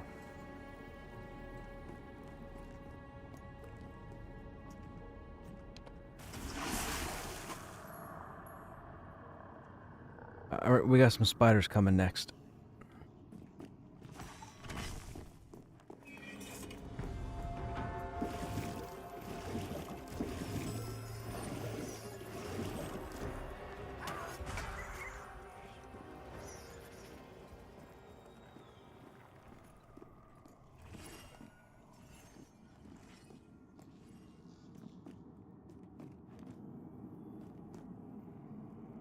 Manor's back in Throne Fast.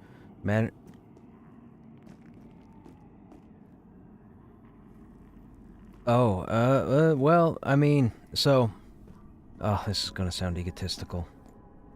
When I'm there, both these zones are fine. If I'm not there, more people have issue with this zone than Manor.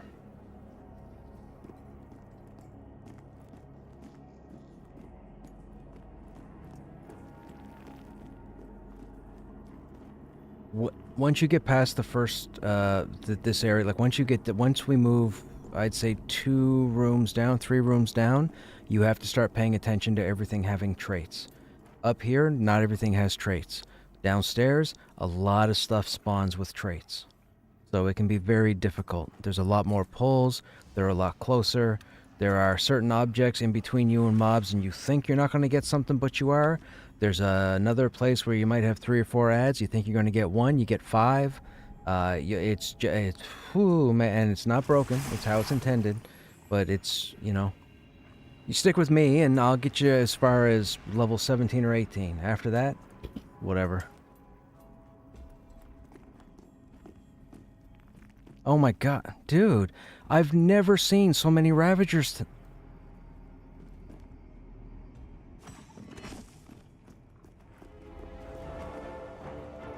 This is insane.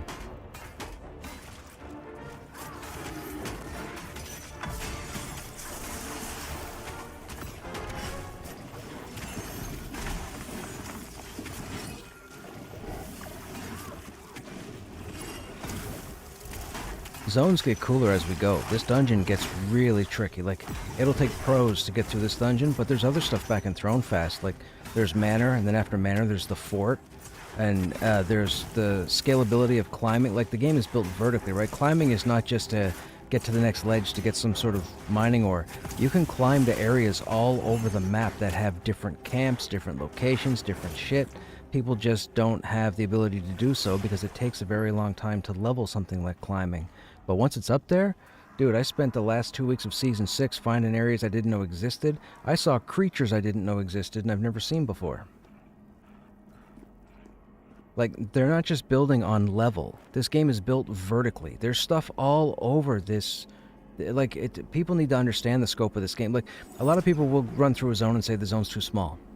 You're not thinking vertically. You're thinking horizontally. They've designed this game vertically. That was one of the big selling points of this game, was the whole climbing feature. And it was designed to get you into areas that you can't get to horizontally.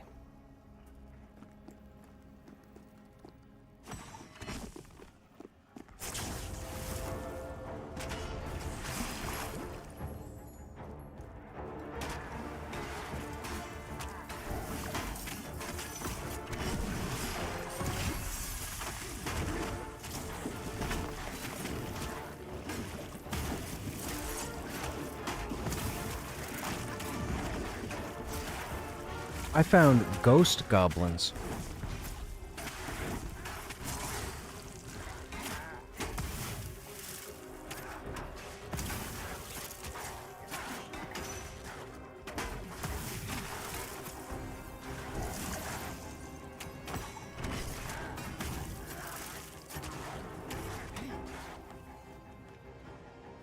I've seen the drakes in the game, which are like the high level 20s mobs sitting on top of mountaintops looking down at you. It's pretty cool looking.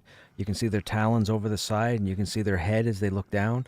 I obviously couldn't climb all the way up to them, and I'm sure there's a way to run up to them or what have you, but I wasn't about to go near there, but it was cool.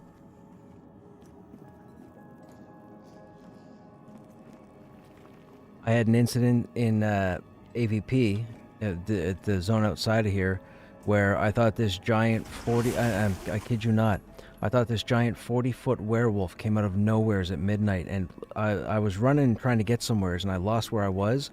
And as I was running forward with my torch, all of a sudden this giant werewolf face came into view. Like, I'm telling you, it was like a horror movie. It was just, bam, it was there, and I was like, oh shit, and I turned around, I start running, and it was like Indiana Jones. I was running, I turned the camera around, and the werewolf was like the giant boulder chasing Indy, and then I came back here in, I want to say, the last 2 or 3 days of Season 6, during the daytime, and we aggroed the same mob, the Dusk Fiend, and he was like 7 feet tall, 8 feet tall, just a regular thing. But when I encountered him that night, man, he was like 40 feet tall, and whatever, dude, it was hilarious and a nightmare. And then I ended up killing him like 2 or 3 days before the end of Season 6 because he was just a regular named mob around some trash.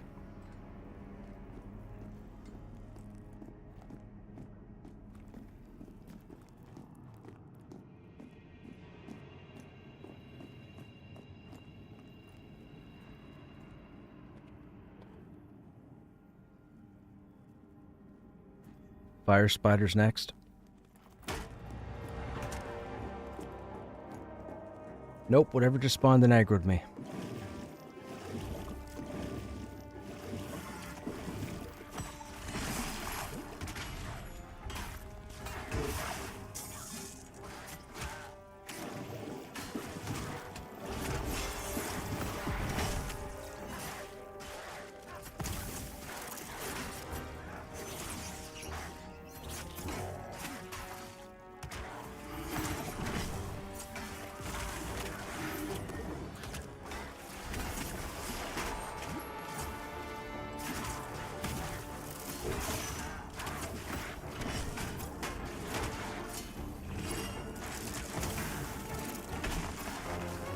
Yeah, so just a little clarification. When I type spiders, they're the glass cannon melee damage type deals.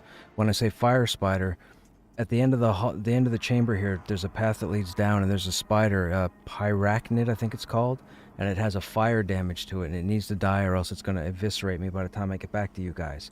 But I don't want you guys to come out there to meet it. I want to bring it back here so we can kill it back here, just in case it goes sideways.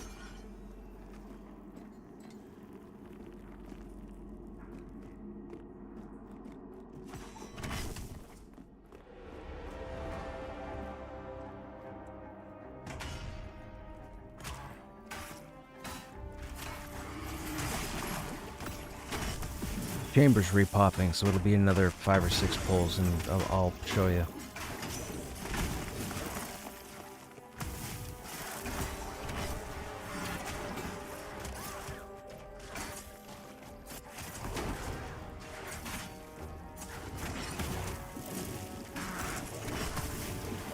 Go deeper in, fight the witch boss, it drops a badass tank helm. Really? The witch boss? What's the witch boss? Is that down with the ghosts? The Ulterians or whatever? Yeah, the witch has got to be down with the ghosts, right? We haven't been that far. That's like level 20 content.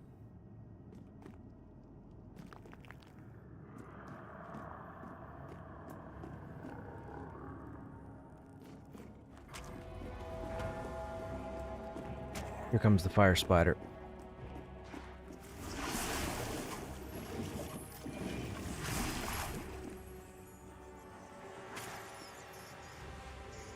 Nope, just a pain in the butt.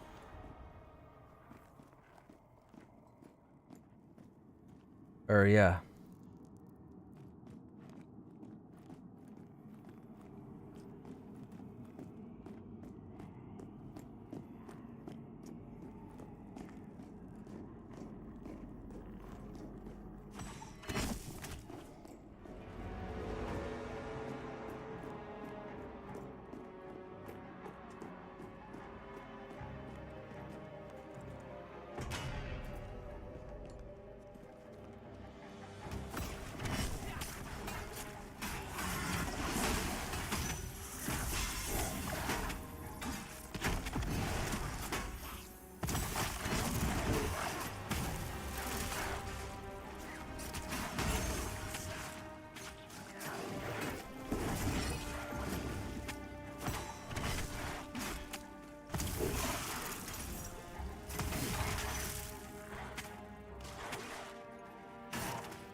There has to be a whole set of this scarred husk stuff.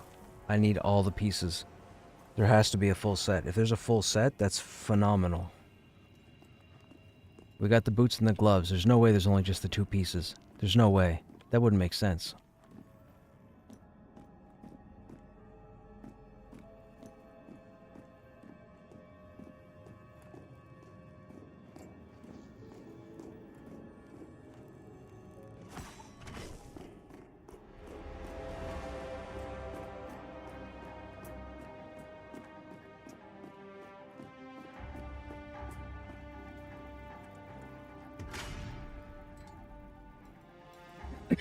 Excuse me.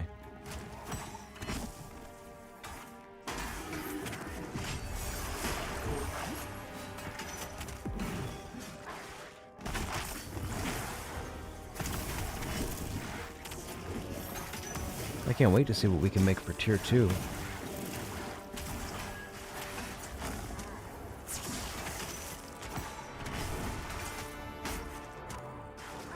Look at the debuffs, man. Almost 4 rows. That's sick.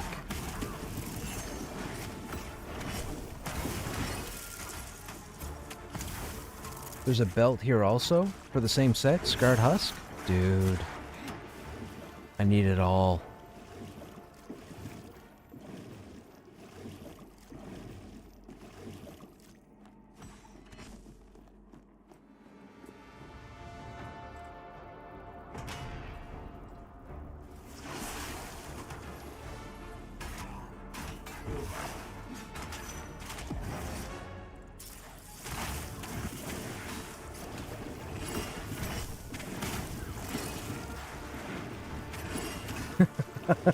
Azure.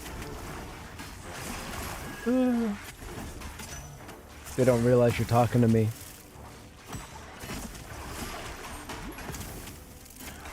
Or maybe they do, who knows.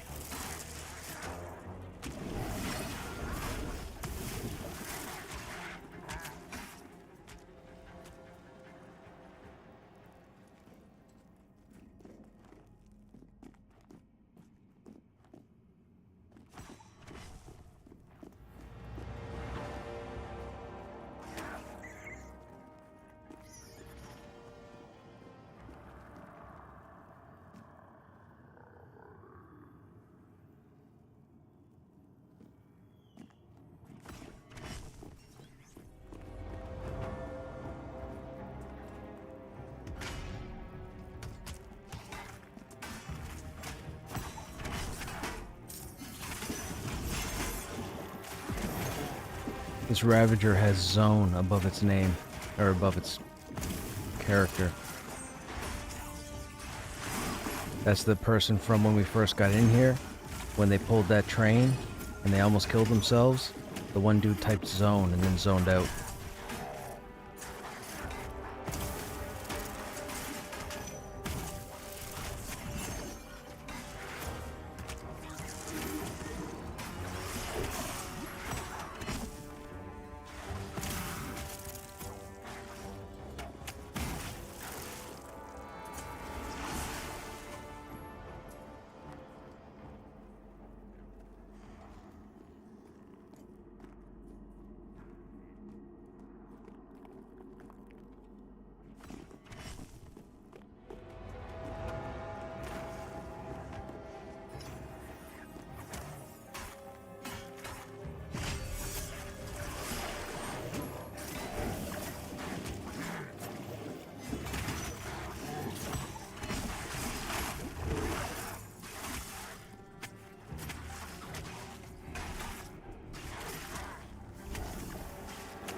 I need to get plate armor. I wonder we probably can't wear plate until 20, right? I don't think. I think plate is tier 3, isn't it? I think. Ash and bronze is tier 2. Iron is 3. I'm pretty sure iron is plate. I think. I don't think ash and bronze counts as plate. Although it might. Oh. Hello, stalker.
I really like that armor.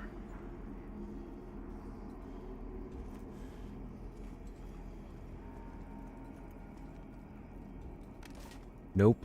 We have a moment.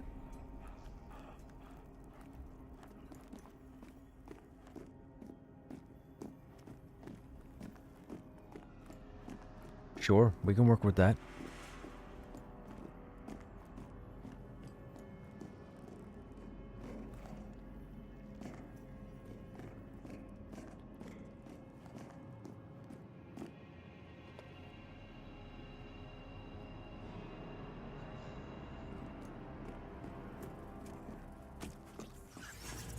We got 2 spiders and a ravager.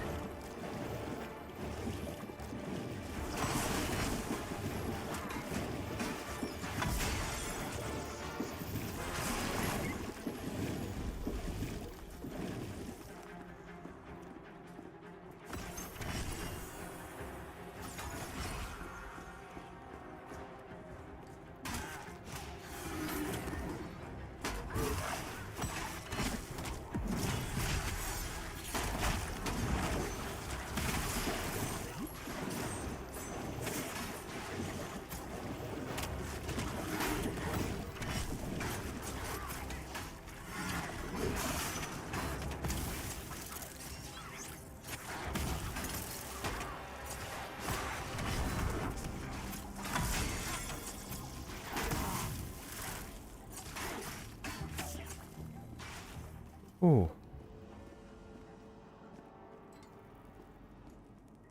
I was worried there not so much for the ravager, but for the 2 spiders that came with them. Social MMO.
Okay, that was the spawn.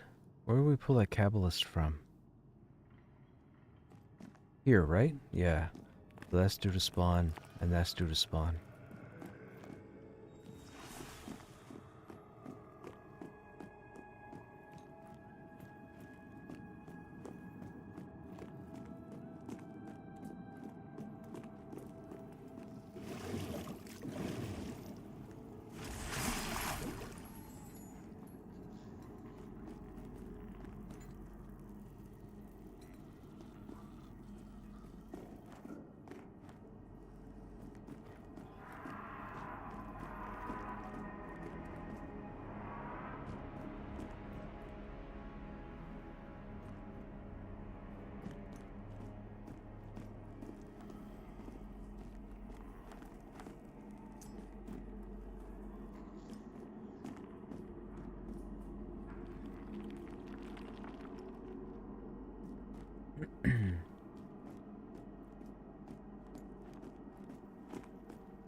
Yeah.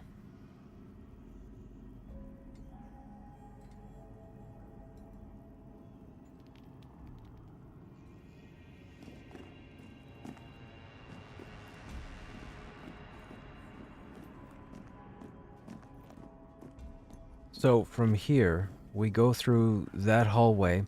We go down about 30 yards. There's going to be a four-way intersection.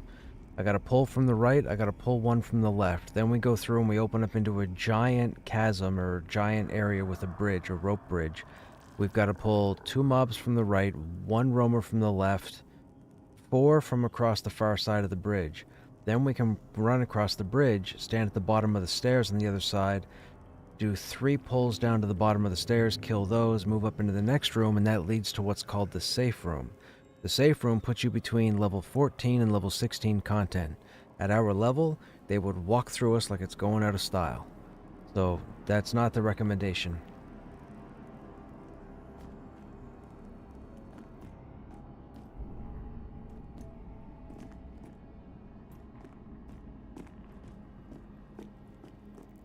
What level was your tank, do you know?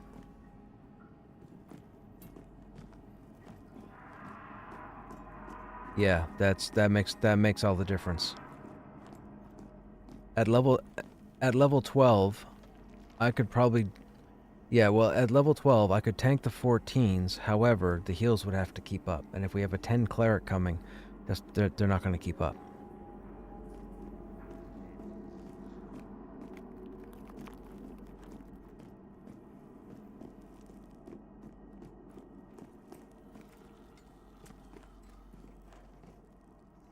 Bum, bum, bum. Hey, Duck. What's going on? Thanks for using your Prime Gaming on the channel. Congratulations on dodging those ads.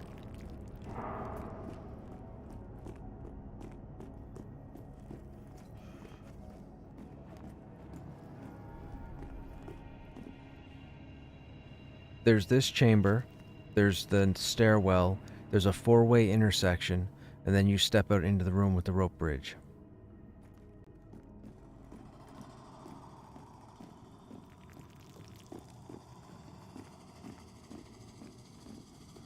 We can attempt, if you want, like if the group wants, we can attempt to move down towards the bridge, but everybody's going to have to be comfortable with dying if it happens, because it could be a way, it might not be. Maybe we get down there and we're okay, but everybody's going to have to be comfortable, because if somebody gets their panties in a twist after getting down there and dies 5 seconds in, that screws the whole group.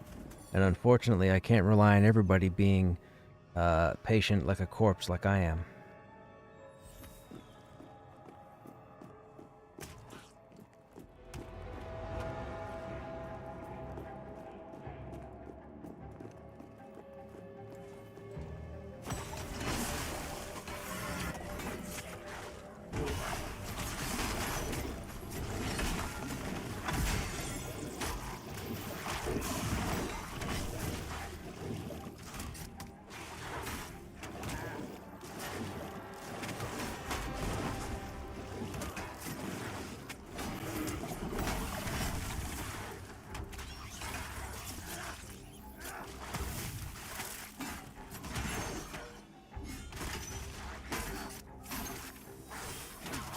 Yes.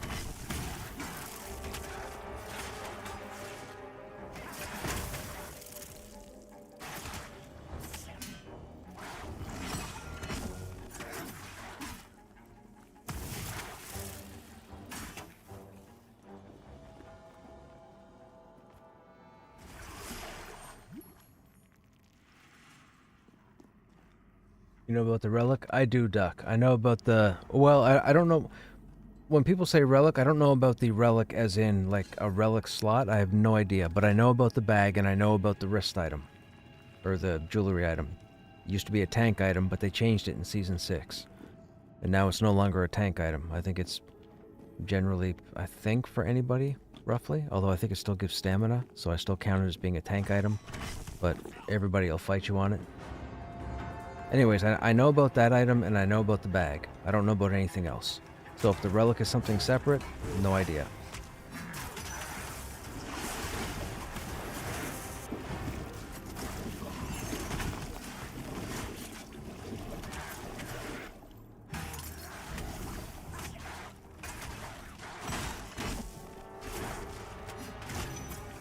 I think it's called the Warden's...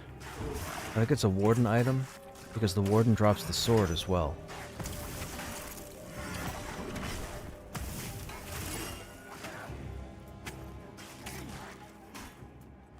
That's the bag. That's the 12-slot bag, or the 14-slot bag, or whatever.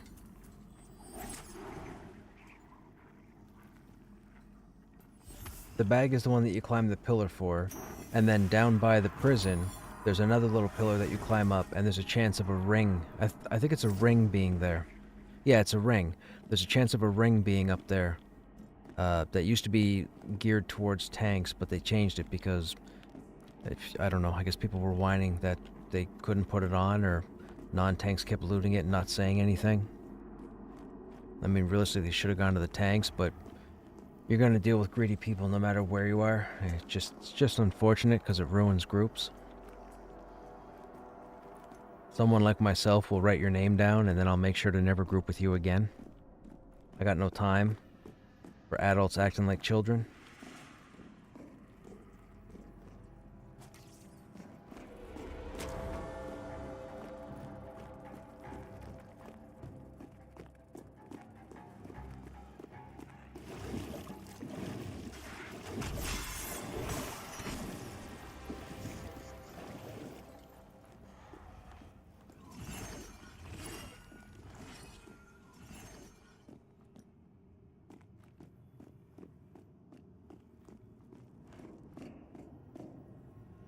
Oh, the I have never seen so many Ravagers in one evening. I have never seen so many Ravagers in one evening. This is nuts.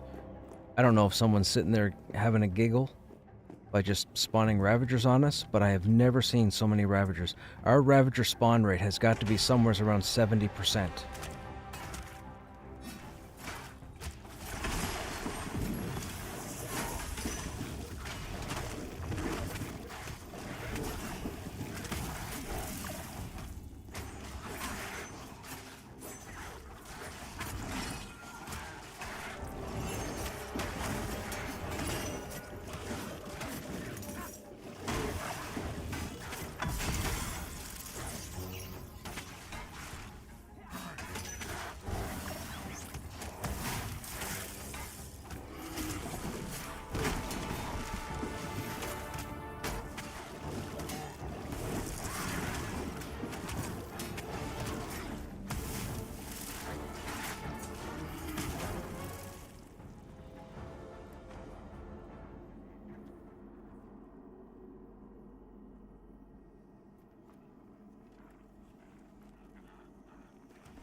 telling you, man, dying happens.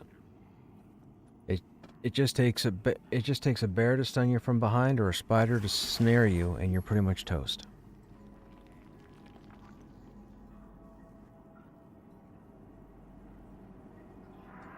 And the cats, yes, the panthers, they are a nuisance. Am I off the rest of the week? All the time. What time is it?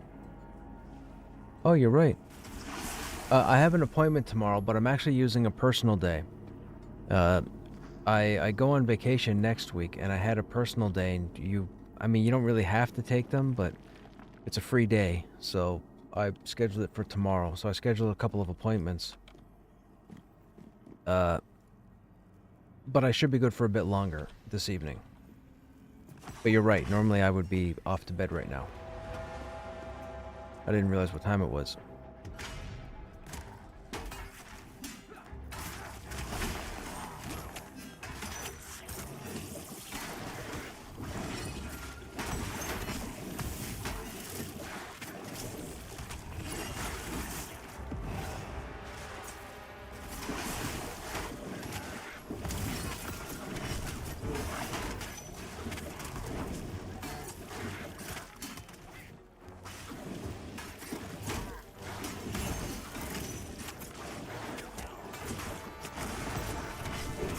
Where you camped at, Ziff? Are you guys down in the safe room?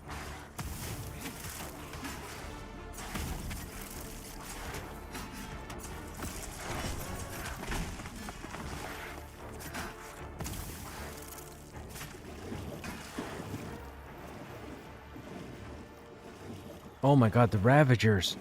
What is going on? Dude. Game is really testing us this evening. Oh, you're at the bag spot. Ah, gotcha. Yeah, people used to come up with all sorts of timings. Some people said it spawned every 15 minutes, some people spawned every 30 minutes, some people said every hour, some people said every 6 hours, some people said once a day.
It was here roughly 5.5 hours ago. You've been sitting on a spawn for the last hour. Gotcha.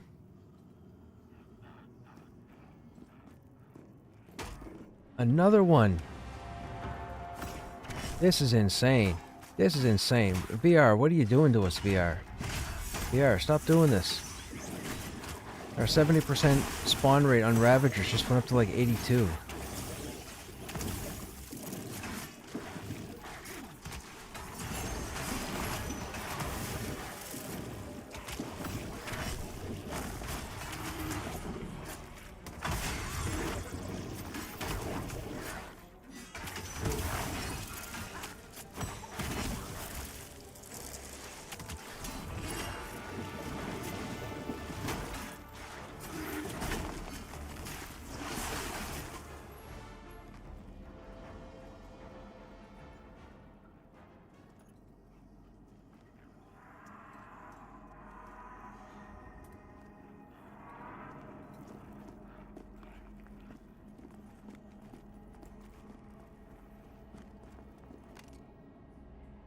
Bum, bum, ba, bum.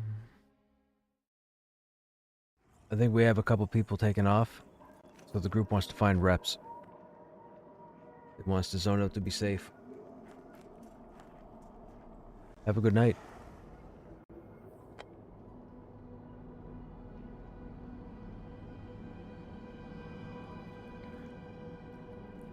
Does whoever's coming, do they know how to get here?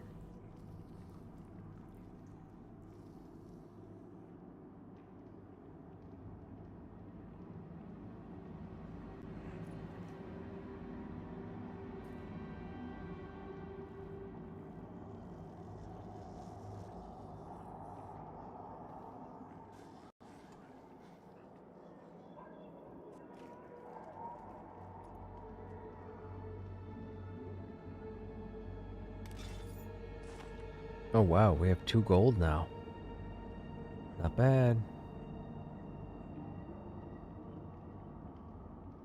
Wait till we get to the manor.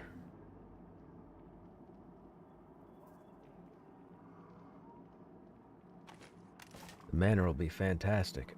Manor's fantastic, fantastic. I can pull the manor.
Yeah, we need more pieces to the scarred husk. I must collect them all. Look, our strength and stamina is 15. They just had the compass at the top.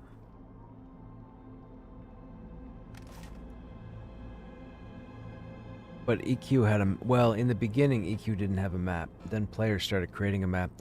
You gotta remember, with EQ was built on, obviously, older technology, and people were actually able to create files to put in folders that the game would recognize.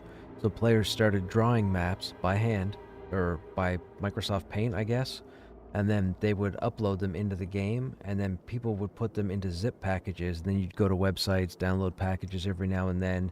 It would upload the map file, and then anytime you hit your map and you were in the zone, you got presented with the map. So the players actually helped the player population get around. Like, really, it was the ultimate social MMO. That's what Pantheon's being built on. It's the whole social aspect. Players help players get places. The issue with EverQuest, which I believe might also be in Pantheon, is that a number of the developers tagged with guilds in the game in the beginning. So in EQ, there were 3 or 4 guilds across all the servers that got all the information that 90% of the population didn't get. So they knew where certain things were, certain items, certain quest turn-ins, certain raid targets. EQ was the type of game where you created your character, and when it dropped you in the world, it didn't tell you where to go. You didn't have a map, you didn't know who to talk to, what to do, how many zones there were. You pretty much started with nothing and had to make your way through the game. So you had to go around and start hailing NPCs and using the chat window to use text dialogue. And if you didn't know the proper phrases or words or commands or paragraphs, you couldn't get the NPCs to talk to you if they offered quests. So people would sit there knowing all this and go, how in the hell did players figure out where to go? Well, it's because developers were grouped with the guildies. They gave the guildies the information, and the guildies told other people, and then they went to forum threads and so on, and then more and more people started to catch on. I'm assuming Pantheon may go that way. I'm guessing there are probably a handful of devs or a couple of devs that are probably in these guilds.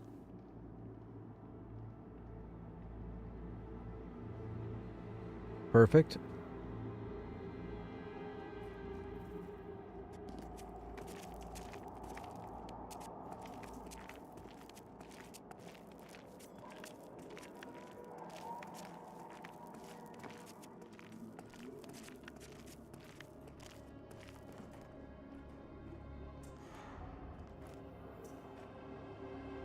Not sure what class you want to be, Necro? What are you deciding between? Do you have options? I was the first ranger on my server to get the epic... Oh, the lightning swords? So, when EverQuest first came... So, you guys... A lot of you guys probably won't get these references. Maybe some of you will. When EverQuest first came out, it took a while. I think it took about a month. Might have been a month and a half into the game.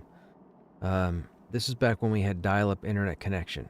This is a bit of a story. Now, I might end the story if the group gets here and we zone in, but I can continue it later. I tend to talk a lot and throw in a bunch of information. Some of it might not be necessary. Don't care.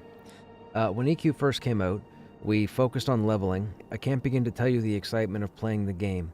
If you went on YouTube right now, or Google, or Bing, or whatever your search engine is, and you typed in Classic EverQuest or Original EverQuest from 1999, you would see what the game looks like. The game does not look like what it looks like now. So if you've been following, or if you've seen any streamers, if you've seen any YouTube videos in the last 15 years, that's not the original EQ. The original EQ, your characters were almost like painted ice cubes stuck together. However, it was the first time in the history of gaming that we saw something that was 3D with massive multiplayer.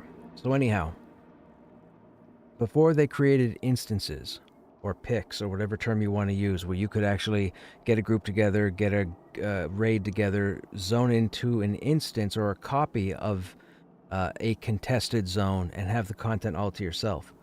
In EQ, in the beginning, there were no instances. It wasn't a thing. Everything was contested. Everything was out in the open. So I remember at this time, on the Siren server, which is where I started, we were the first server to engage Lady Vox. Lady Vox was the Dragon of Ice, and she was located in Permafrost. She used to be out in the open in this almost like a cave-type grotto that you would pull her out from. There were, and I'm not exaggerating, there were probably anywhere between 500 and 700 players in this area. Now, here's the thing. Dial-up internet connection is not like today's internet. So, back when dial-up internet was a thing, cell phones weren't a thing. You had landlines. On landlines, you had one line, right? You had one phone number, one line. Certain rural areas might have had what's called a party line. A party line means that multiple locations, multiple addresses shared the same phone line. So you had to be considerate with your phone time. With dial-up internet, if you were online and somebody called in to speak to your parents, your siblings, whatever, if somebody picked up a phone in your house to call out, you lost your connection. You disconnected from the internet. So we had, long story short, because again, like I said, I tend to rant, we had hundreds and hundreds and hundreds and hundreds and hundreds and hundreds of players in Permafrost, which is where Lady Vox was. It took us, I'm not kidding, on a Saturday, almost 8 hours to pull Lady Vox. And the reason being is because when 400 or 500 players were in the zone already, 100 players would zone in and 200 players would disconnect. And these were all classes that you would need. Clerics, wizards, tanks, whatever. Then you'd have to wait till people started to reconnect. As people reconnected to the game, a whole lot more people would get disconnected. This kept happening for hours. However, back in the day, because EverQuest was the only game of its type that was designed like this, we were so fascinated with it as players because it was the next evolution of gaming. It doesn't look it if you look at it now, I get it, but back then it was. Anyhow, after the 8 hours, we managed to pull Lady Vox. She ate through all of us like it was nothing. It was hilarious. A bunch of people disconnected because all of a sudden 600 people started firing spells, and it was just heart attacks for computers everywhere. We ended up regrouping. There weren't as many of us. The second pull, we pulled the second time. We ended up zerging her down and killing her. I was actually the first cleric to get the white dragon scale hide off of Vox that allowed me to do the quest line to get the white dragon scale cloak. The white dragon scale cloak was a healer / caster item. Now, it was a highly contested item, and I think this was done on purpose.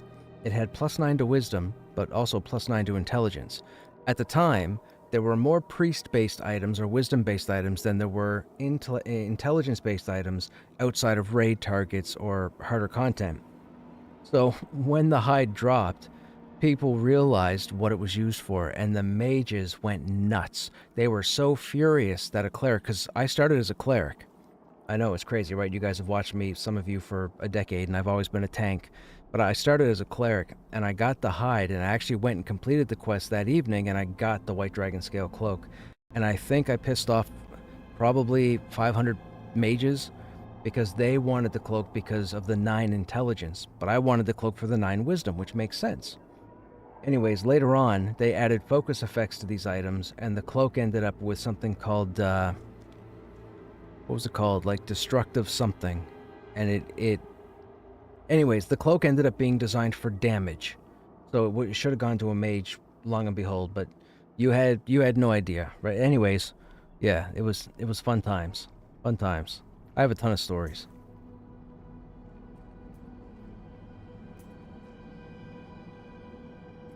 Oh, did we lose the enchanter? We lost the enchanter.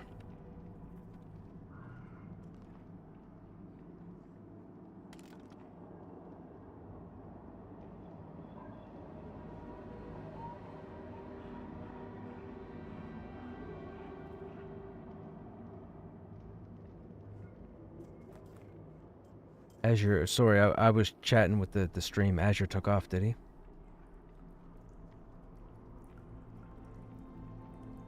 Necro, Rogue, Shaman, Cleric, so DPS.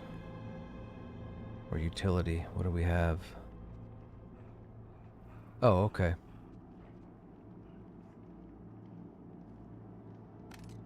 Oh, they're coming from Throne. Okay, so we have time. So I guess we can talk. Yeah, man, EQ back in the original. Improved damage 3. Thank you, Necromancer. Thank you. Yes, improved damage 3. Those were the days, man. There was nothing else. You either played excuse me. You either played EverQuest or you played Ultima Online, and they were two vastly different games. But EverQuest was so much more fun. So much more fun. So many more fun people in EverQuest than there were in Ultima Online.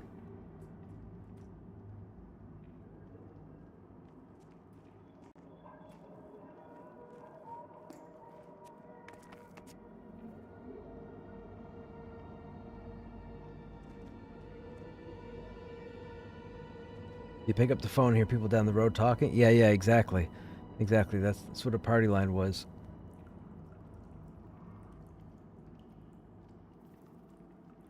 It's so funny.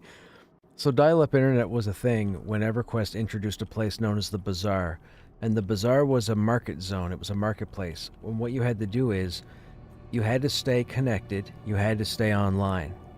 You had to zone into this giant room where all these stalls were set up, almost like a market itself. There were hundreds of stalls, and players would gather on these stalls and set themselves into seller mode. They would have their items all priced out, and then they would leave themselves logged in. Now later on, they improved it so that you could set your character into vendor mode and then log off, and you would still sell your stuff in game. But in the beginning, you couldn't do that. And with dial-up connection, it was interesting because you'd zone into the Bazaar. It would take you a half hour to get there.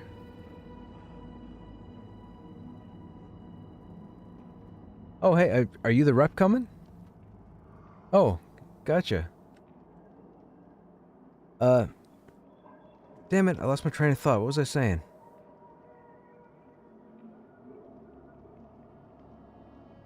Shoot, I got interrupted. What was I saying, stream? Oh, the Bazaar. Thanks, Muppet. Yeah. So you would zone into the Bazaar, and when you zone into the Bazaar, the dial-up internet couldn't handle rendering hundreds and hundreds of player characters. Now, if you watch this stream long enough, you've heard me talk about the jankiness that happens in-game, not just with Pantheon, but with other online games, because the databases have to take time to ping all the character models, right? So you might be running around in a dungeon or in an outside area perfectly fine, but the second a new player comes into an area, and the database or the internet has to ping to render that person for you, you get a little pulse of lag, latency, whatever. Some people think their computer's choking. Some people think it's internet lag. It's just rendering server side for the game that you're playing. Imagine trying to do that for 1,000 character models that are logged in-game in one zone. So what had to happen was, when you zoned into the bazaar, you had to look straight down at the floor. You saw nothing in front of you. You had to look straight down at the floor and zone in. And that way, when you zoned in, the game didn't render anything else around you except the floor tile that you were looking at. And you had to try and blindly find your way to the player merchant you were trying to deal with without looking up. Because the second you looked up to look at their legs, to look at where you were, you got disconnected. And it happened all day long, all the time. It was hilarious and a nightmare all at the same time. Anyways, cable and DSL came along and that pretty much fixed it. But man, dial-up internet was wild.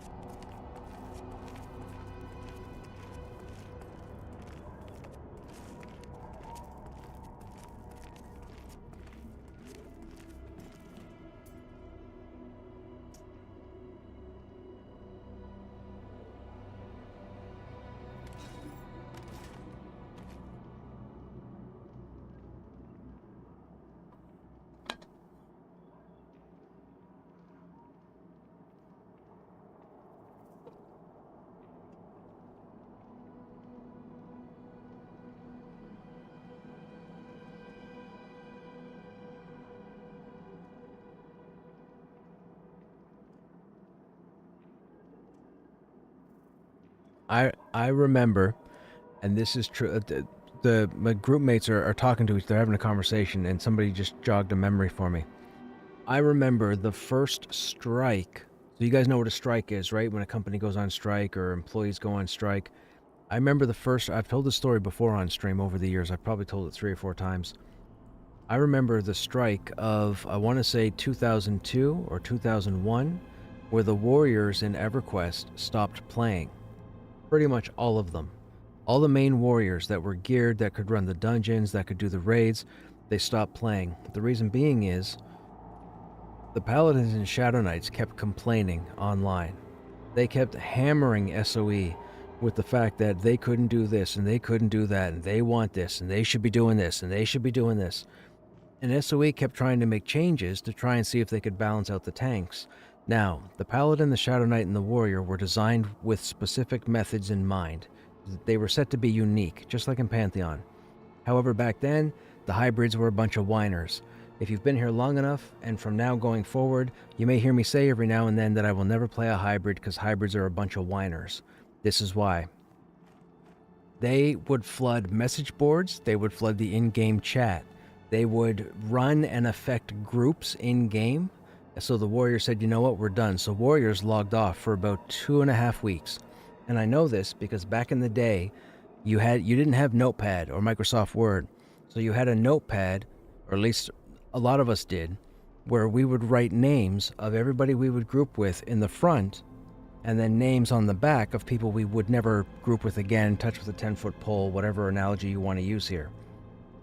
As a cleric, I had to know what tanks were stable. I had to know what was going to be the smoothest, funnest, wickedest run. So I had a whole list of, like, I think on the Sarin server, I think I had 16 warriors that I had in the list. Because I didn't like grouping with the hybrids, because the hybrids always complained.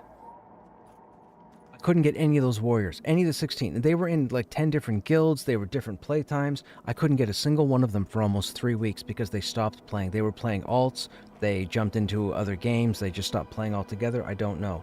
But there was an actual strike back then. That was the first time there was a strike. I don't think there's been a strike since in video games. But that was the warrior strike of like 2002 or 2001, where warriors just stopped playing altogether. Now, you might sit there and go, well, if warriors stopped playing, you still had paladins and shadow knights, why didn't you do anything? You'd have to be there. You'd know that warriors served their purpose, and with them not being there, there were certain things that people like myself who were geared and high-end just couldn't get done with others. So, you know, that's why I always say hybrids are a bunch of whiners. I don't mean offense, but take offense. But I always say that because they always want to be everything all the time. They want the red button that says, I can do 4 billion damage, I can take 5,000 punches to the face, I can heal an entire group. Those are hybrids. If you ever hear me talk about hybrids, that's what I'm referring to. Paladins and Shadow Knights.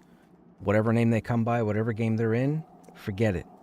That's why I was concerned about this game, because apparently the way the Paladin, the Dire Lord, and the Warrior are being done here, the Paladin tips over more towards shield use as opposed to the Warrior and the Dire Lord. I didn't know that, but I'm still not playing a Paladin. It's not going to happen. I'm not going to play a hybrid because they're a bunch of whiners. So there you go. That's history. That's history. That's never changed. There's always been hybrids that have whined and complained about not being able to be better and stronger and more powerful than everything else out there. It's absolutely ridiculous that we're decades into the internet and it still happens. It still happens that people complain. Says the guy who just whined for 5 minutes about hybrids.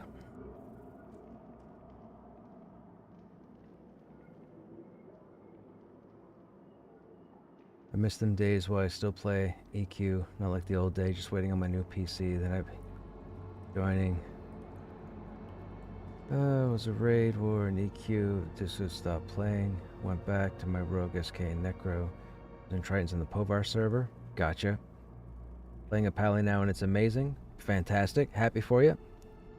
I was grouped with a monk tank last night. He was crazy good.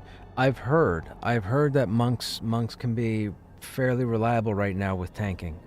I think Joppa actually spoke about it this evening. It was only brief that he mentioned it, but they were talking about fixing feign death, and they were talking about including some kind of animation, I guess for a rapid attack the monk has, like a rapid fist attack or something. And they kept referencing Fist of the North Star, and then they mentioned tanking. And Jabba had said that a monk that is aware of its class could tank somewhat in certain situations.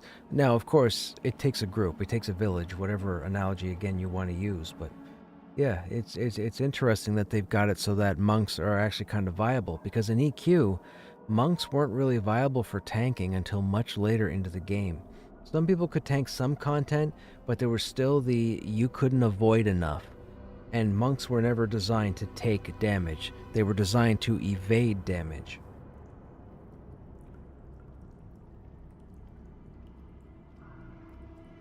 Oh hey, Raptor. Earrings of underwater breathing, never again. Haddon's earring. I am well aware. Hey John, I am in that Vanguard guild on the Lucent Tree server. Are you? I've been grouping with these guys nonstop for like the last 4 days. I've been in pickup groups for the last 4 days, and every time I'm in a group, at least half the group is Vanguard. it's wild. It's part of the whole, at the end of Season 6, half a dozen guilds all chose to be on different servers because they didn't want to have to compete with each other. I'm here.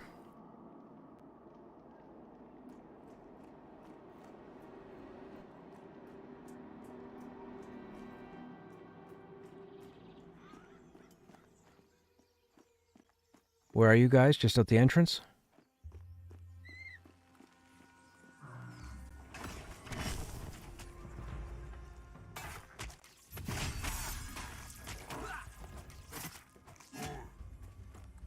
I didn't know this guy had Tarsal Flurry. The trash mobs have Tarsal Flurry out here? The named spider has Tarsal Flurry back in Thronefast. I didn't think they put Tarsal Flurry on the trash mobs. They must have downgraded it.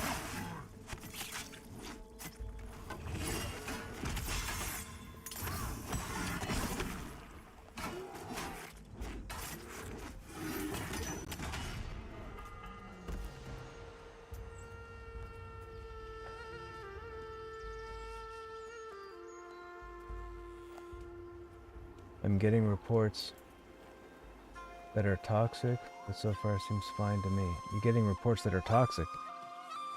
What's toxic, John?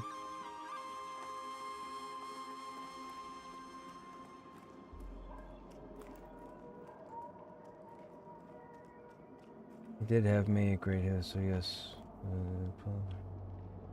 Those spiders are no joke. You don't sidestep. Yeah. I didn't know Tarsal Flurry was on them. It's like a lesser Ravage.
Back on the grind.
What level is this group?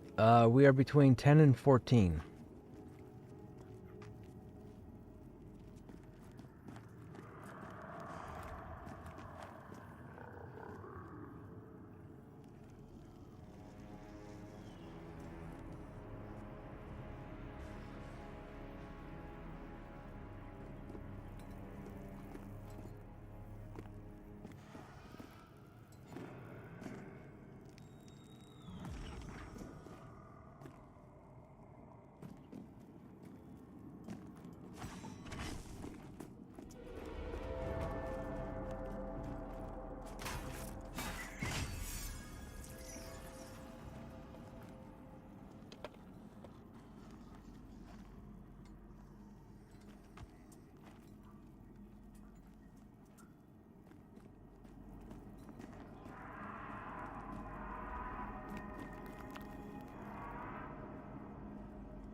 Yeah, so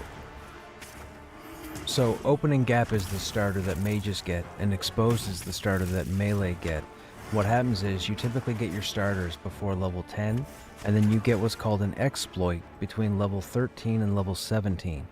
So nobody right now has anything to follow up on opening gap or expose. I believe then. What's that?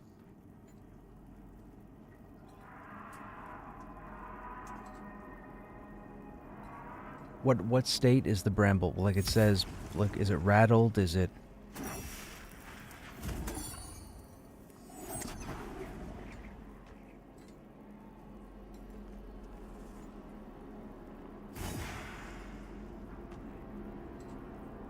Okay, so yeah, so then you need opening gap. So that combo will only work one way then. It would be Finn putting on opening gap, and then you can follow up. But it wouldn't work the other way around, because I don't think Finn has his exploit yet.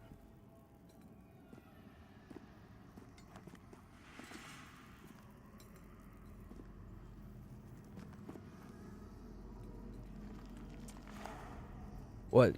So opening gap and exposure do two different things. Like if you look at them, it'll tell you that it puts your target in a certain state, right? So exposure says it'll put them in an exposed state. So what happens is then anybody with an exploit that modifies the exposed state can follow up with it. Necromancers and I think other intelligence casters, by the time they get to level 15, they have their own opener and exploit that they can use if they want to on their own. But if they use their opener and let somebody else exploit that opening, you can get a bunch of, well, I shouldn't say a bunch, you can get a few different effects that happen on the mob, like AC debuff, health regen slow, less healing, all that kind of stuff. But those techniques unlock as we all level up. The problem is they didn't put it at one set level, so it's not like everybody gets it at 12 and then everybody gets it at 14. They staggered it kind of, so some get it before others, and it's up to them to pay attention to the debuff window to see when those icons show up. So like for opening gap, we know it's the target reticle, the black and white bullseye. Then there's exposure, which is the red heart cross thing or whatever, and then you can see that when you use the exploit, that icon disappears and changes into a different icon altogether. That's the effect. Now you can't exploit in exploit, so as far as I know, there's only a starter or an opener and an exploit, and opening gap and exposure are two separate starters.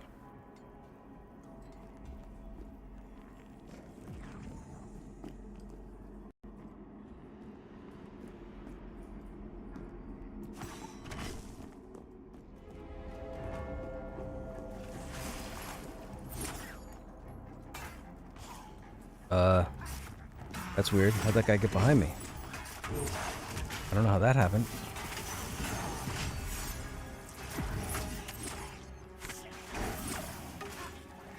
Like, when I played a Necro in Season 6, I think by the time I was level 17, I had two different openers and an exploit. And my exploit, I think, was Rattled, I believe it was called. So my opener would put them into a rattled state, and then I would use the rattled exploit, and that would put like an AC debuff.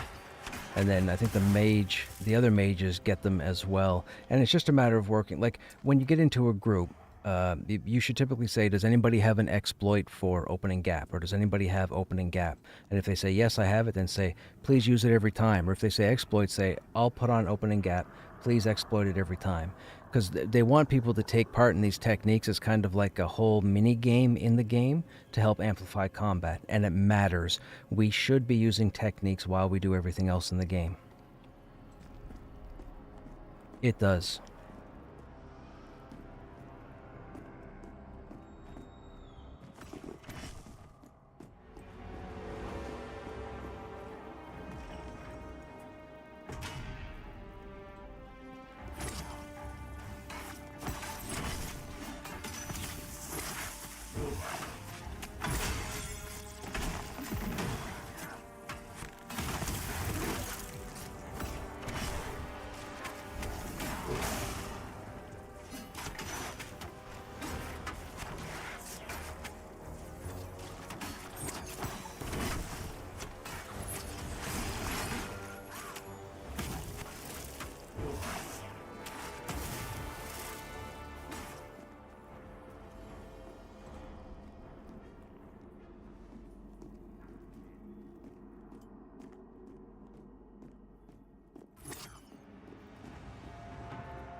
Okay, see this guy's trait? This guy's got greatly increased cast speed, so he's gonna nuke the crap out of me.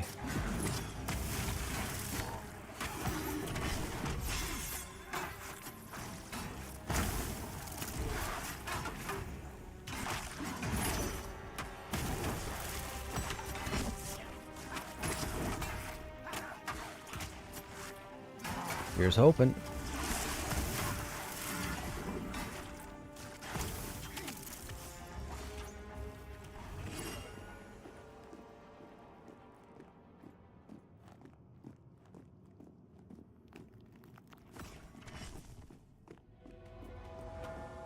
You keep you've been doing it all night.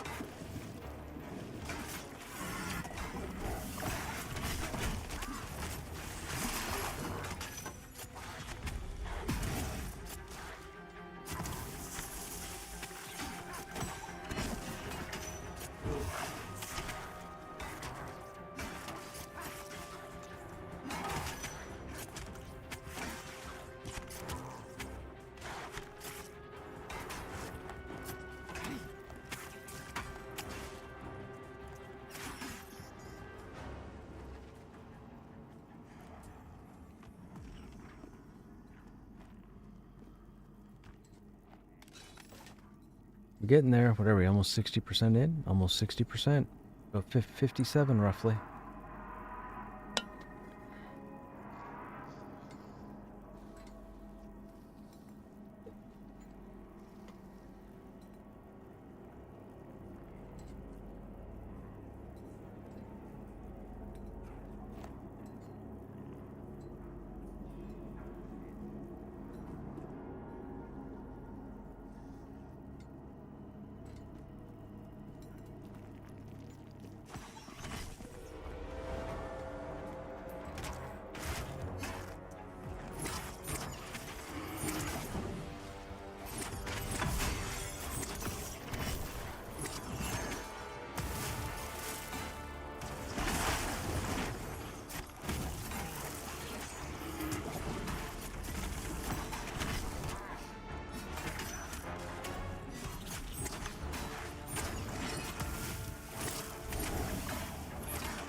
That's the place I was talking about earlier. It's across from the manor. It's like level 17 to 23.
There's an idol in this spot. There's a 5-hour spawn time.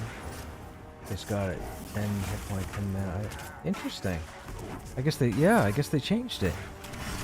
Used to be a 14 slot bag. I know, because I had it.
Nope, I'm not pulling you with a Ravager.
But you guys are true gamers, right? You guys didn't watch that video and are not going to watch that video, right? So you can figure stuff out on your own, right?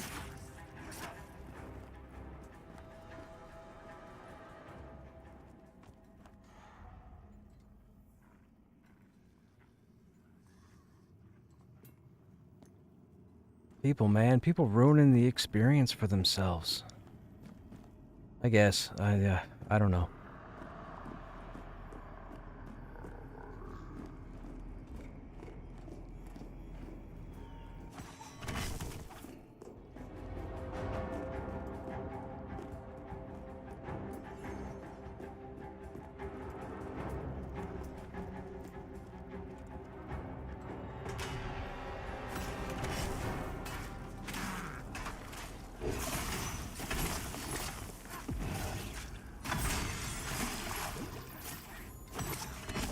Yeah, I'm waiting until druids and wizards can carry my fat ass across the world. Like, I'm not... No, I can't.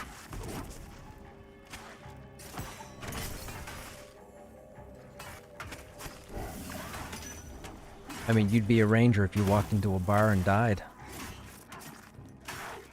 You guys ever remember maybe you don't remember the old joke about the ranger, but in EQ, when you died, you used to get that message saying you've died from pain and suffering, loading, please wait. So the joke used to be, a ranger walked into a bar.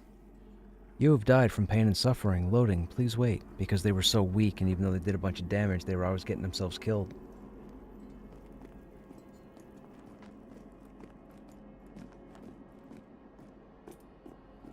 It's not funny now, but it was back then. Keep an eye on that opening chamber in case something respawns.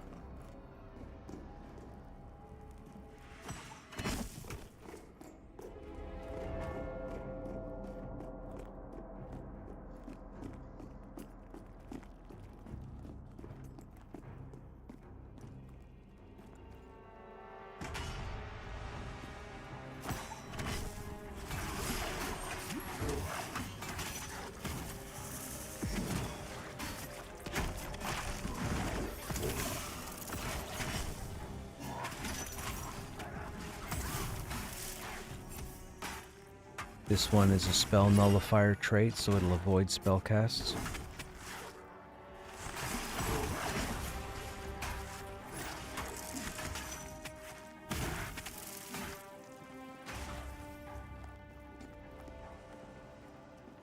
Sir, yes sir. What's going on, Cross? How you doing?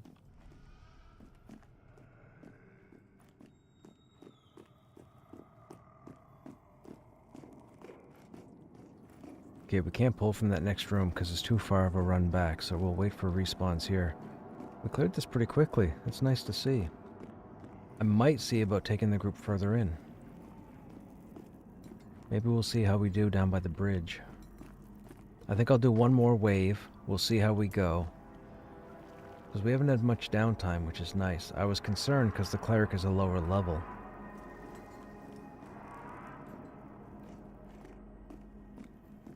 I really shouldn't take the group down to face level 14 content.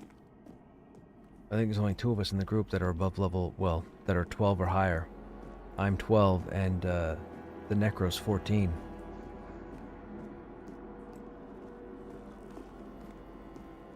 We'll see what happens. I'm so close to level 2, I kind of don't want to take the chance.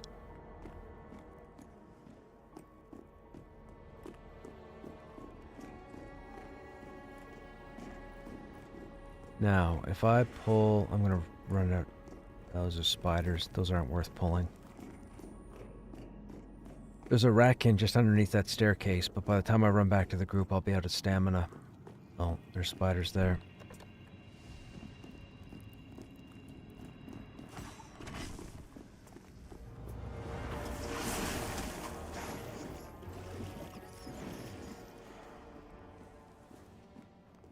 Yeah, I keep hitting up enter, and it just keeps pasting spiders. And I'm like, I should do one for spider, but there's going to be a time when I do it for spider, and then I'll end up pulling spiders, and then people will be like, uh-oh.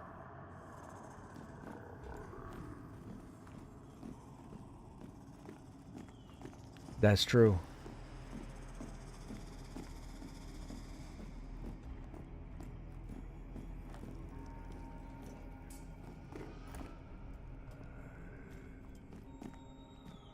Think you can handle if you have CC? Yeah, see, we have rogue CC. We don't have mezzing, though. I mean, the rogue CC would work in a pinch. I love the rogue CC. And I'm with a rogue that knows how to CC, which is nice, because I've grouped with the individual before.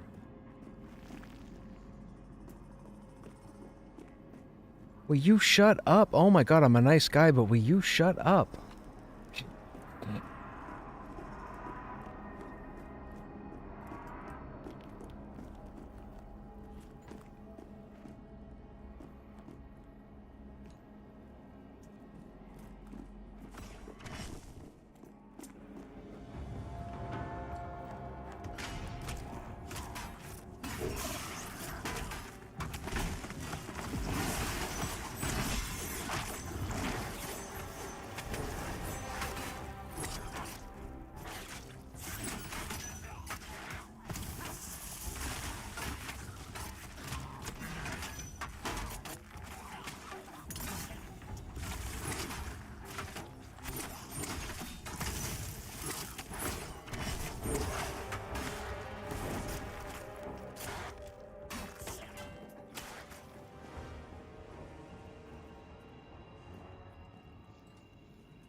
I can make health potions with alchemy. They're not over time, though. It's point blank.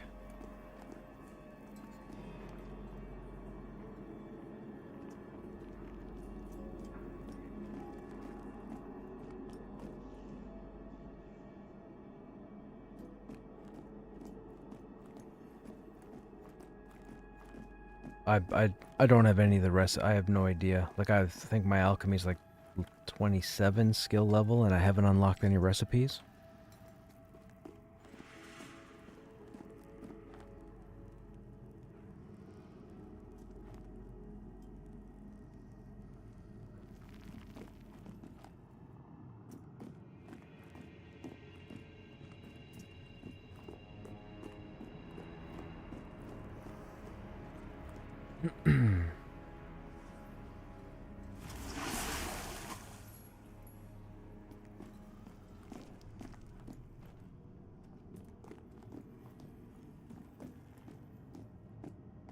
Man. Clearing this quicker than with the last group.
Excuse me.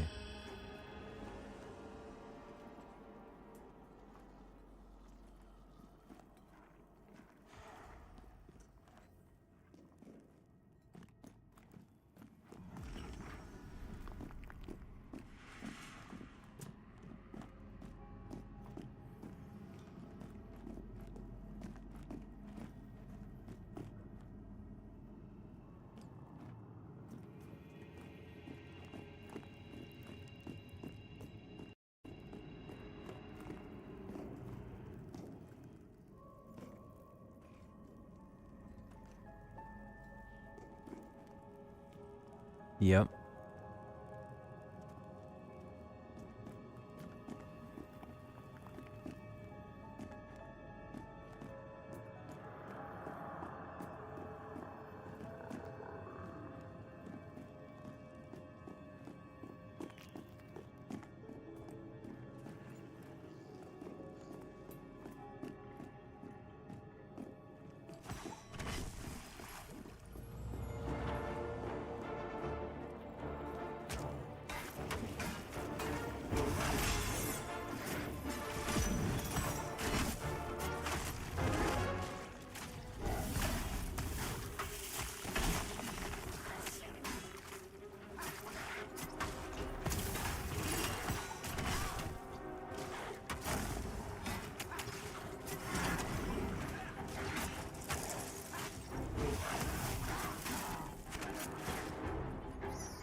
You'll see them. They're medium size. They're. It's a large size mushroom. There's two mushrooms. The graphic is two mushrooms side by side, and you'll find them stuck on the walls.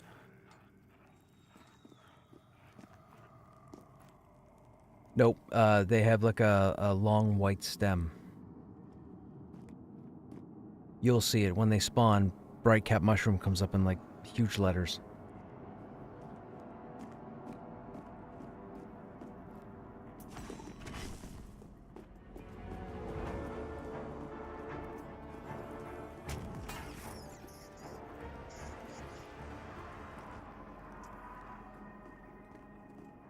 I saw that. You have no idea how many Ravagers we've had tonight. These are the worst mobs to have spawn up here, and we've had like an, if I had to guess, I'd say 84% Ravager spawn rate tonight. And there's like 5 different types of Ratkins you can have spawn, and we've been just getting Ravager after Ravager after Ravager. And if I wasn't recording it, nobody would believe me. And yeah.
We should have been dead halfway through. We should have been dead.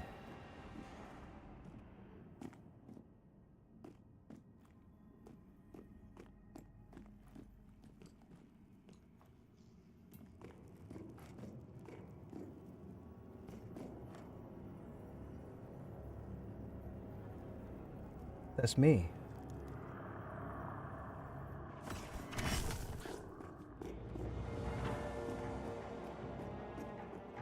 I was the tank last night.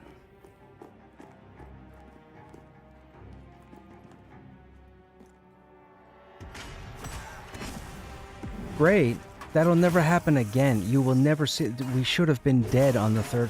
Our healers. We had 2 healers with no mana. 2 healers. Not only did I record it, I downloaded it, I edited it, I even added it as a highlight on the channel, because that will never happen again.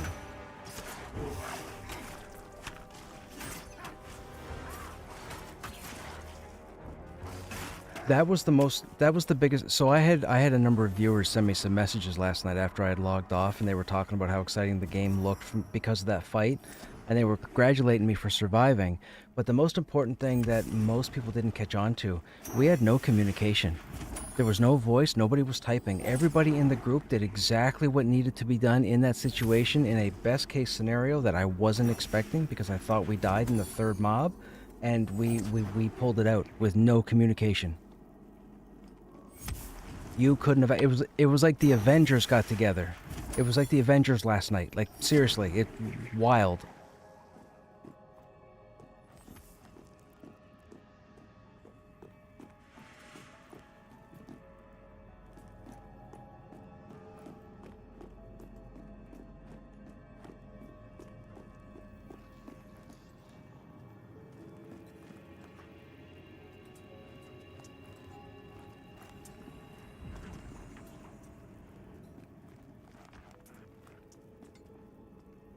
I have a skill that lets me heal with no mana.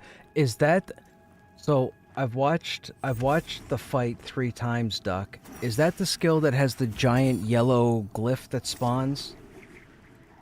Something went off that involved a giant circle glyph thing, and I couldn't figure out what it was. Was that you? It is. I actually have Ziff in the channel, and Ziff was actually the cleric that was with us last night too.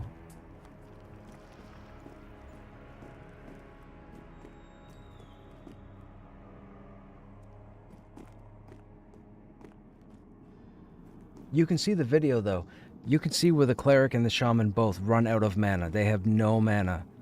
Like, I counted...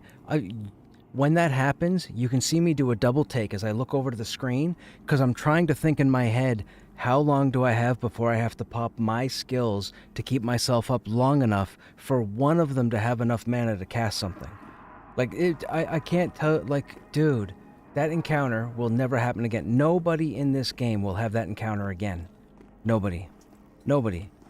That was like a lightning in a bottle, as the phrase goes. That was lightning in a bottle.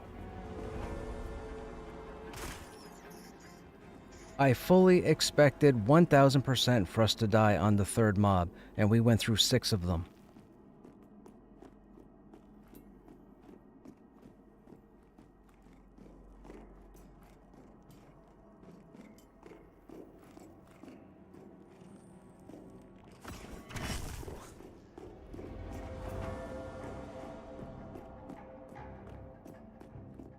For those who are wondering what I'm talking about, you can put it on mute so you don't have to listen to me, but if you go to my VOD from yesterday, and you go to the 5-hour mark, I think it's 5:00:50, and you watch for the next 9 minutes, you'll see what I'm talking about.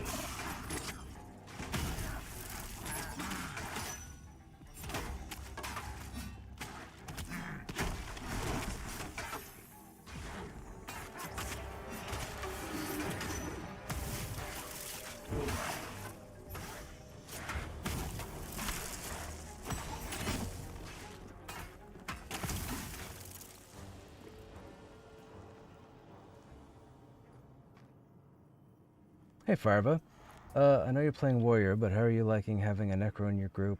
Really trying to stick it out. Level 9, but at level 8 it feels pretty...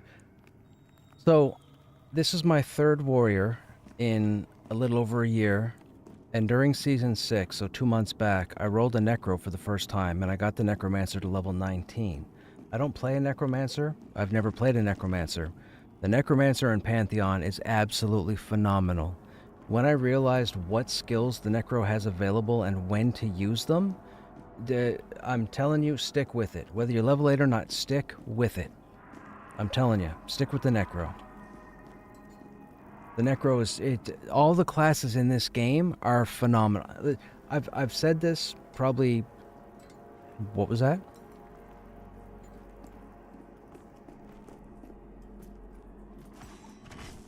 I've said this probably 20 times in the last few nights. In over a year of being in this game, I have not had one single player that I've come across complain about any class in this game. And I've grouped with everybody. I've grouped with every class that's available. And everybody has loved every class they've played. I can't think of any other game where you can say 100% of the population has been positive about every class in their current state in a given game. That includes WoW, EQ, BDO, ESO, Guild Wars, whatever. Insert MMORPG here. And I'm not being paid to say it, but I'm telling you, every class feels good. Every class feels good.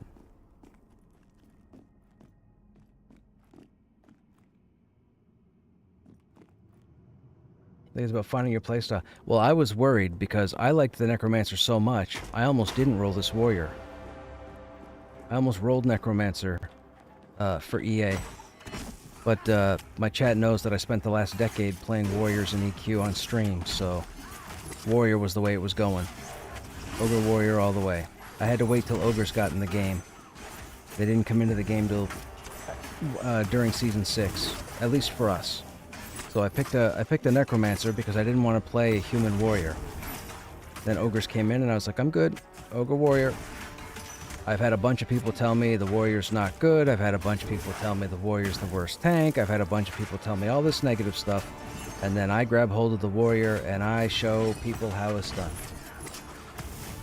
I heard people that I read people this evening in Joppa's stream talking about how the Warrior needs to be changed. The Warrior's not doing enough damage. The Warrior's not standing up. People are wiping or dying more often than whatever they were talking about. And it's like people need to work harder. You need to work harder at understanding your class, man. There's no problem with the Warrior. If you've watched me long enough, the Warrior is phenomenal. I love the Warrior. I don't want the Warrior changed. I don't want him to do more damage. I don't want him to take more punches to the face. He's perfectly fine the way he is. The classes are fantastic. The Dire Lord is overpowered as far as I'm concerned. The Dire Lord needs to be brought down a couple notches.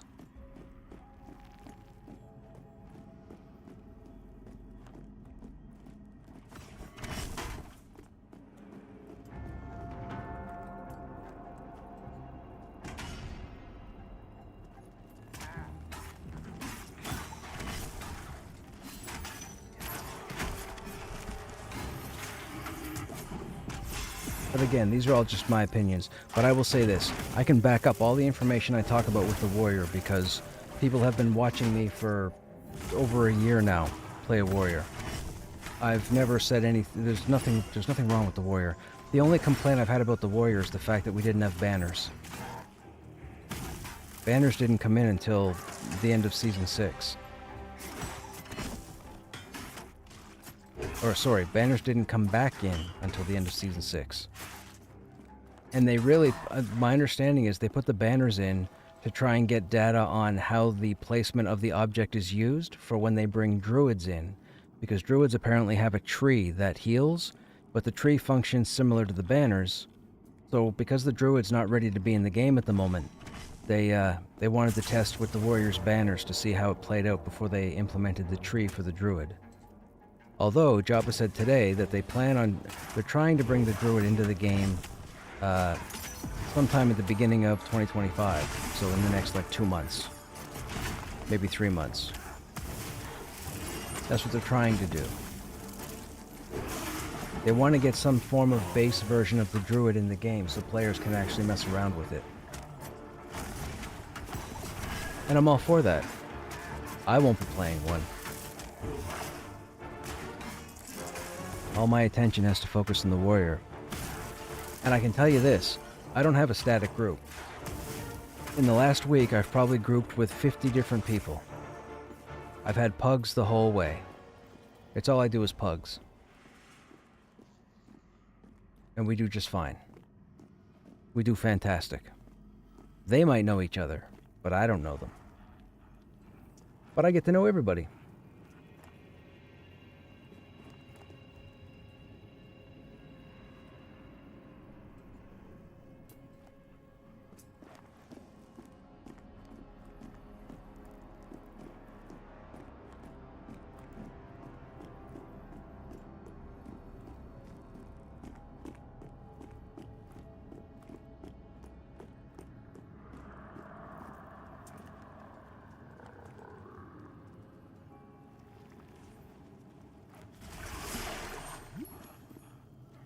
Yeah, it's some of the trash is only level 11. I've struggled trying to find groups at Manor because people are pussies.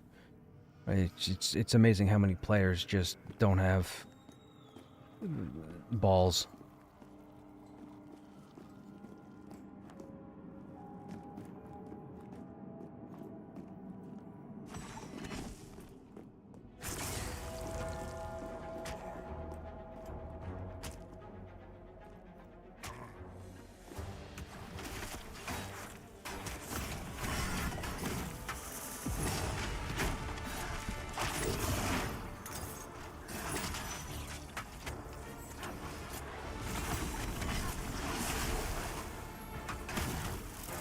During season 6, we were up to I was tanking that stuff at like level 11.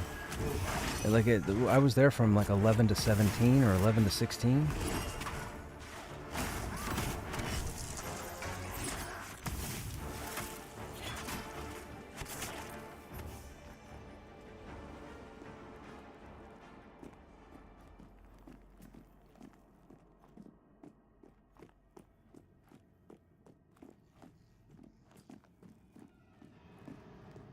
Really? They're not temporary anymore? Oh, that's ridiculous. That's got to change. That's ridiculous. They are so silly.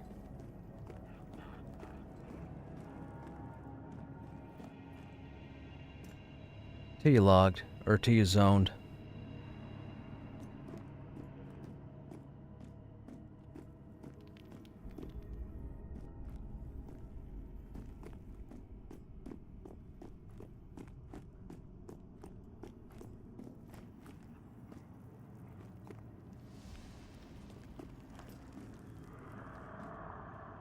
I think that far side is due to spawn, and then this guy is due to spawn.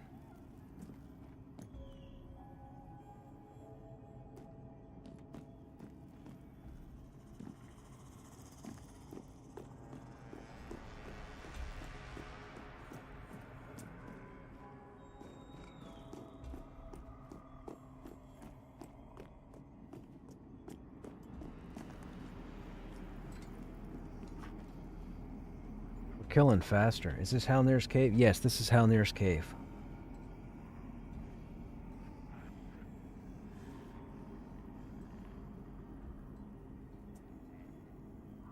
Bard won't be in game for a while. They're still working on how to balance the Bard with the rest of the classes.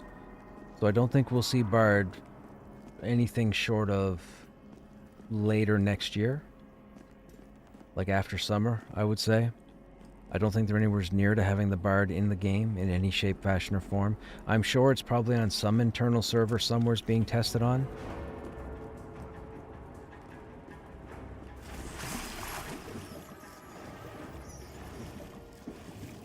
I think they have the Bard overpowered at the moment, I believe. That's what they're trying to work with. They're trying to figure out how to get the Bard to be on the same level as the other classes and still be its class. Which makes sense.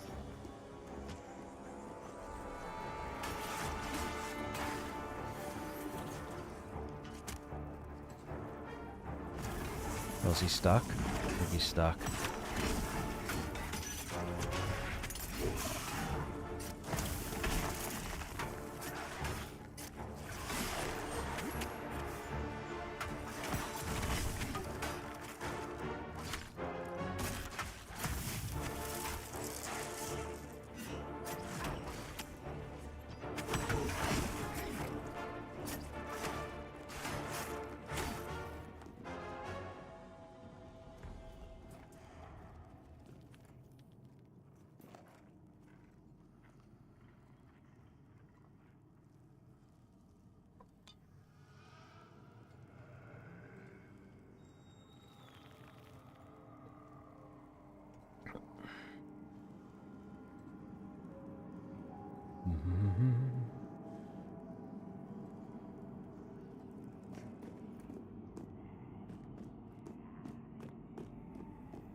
Yo, it's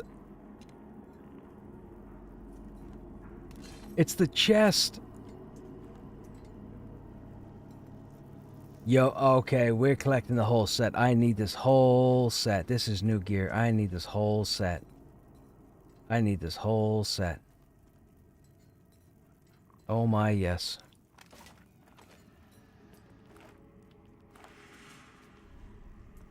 I'm about 18% away. Pops just traded me the chest for that scarred set thing, so now I have the chest, the gloves, and the boots. Scarred husk.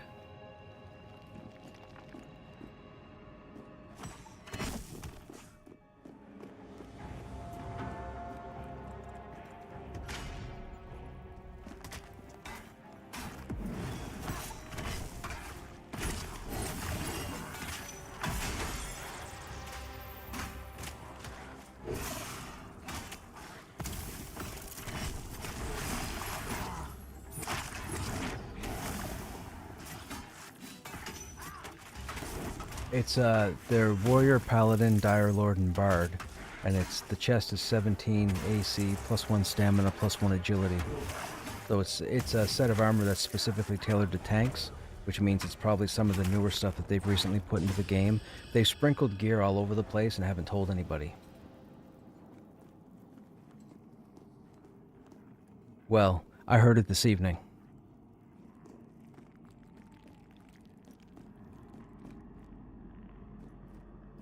We've had 4 or 5. Yeah, we've had 4 or 5 seeping pieces drop tonight. We've had the legs, the gloves, the boots.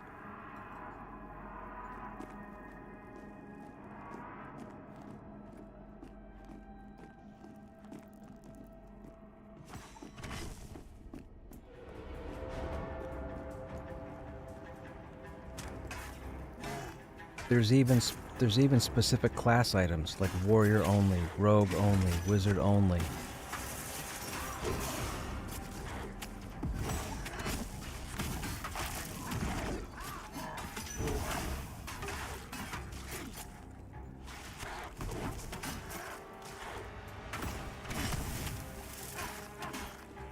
I might not need to craft tier 2 armor. If I can get a full set of this, I think I'm good. I think I'm good. This is fantastic. We got the boots, which have strength and con. We have the gloves, which have strength and agility. And we have the chest, which has stamina and agility. I mean, the agility not so much, but the stamina, the strength, and the con? Yes, please.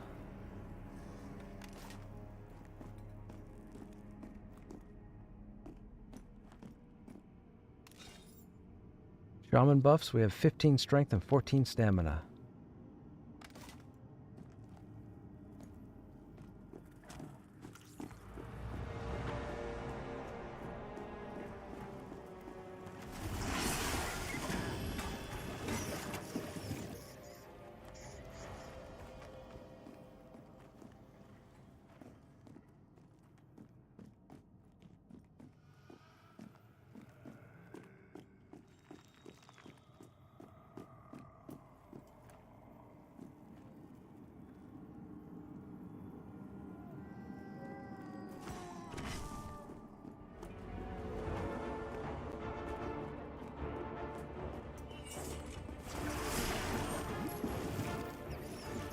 Yeah, like for example, if you have like a shield bash and you put 1 mastery point in it, you might get a faster respawn time, or it might stun for a longer period of time. But if you put 2 master points in it, it might upgrade again to something. And then if you put 3 mastery points in it, you get the maximum quality of that skill.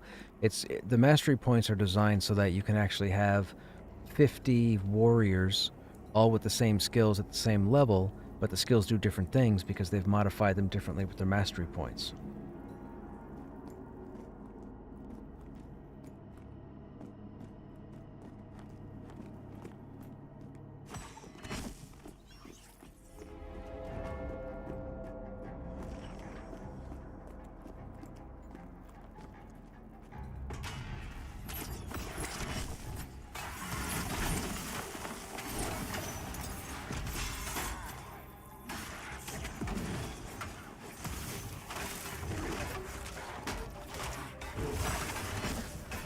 All of them. The undead suck.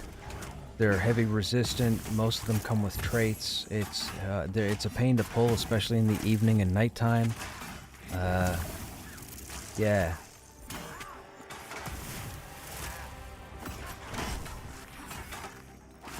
And it's a long fear. It's like 8 seconds. And I know it doesn't sound like a long time. Trust me, it's a long time.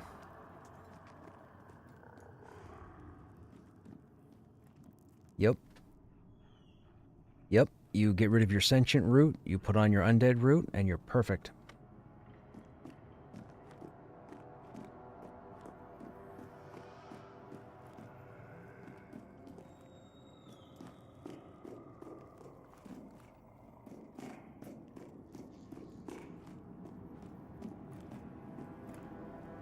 Okay, I'm about tired with these Ravagers.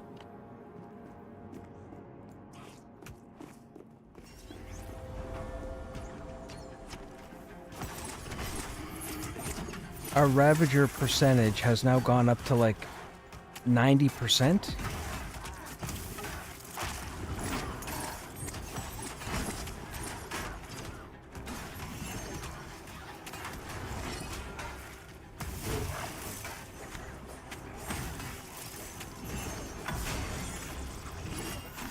There are 5 different drawns that can spawn in this area, and we've gotten like 90% Ravager spawn.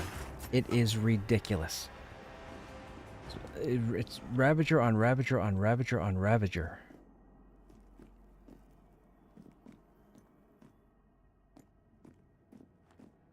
I only say that because I can't stand Ravage.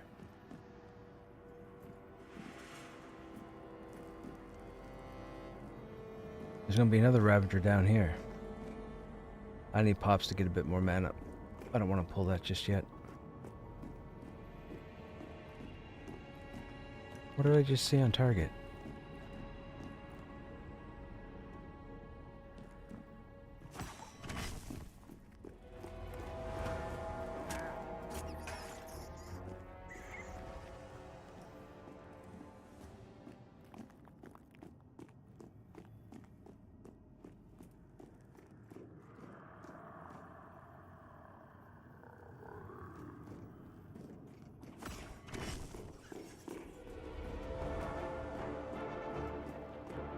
The boots I got earlier. The chest is what I just put on.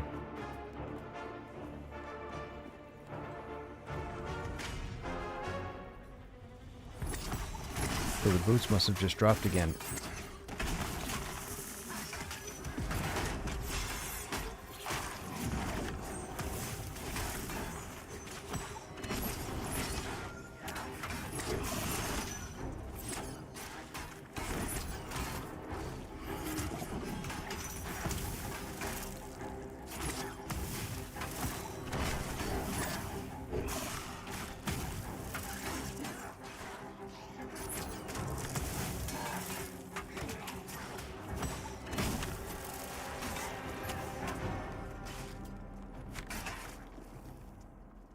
I'm about 13% from level.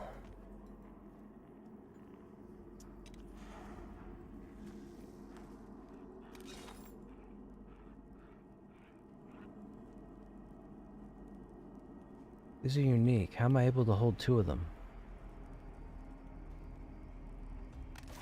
That's weird.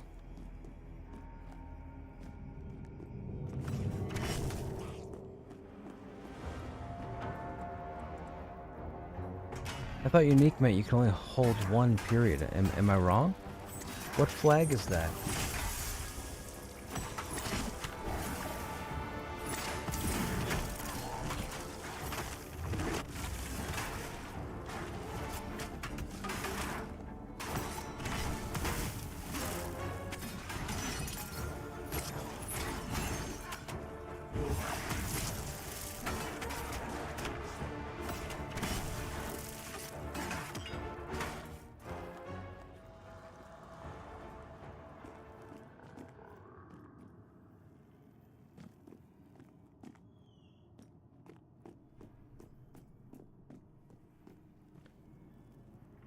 Yeah, it was an enchanter.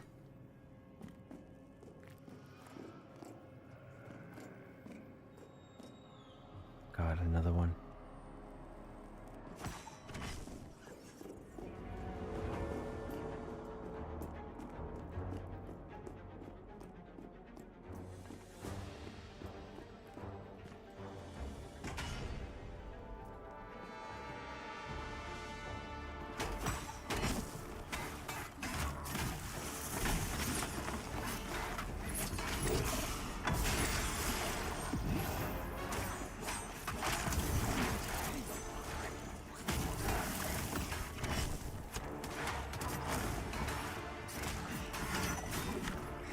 Stop saying that.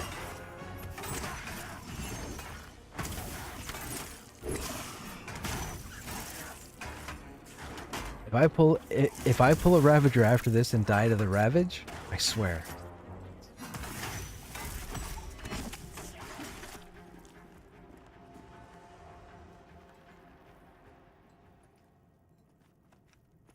No. I'm making sure you guys stay behind it, and then I'm staying behind. Like, I'm moving out of the front. I will be able to interrupt it in a level or two, but right now it's got a high resist rate because I'm not a high enough level for my shield bash to land consistently. So, if I stand in front of that, even as geared as I am, he's gonna kill me. He'll kill everybody. That's like an unblockable, I guess you could think. I mean, it's interruptible, but it's an unblockable.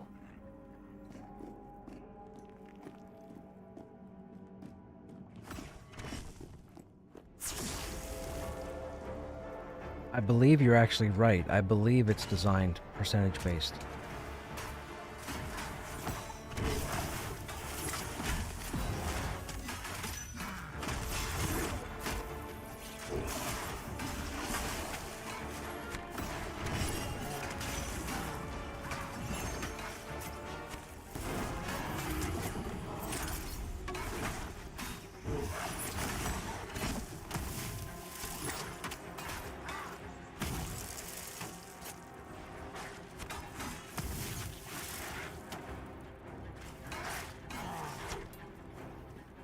I am 8% from level.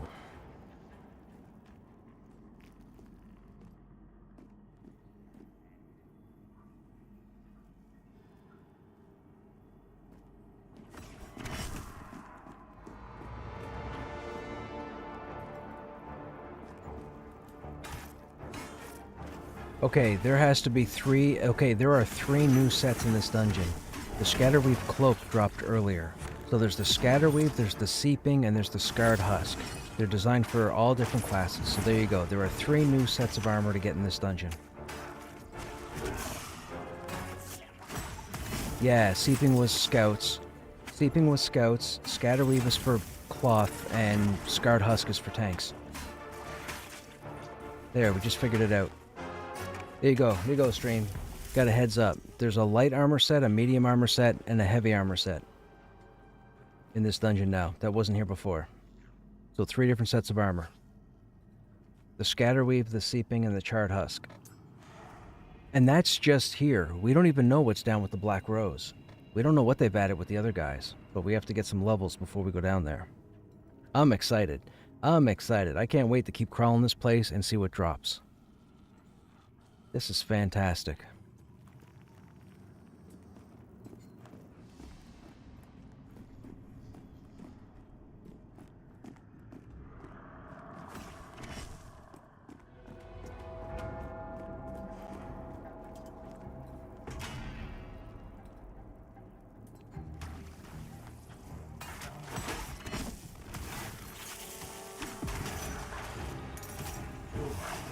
Joppa said earlier this evening when one of the viewers was talking to him about the monk class, and he said specifically that even though the armor graphic doesn't look it, there are some light leather pieces, and he specifically said light, that monks can use.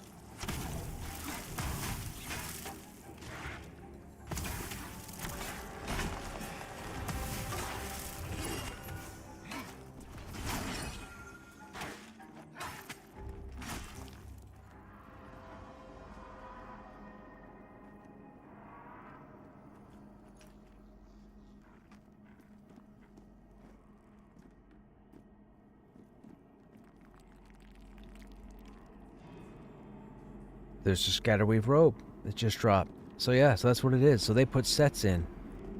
It's about time. We've got stuff to farm, stuff to crawl for.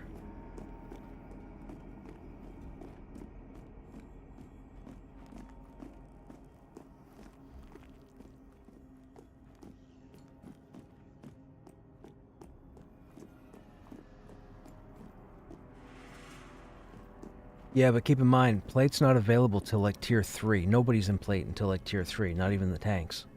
The tanks get ashen bronze for tier 2, and then iron is tier 3.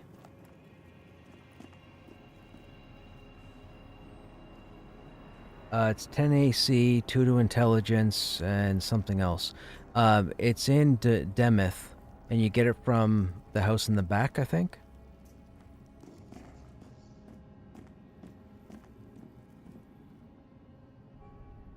Did Joppa say when monks were going to get spells and abilities to 40? He did not. We got spiders.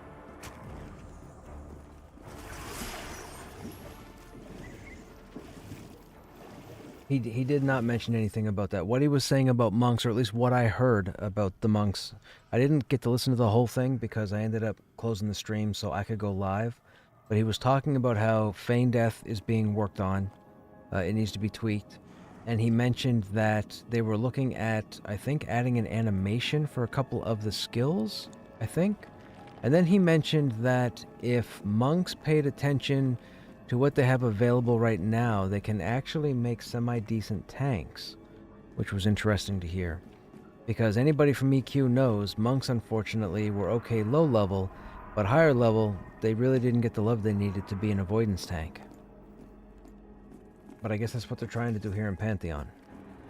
Other than that, I can't tell you anything else.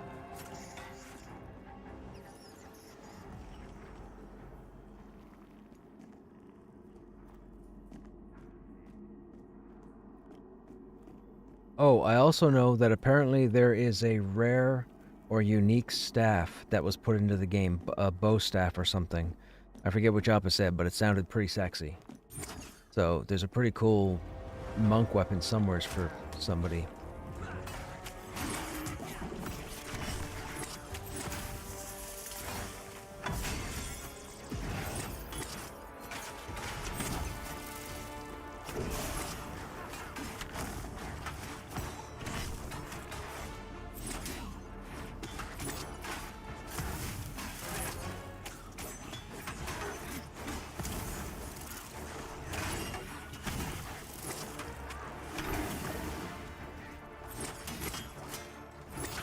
Now, I'm also sure, I think Joppa has recordings turned on, so I think you could go to his channel and look at the stream, and I'm pretty sure you'll be able to get whatever information they were talking about.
Bum, bum, bum.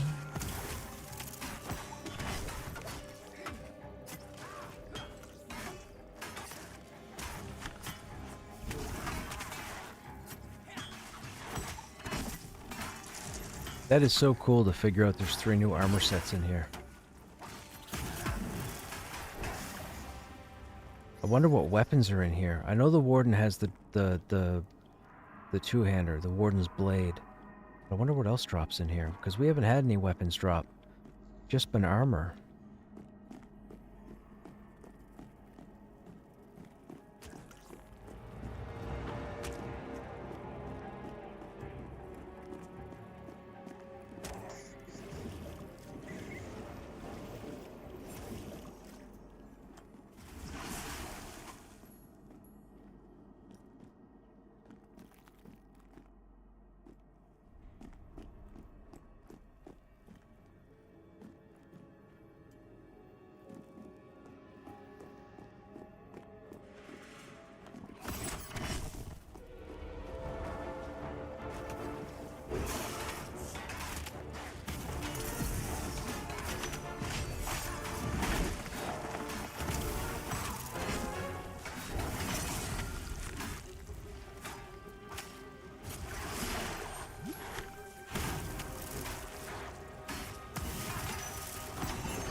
I was gonna say, I crafted arrows today for the first time as part of weaponsmithing, and a bar only gives you 5 arrows, and I'm thinking to myself, holy crap, do you realize how many arrows you can go through in an evening?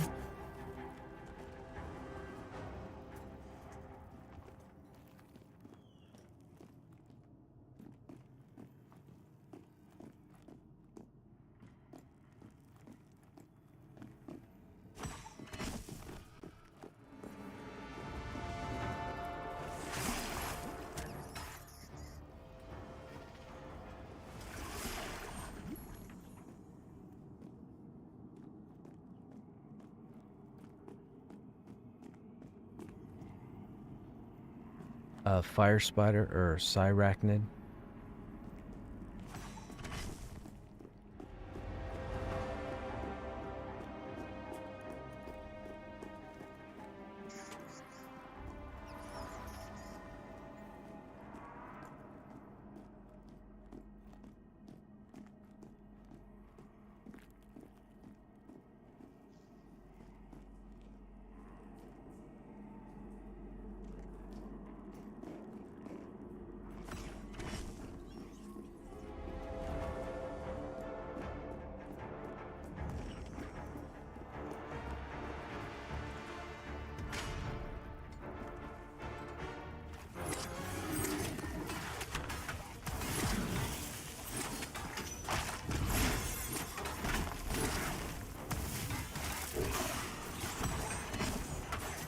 This guy has physical mitigation.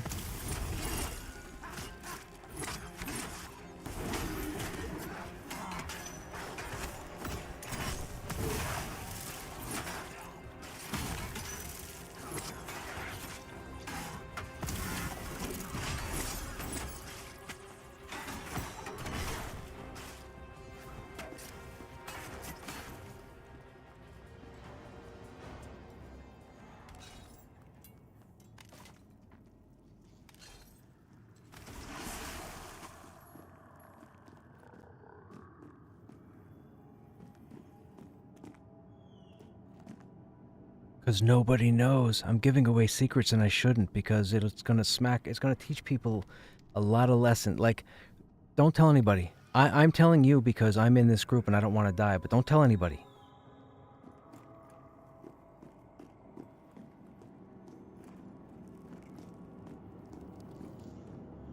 It goes for the rest of yous. Shh. Go telling people. Don't go telling people how mechanics work. Keep it to yourself. Let them find out. Let them have the fun of being smacked in the face and not realize what's going on.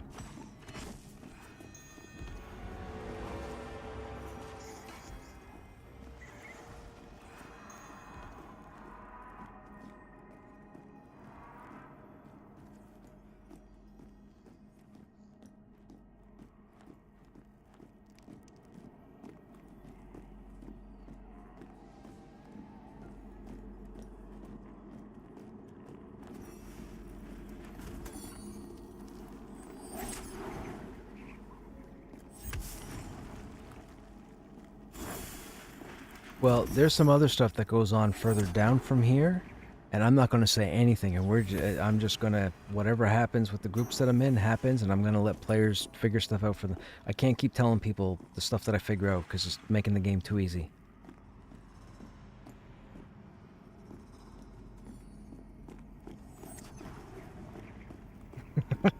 No. It's got to be a challenge.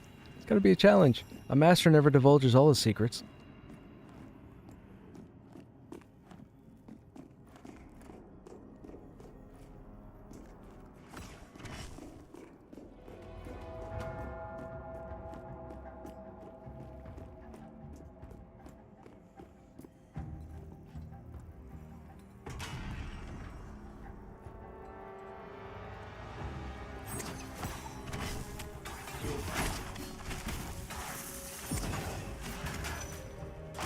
They're currently working. My understanding is one of their big focuses right now is itemization.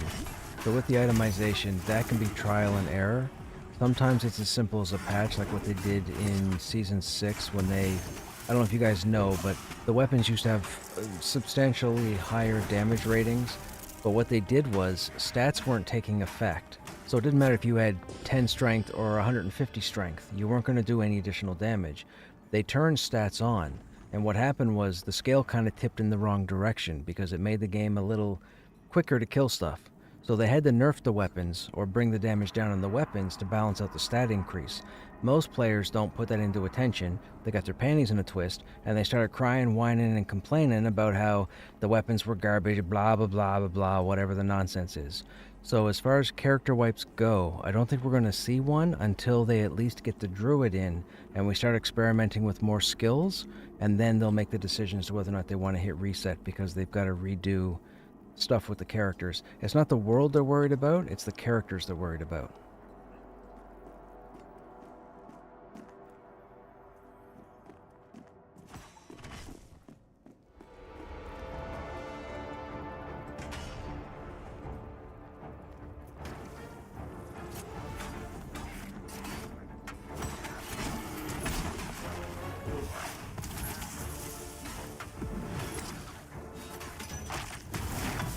The other thing you have to keep in mind, for those who don't know, the majority of testers over the past 2 years, 3 years, never saw the end game.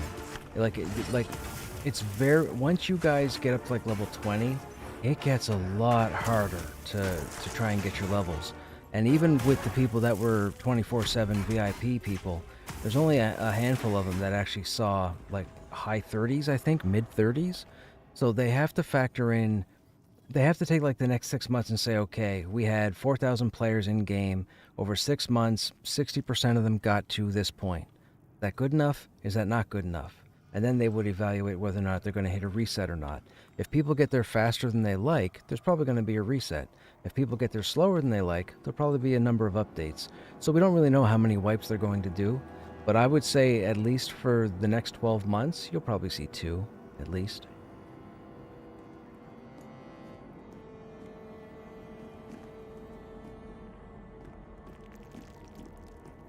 Oh, I forgot I dung. I got level 13. Woohoo!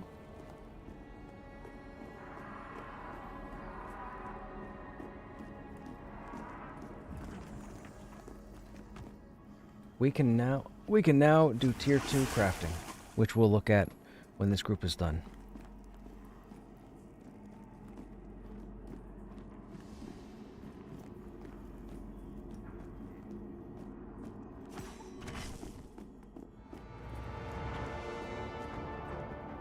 What's the damage on the one-hander? Oh, that was... Yeah, that caught me off guard when you said cleric. I'm like, cleric and a two-hander?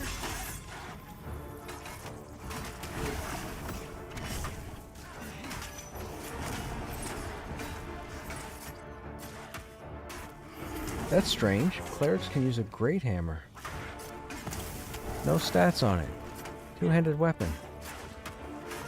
That's a first. That's not a staff, I think.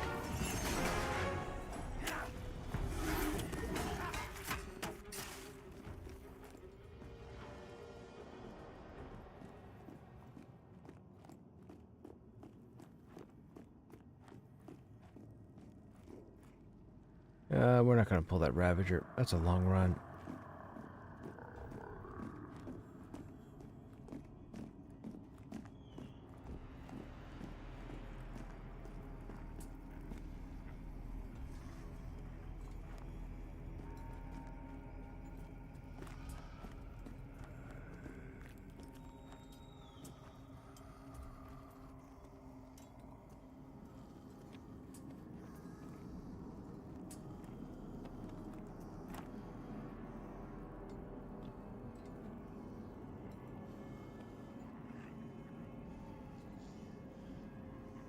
Dude, last night was phenomenal.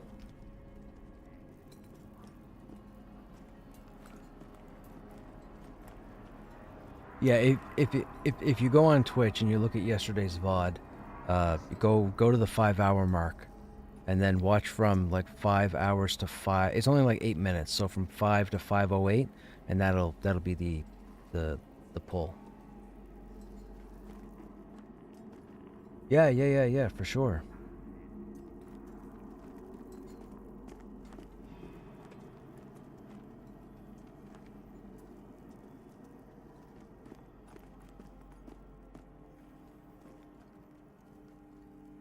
Dude, that's what mine has been every night.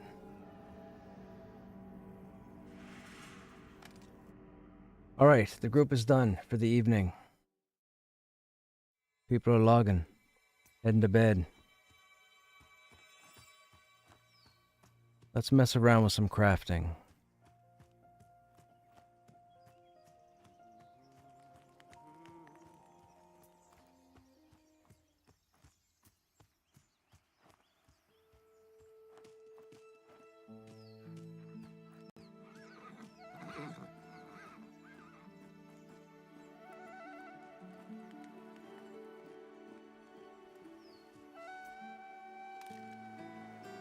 Alright, what are we dealing with? We'll have to pick these up. 4 silver each, 4 silver each. We'll start with the basics. Actually, hang on.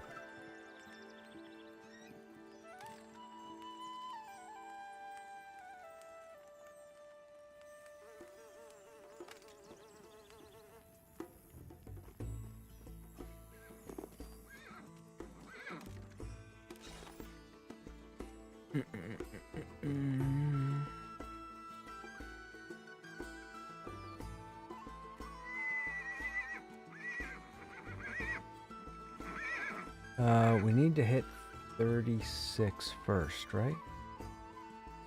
Yeah, we need to hit 36 first. We need 3 points. 3 points, so... Spear... Spear... Sword...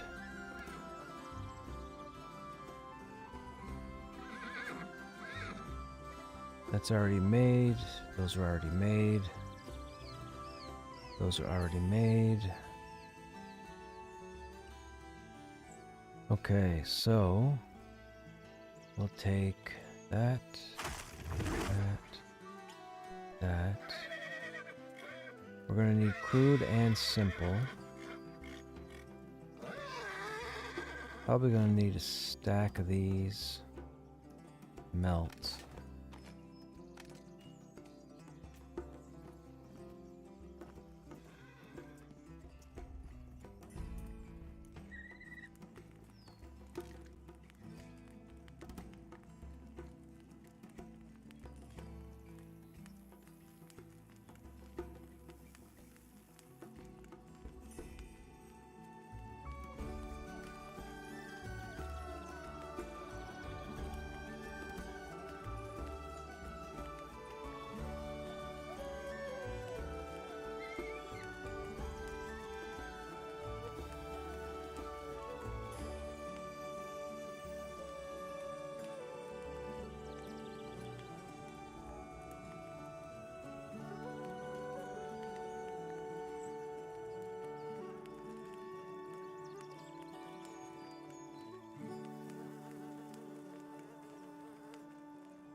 Anybody watching the stream that's seen this group content for the first time?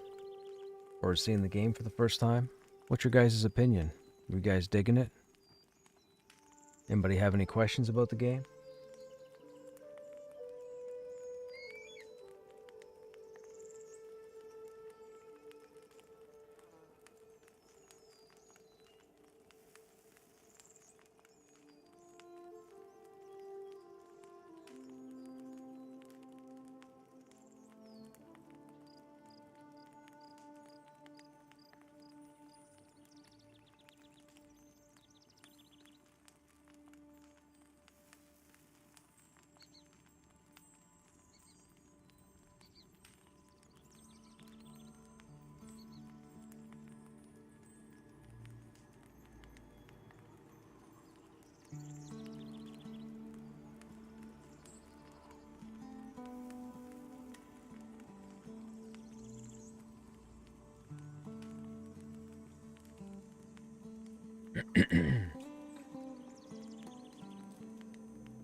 Okay. Oh, I've never been this encumbered. Look at the walking animation. Alright, have a good night.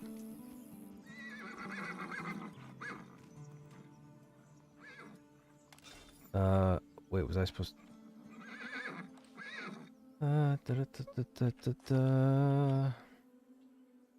30, 30, 30. So that's stuff. That'll be used for the Ashen Bronze, I think. And I think we should be able to get three combines out of that.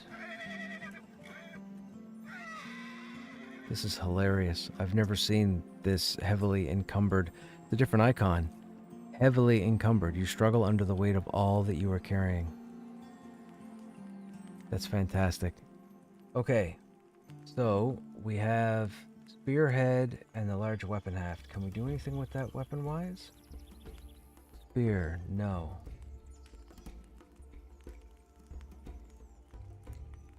Novice. So the novice is for the poleaxe. So if we go to the poleaxe head, we make that. That gives us 34. We go up to the poleaxe. That gives us 35. Improved large weapon haft. No. What else is two-hand? Spearhead weapon haft. So that'd be regular weapon haft. What's the haft? Novice large weapon haft. I think that would be it.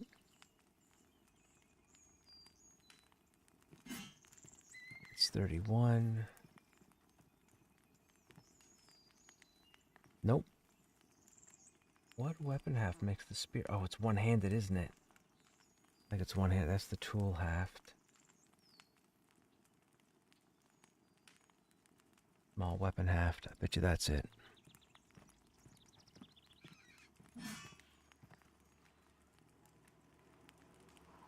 Yep. Hey Sphinxy, what's happening? Does this feel like EQ? It does. It feels like the what you would think the next version of EQ is. It's kind of a mix of EQ, World of Warcraft, and Vanguard.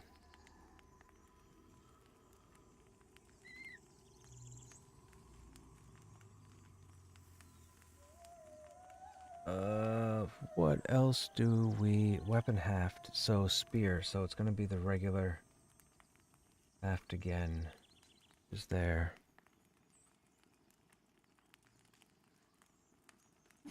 That puts us at 33. You know what? That's only one bar. Let's just make a bunch of these to get to 39. Or at least 36. There's 34. There's 35. There's 36. Okay, so that unlocks tier 2 blacksmithing. So with the weapon haft, we were making spears. So if we go to spearhead, we need crude grinding stones.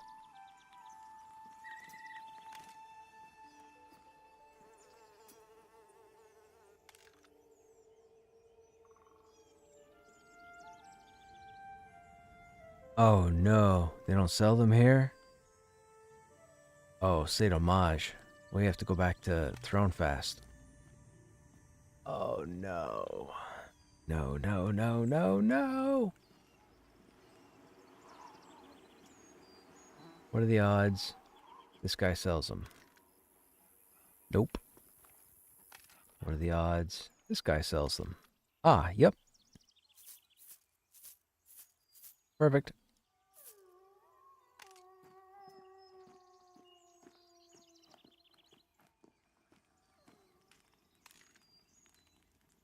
Alright, so the spearhead's what we were making.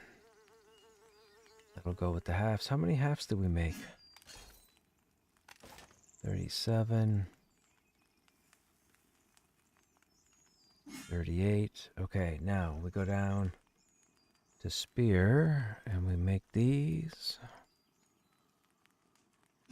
There's 39. Now we're topped out. 39, 36. Blacksmithing was what? That was the heads, right? I think that was the heads that was getting blacksmithing.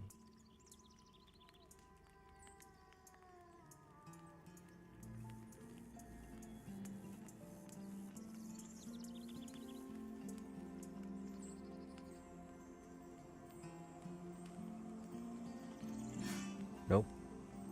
What was getting us blacksmithing? Was it the halves?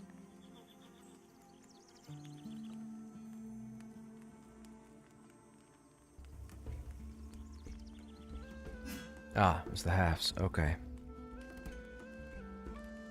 38, 39. Okay, so now we go ahead and we take a look to see if we can make ashen bronze. Ah, fantastic. Okay. So there's our first ashen bronze bar.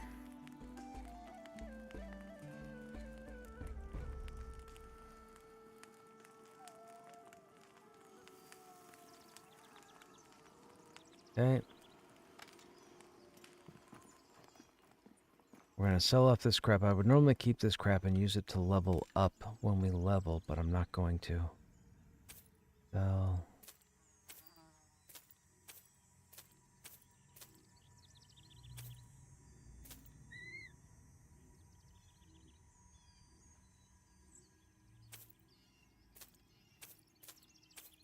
Okay.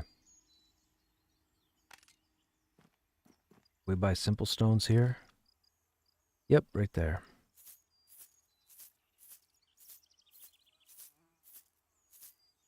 Alright, that gives us 10. We still have 2 gold, which is nice. We need copper, right?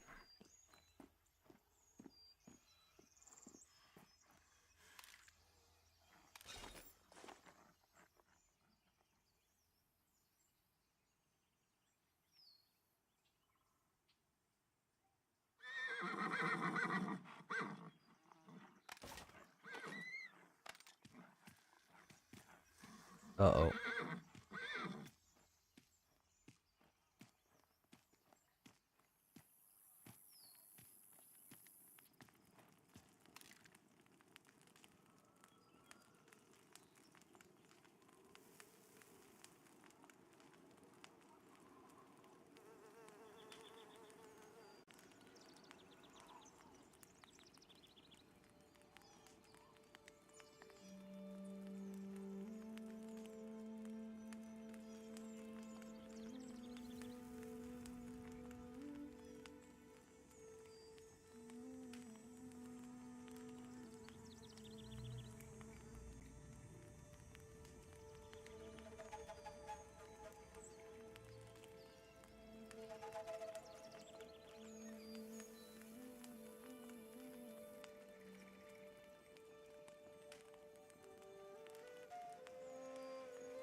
It's too bad we haven't found any schematics for weapons.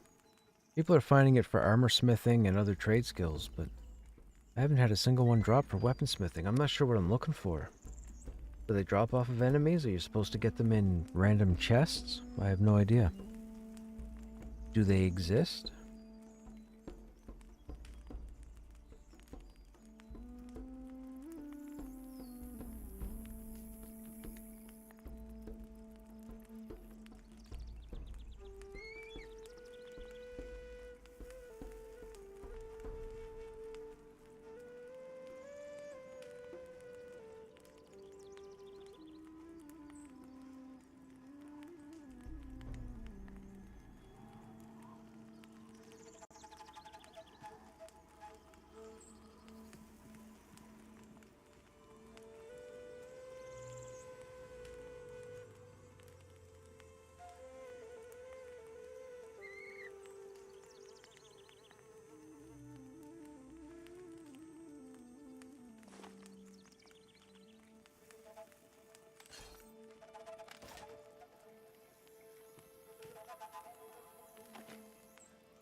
Oh, excuse me.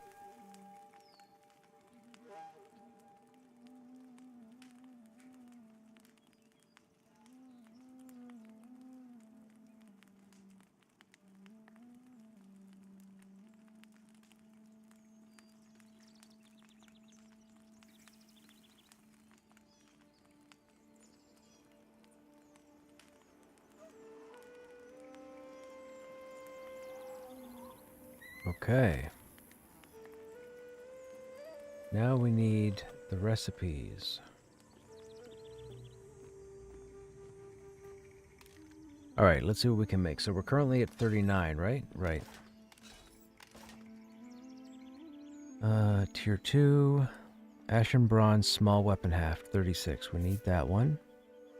Bronze blade hilt, 36. That's the one-hand sword. That's 51. That's 45. Daggers, 36. Hammers, 36. Knuckles, 36.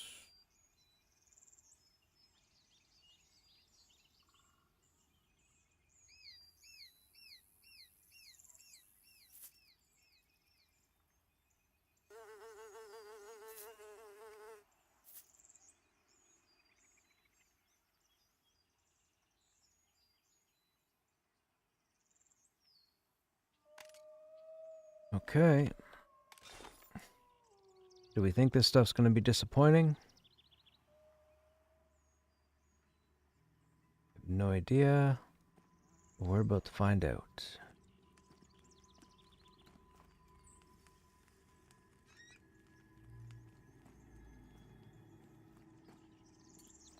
Where am I going?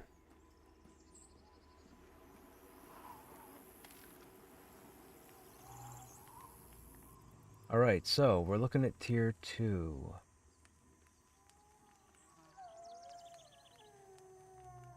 Ashen Bronze.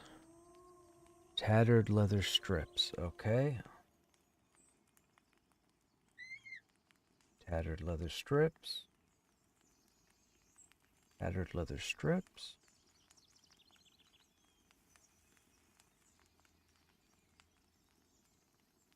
Resin pommel weapon. Okay, pommel is new. Please tell me that's not jewel crafting. Resin is alchemy, which that's what we're... Okay, so maybe we can't make this stuff just yet. Weapon cladding. Weapon haft. Hammerhead weapon haft pommel weight. We don't have pommel weight.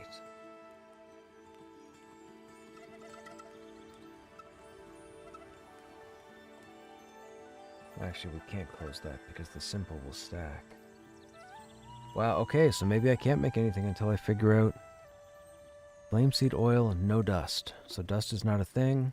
I'm guessing dust is for the magical, maybe? Oh, that's probably the celestium. What is flameseed oil? That made with the lily, the flame lilies? That must be made with the flame lilies. What is that? That's the monk weapon. Ashen Bronze Knuckle Bar.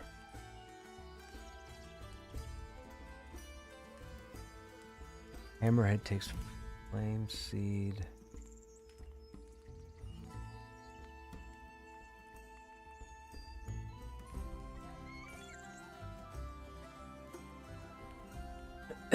Excuse me. All right, we need flame seed oil. Oh, it's too many items. So if we're gonna make the hammer, where's the hammerhead? Right there. So the hammer requires the ashen bronze bar, the simple grinding stone, whatever flame seed oil is, and the dust if you want to make it magic. So let's not count the dust. So flame seed, which is, I'm guessing, alchemy. This is the weapon smithing. That makes the head. Then you still have to make the haft. So the haft is the small weapon haft. So we need tattered strips. I think we have some in the bank. And then we come down to make the head, which will then require the bars, the stone flames. Okay, hang on. We gotta figure out what flame seed oil is. I thought I could make something. Oh, dude, I think they factored in a third trade skill.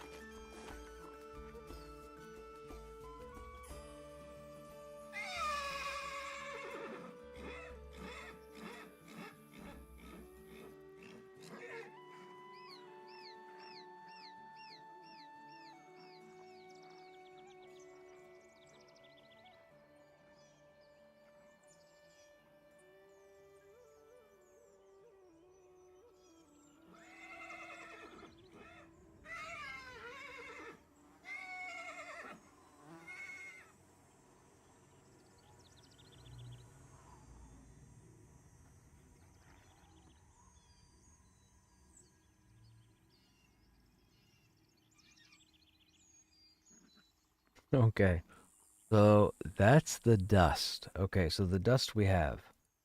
So we need flame seed oil. Let's assume flame seed oil involves the lily flame flower, which is here.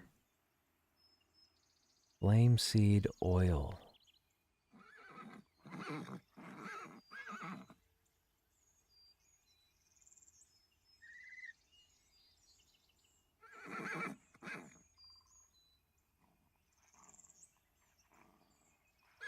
What would be used to make oil? Sap, I think, is for glue.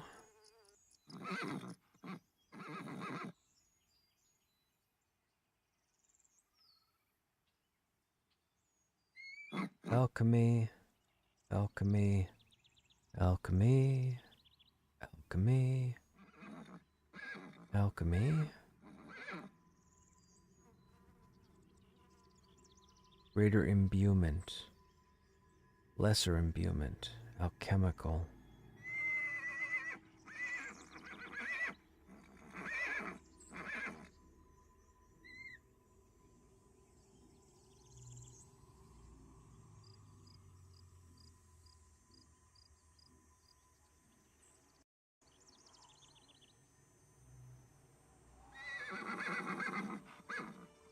Oh, that's general. That's vendor fodder. Alchemy. Alchemy. Alchemy. I'm pretty sure the blood is just used for potions. But we'll take that anyway. So that's all the alchemy stuff we have at the moment. Burlap cloth, tattered leather strips. We only have one. So we need leather worker. Now we have these two here. So these are recipe fragments that we found. Spider venom, zinc, and something. And serpent leaf, wolf blood, rat whiskers, and something else. So we'll take those with us. And I think that's it. Catalyst. I think that's alchemy. Alright, so where is the alchemy to be done here? I have no idea. Would it be in the back? Probably in the back with the casters, right?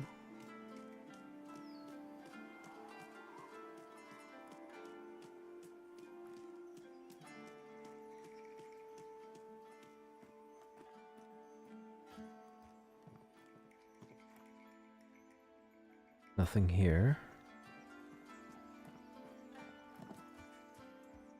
Laboratory. This is it. Okay. What does it say? Spider venom and zinc.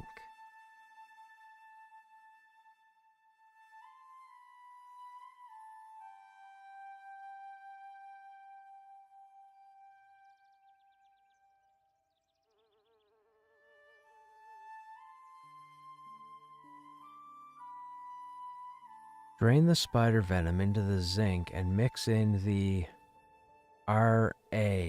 RA. What is RA?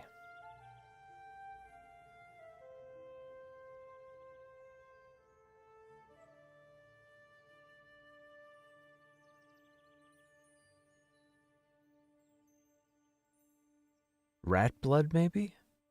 Is there rat blood? Is that such a thing? I don't even know if that's such a thing.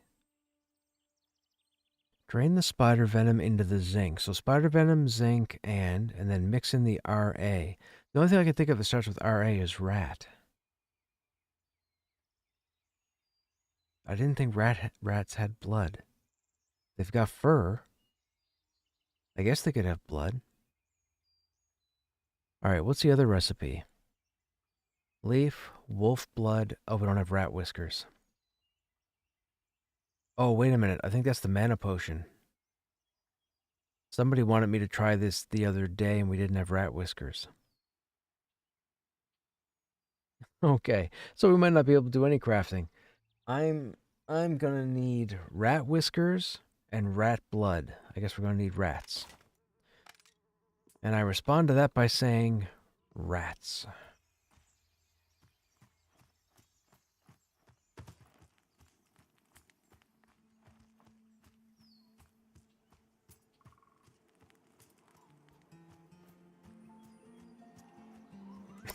There's another legend corpse. Oh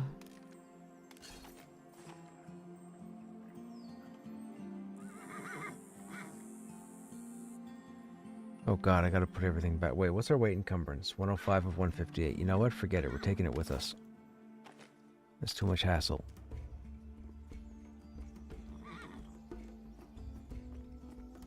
We have to go back to Throne fast. I have to go back to Avelia. Hey user, is this a new game? I mean, it's in development. I would say yes. It's been around for a while in development.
There's a rat. Let's kill this rat.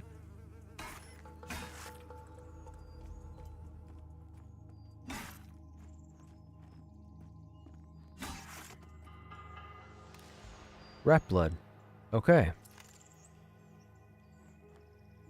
I got a feeling that RA is rat blood.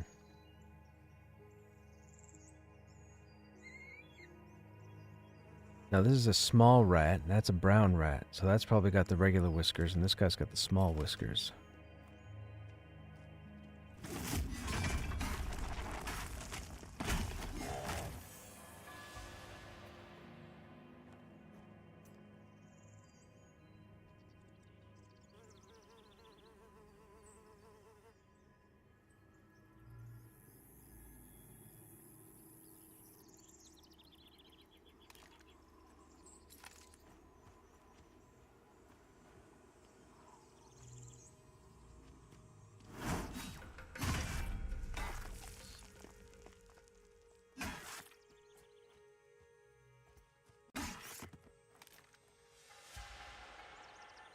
Large rat. Oh, maybe it's a rat? No, it wouldn't be a rat tail. The empty slot was for blood. We need to keep killing until we find rat whiskers.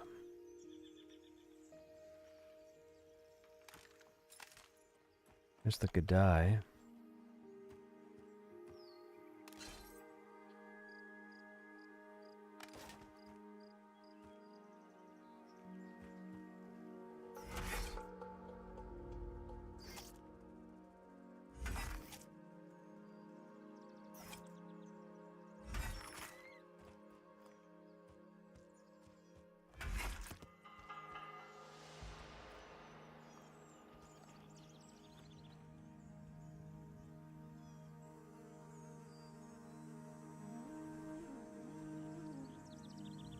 Well, this is good that we're 13 now, because this opens up the manor. This opens up Lower Halnir's Cave.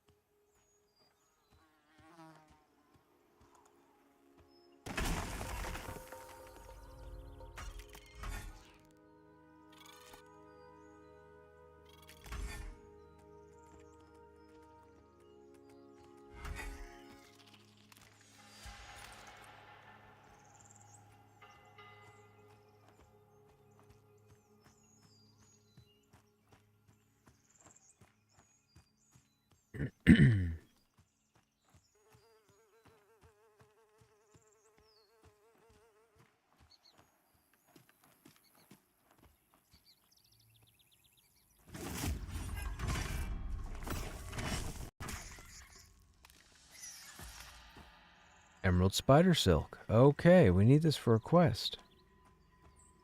I didn't know where this stuff dropped.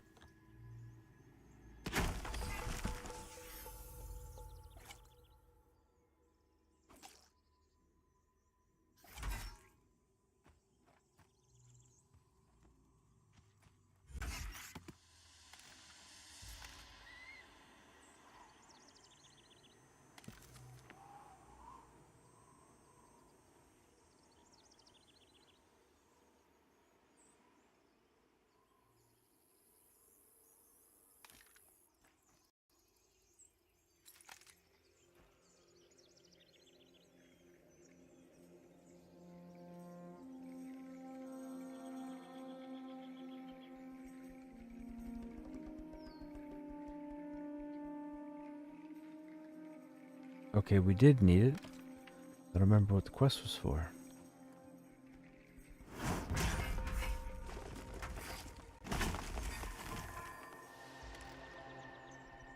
Small rat whiskers.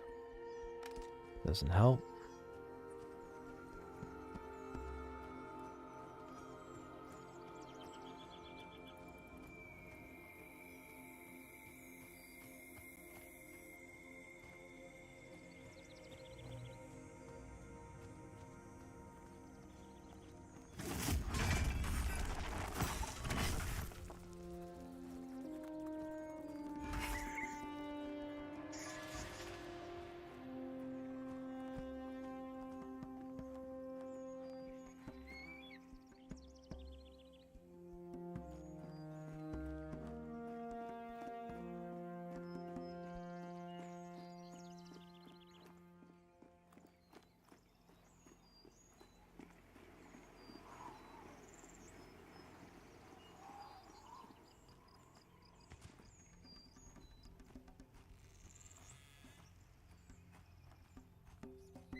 We're not having much luck on the regular whiskers.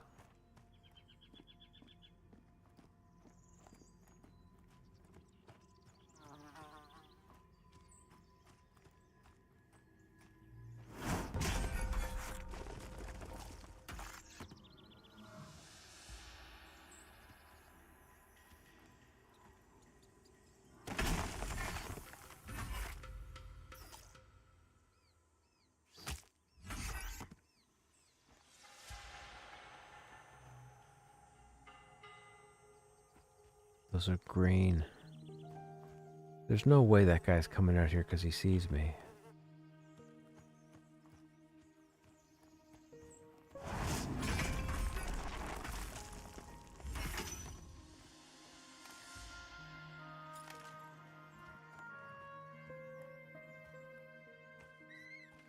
Large brown rat.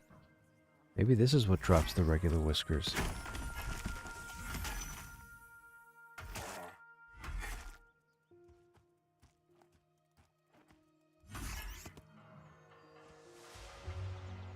Just not today.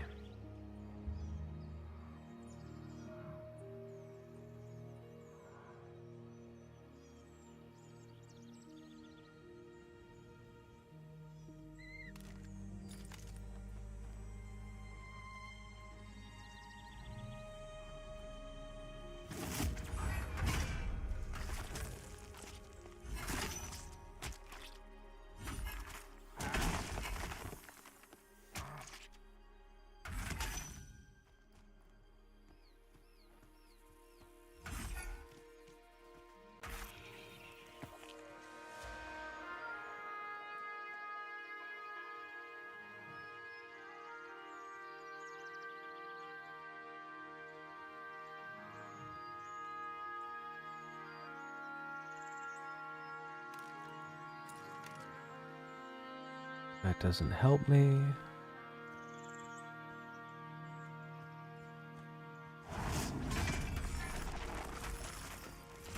Oh, hello, orc.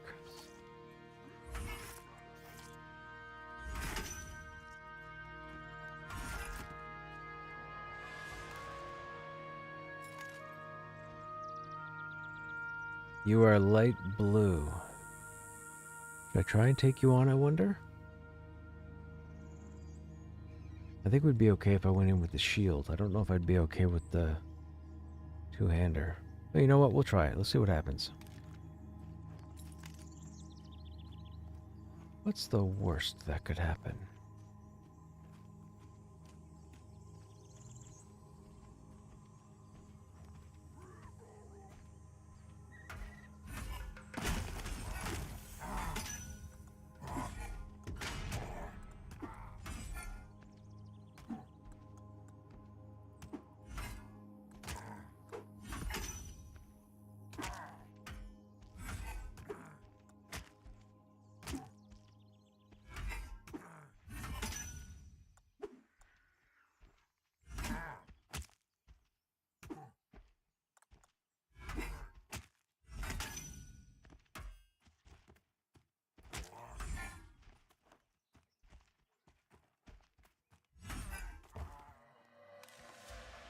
Nothing.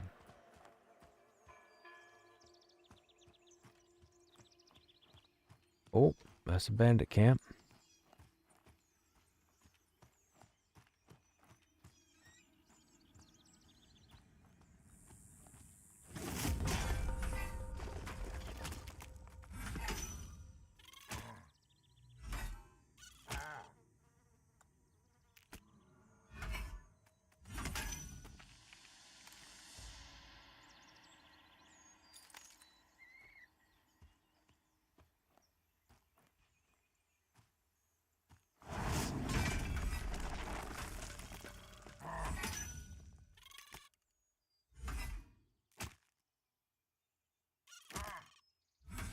We gotta try and get beetle legs, and I don't know what drops the legs. I'm guessing it's all beetles?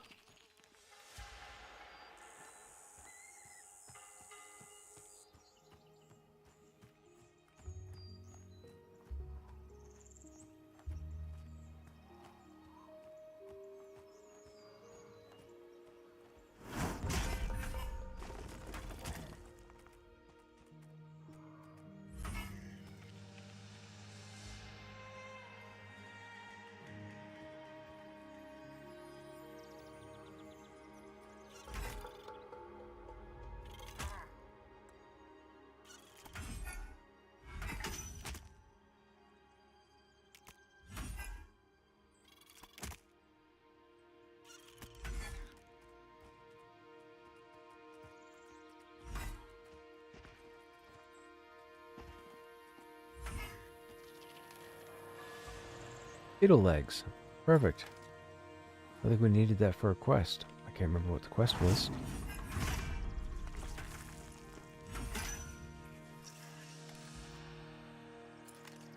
Snake scales. It's the first time we've seen those now.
No rat whiskers still. Oh, what's my phone going? Oh my goodness, it's 4 a.m. I gotta get to bed. All right, stream. Those of you that are still here, I hope you guys enjoyed your time as always. We did an extra long stream tonight because I was off tomorrow, or today, I guess. We should be back this evening, maybe even this afternoon, depending on if I can get my errands done that I have to get done. As always, you guys have yourselves a good evening, and I hope to see you on the next stream. Take care.